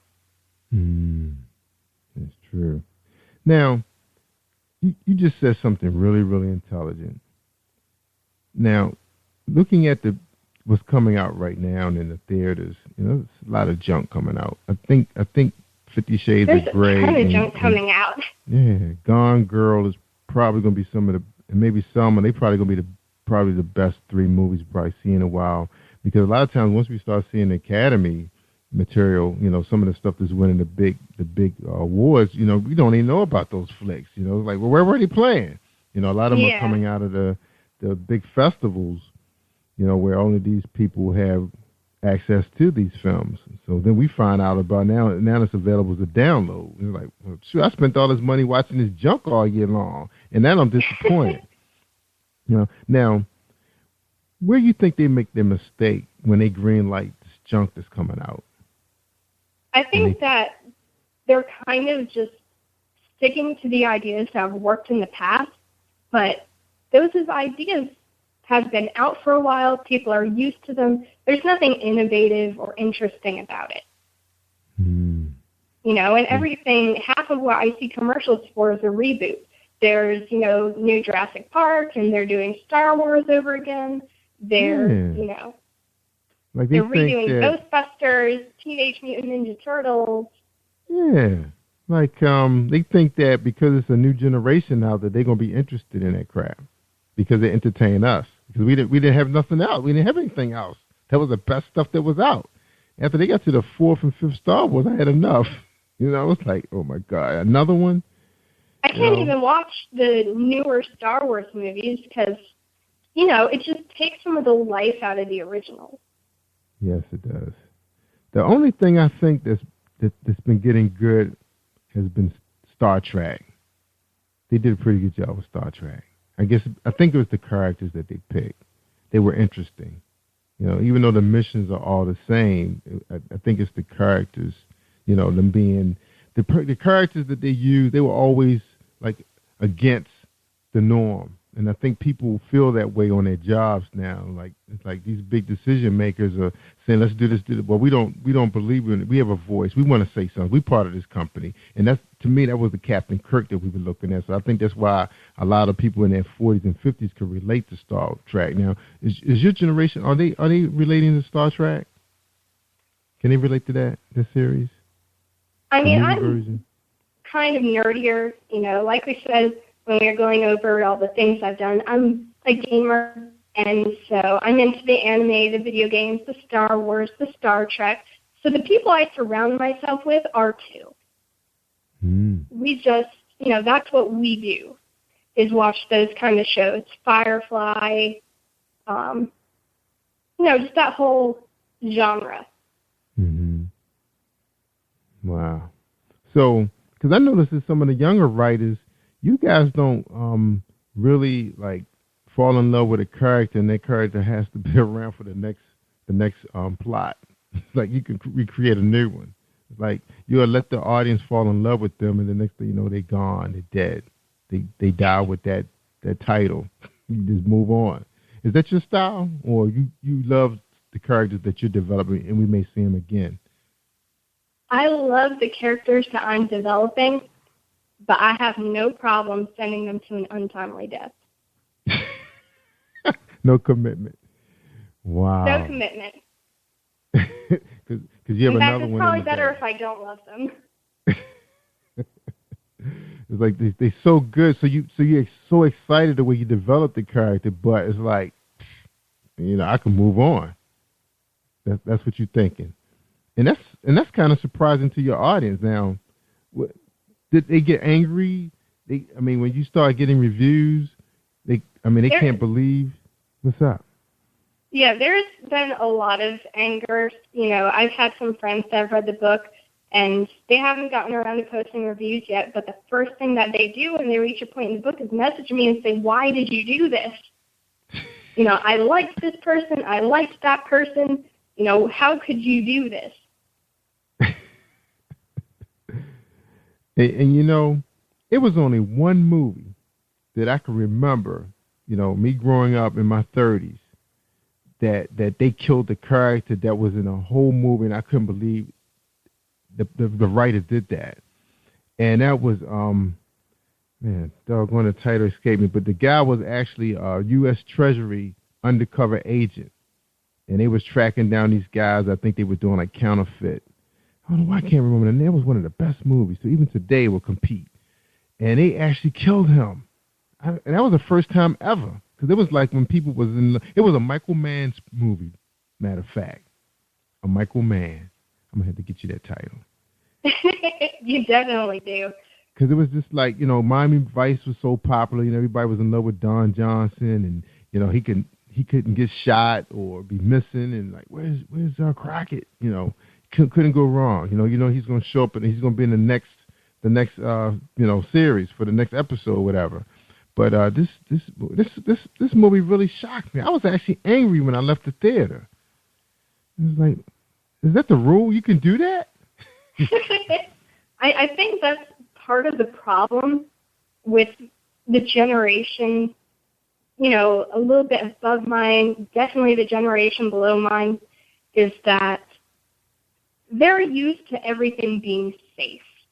They're used to, knowing that their favorite character is still going to be there. And it's nice that a lot of authors are kind of breaking that mold, right immediately. George R.R. Martin with Game of Thrones.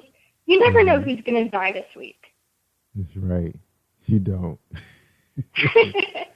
And, even if you want to go a little bit further back to when I was younger, J.K. Rowling. There were some tragic losses in Harry Potter. Mm-hmm. And it wasn't something that, the younger generation is really used to. Yeah.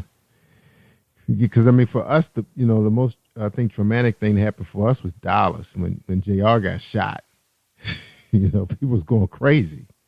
It's like the world was about to stop because, they was JR. Who shot JR? That was like the main concern. We kind of knew he was going to be around, but it's like, well, who did it? We thought everybody loved him.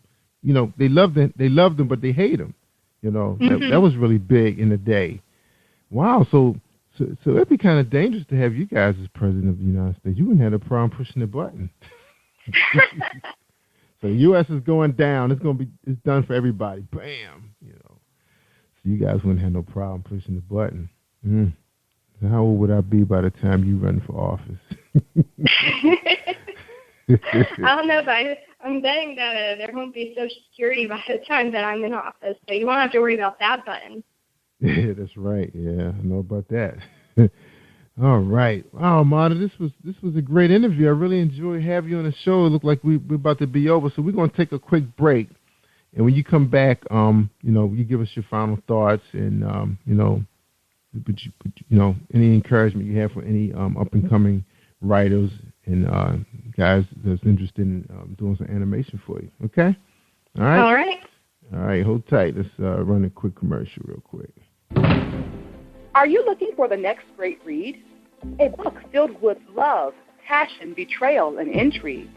The award-winning novel, Season of Change, by Tamika Patrice Kane, is sure to satisfy your literary sweet tooth. Check out this must-read book reviewers are calling uplifting and emotional, and exceptionally great read, deeply intense and thought-provoking. Order your copy today, available in paperback and ebook on Amazon.com or at www.tamikapatrice.com. Hey, this is director-producer Alan Wills, and I am on Positive Power 21 with Jerry Royce Live. And when I'm online, I listen to Jerry Royce Live at www.spreaker.com/positivepower21.org. Y'all heard? All right, we're talking to Martha West. She has no problem pushing the button on your favorite character. Don't fall in love with them. They may not be around. All right, Martha, we're ready for your final thoughts for tonight's show. And we really appreciate having you on the show, too. You're awesome. Thank you so much for having me. I really enjoyed this. Yeah, I'm glad you did. And we wish you the best out there with those downloads, too. You know, keep being creative. I'm definitely going to check out your trailer, get that on the site so people can check you out. Wow. It's good to see some creative minds, you know, taking advantage of social media. You know, taking it. I mean, it's free. Why not, right? Yeah. Yeah. Technology, man, is so cheap now. Just need to be creative, and I can't wait to see your trailer. All right, we ready for your final thoughts? All right. Well, I definitely think that everybody should go out there and get a copy of The King's Mortal. It's available as digital. It's going to be available as paperback in a couple days, hopefully. So whichever method you prefer, if you like to smell books, you can have that. It's really dark, sinister, but there's definitely a passion about it. And it's a whole new twist on the traditional vampire lore. It's something that you've never read before. So I think that everyone's really going to enjoy the innovativeness of it. Wow. And what does that cost? I was just on your page. What is the cost of that download? It's $2.99. Wow, I'm going to have to get that. I'm looking forward to reading this book. Yeah, it's Friday, tomorrow. Don't get too invested in anybody, though. I pushed the button. Yeah, you pushed the button. I told you I enjoy reading vampire movies, and then you mixed it with the gangsters and everything. I'm looking forward to that read. Yeah, I can do that book, 260 pages. I should be able to finish it by Sunday. I need to take a break. I've been working too hard on mine. I need to take a little break. You take a break. You read my book, and when you're done crying and you've cleaned up your tears, you can come let me know what you thought. Yeah. I think I'm gonna sit in my studio on my new couch.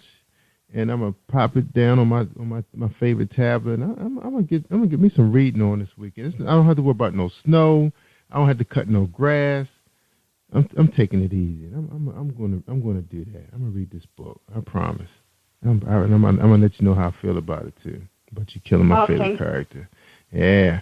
All right, Mon. I really appreciate having you here.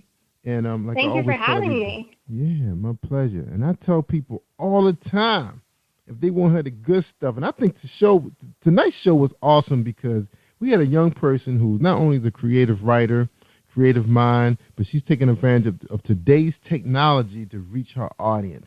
And she's ready to take it to the next level. You know, the technology is here, everybody. We living in that world now. Yeah, you could bring your characters to life. You got actors out there. You got actresses. You got stage plays. That could be videotape. You could bring it to everybody's home. We got Chromecast. We could download YouTube right to our TV. You don't need a smart TV. You can get a little Chromecast thing, connects to the internet, and you can watch anything you want. See, a lot of my age group don't even know about that. They think you got to go buy a $700 TV. You don't. You don't have to do that. Chromecast on I'm guilty of having the $700 TV, though. Yeah, you gotta at least have one. But the rest of the TVs you can get them for $300-400 and put them in your favorite room where your favorite chair is. All right, you can do that now. All right, everybody, I gotta go. I'm Jerry Royce live worldwide on PositivePower21.org and Spreaker.com/PositivePower21. Thanks for listening and stay awesome all week long. I'm Jerry Royce live. Thank you for tuning in to Jerry Royce Live on PositivePower21.org and Spreaker.com/PositivePower21. This is a Royce Enterprises production. And don't forget about replay on Facebook.com/Jerry Royce Live.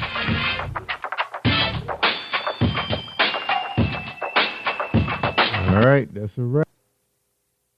You are listening to Jerry Royce Live Worldwide Podcast.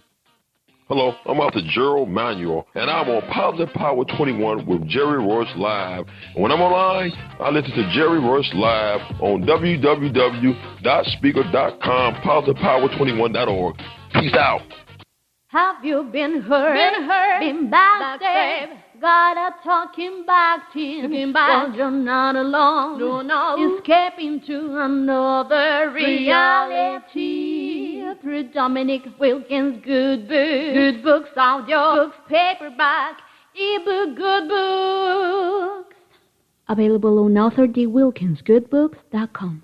Hi, this is author Karen Pearson. I wrote the Hellfire Trilogy, and I'm on Jerry Royce Live Worldwide. You are listening to PositivePower21.org with Jerry Royce.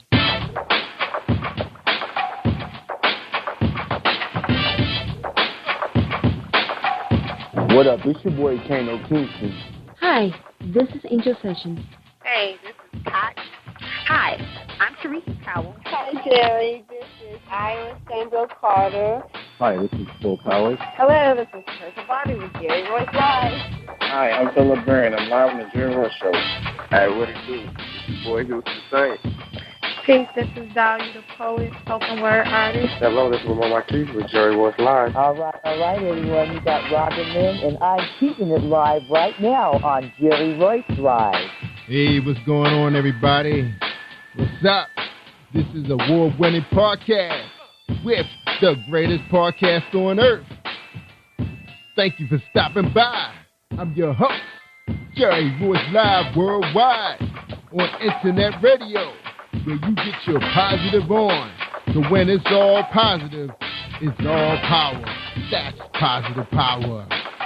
This is a worldwide podcast for growth, wealth, and success.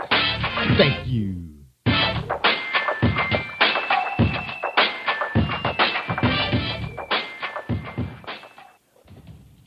Think you know how drugs get in those little brown bottles? Think again. Set in the green hills of western New Jersey, inside the gilded halls of power of a U.S. pharmaceutical company where decisions are worth billions of dollars and human lives worth less. Nicholas Harding, a young executive at Marshall Pharmaceutical, finds his career, family, and life in jeopardy. The Farmhouse, a suspense thriller novel by Bill Powers, published by Donna Inc. Publications, available at Amazon.com or DonnaInc.org. Go to Bill's webpage at www.authorBillPowers.com. Are you looking for the next great read? A book filled with love, passion, betrayal, and intrigue. The award-winning novel, Season of Change, by Tamika Patrice Kane, is sure to satisfy your literary sweet tooth. Check out this must-read book reviewers are calling uplifting and emotional, and exceptionally great read, deeply intense and thought-provoking. Order your copy today, available in paperback and ebook on Amazon.com or at www.tamikapatrice.com. Are you an author looking for promotional services or a reader looking for a great read at low prices? In this competitive world of books, Fighting Royalty Promotions is dedicated to bringing authors and readers together to build a greater respect for literature through our various promotional services and online bookstore. So head over to FightingRoyaltyPromotions.com and check us out.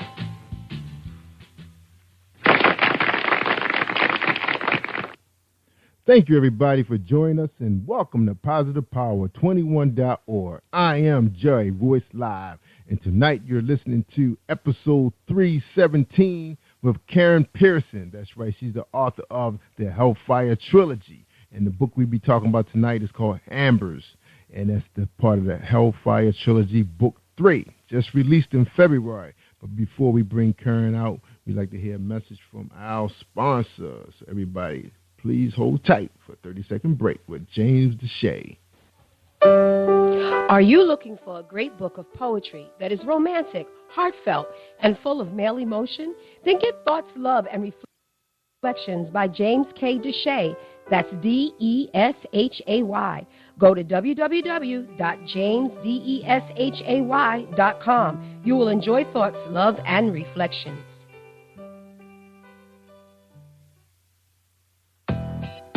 You're listening to Jerry Royce Live worldwide on PositivePower21.org and Spreaker.com/PositivePower21. Tonight's guest is Karen Pearson. Karen is the author of Hellfire Trilogy and Arthurian Bloodline. She's a full-time pet parent of 2 dogs, Nikki and Jamie. Karen has a BA in anthropology and has explored dozens of cultures in her studies, but has imagined countless more. She enjoys reading, playing action RPGs, and plotting her next adventure for her characters whenever she has a spare moment, free of the dreaded undefeated puppy dog eyes attack. Her upcoming project will be the first novel of her new vampire series, Arthurian Bloodline. When she's not writing, Karen can be found playing with her puppies or Googling various dangerous topics for novel research to make her constantly questioning while federal agents haven't yet knocked down her door. Ladies and gentlemen, I present to you on PositivePower21.org, Karen Pearson. Enjoy this presentation. You are listening to Jerry Royce Live Worldwide Podcast. All right, everybody. Welcome to Jerry Royce Live on PositivePower21.org. What's going on, Karen Pearson? How you doing tonight? I'm good. All right, glad to have you on the show. And first question for you. We come right out of the gates on the show, Karen. I don't pull no punches. First question is, who is Karen Pearson? Well, I don't honestly know. I mean, I'm still kind of just living the dream with writing books and stuff. It's been a hobby of mine since I was a kid. So I'm just enjoying my hobby here. You know, hey, I found some person that wants to publish me. I'm like, oh, that's cool. So living the dream. That is cool. Yeah. You sound pretty young too, so you must be living your dream pretty early in life. Some of us don't find that till later in life. So what's going on with that? Yeah. Yeah. Right. I'm 24. So. Oh yeah, you're young. So did you just graduate from college just a few years ago? Yeah, I graduated in 2013. 2013.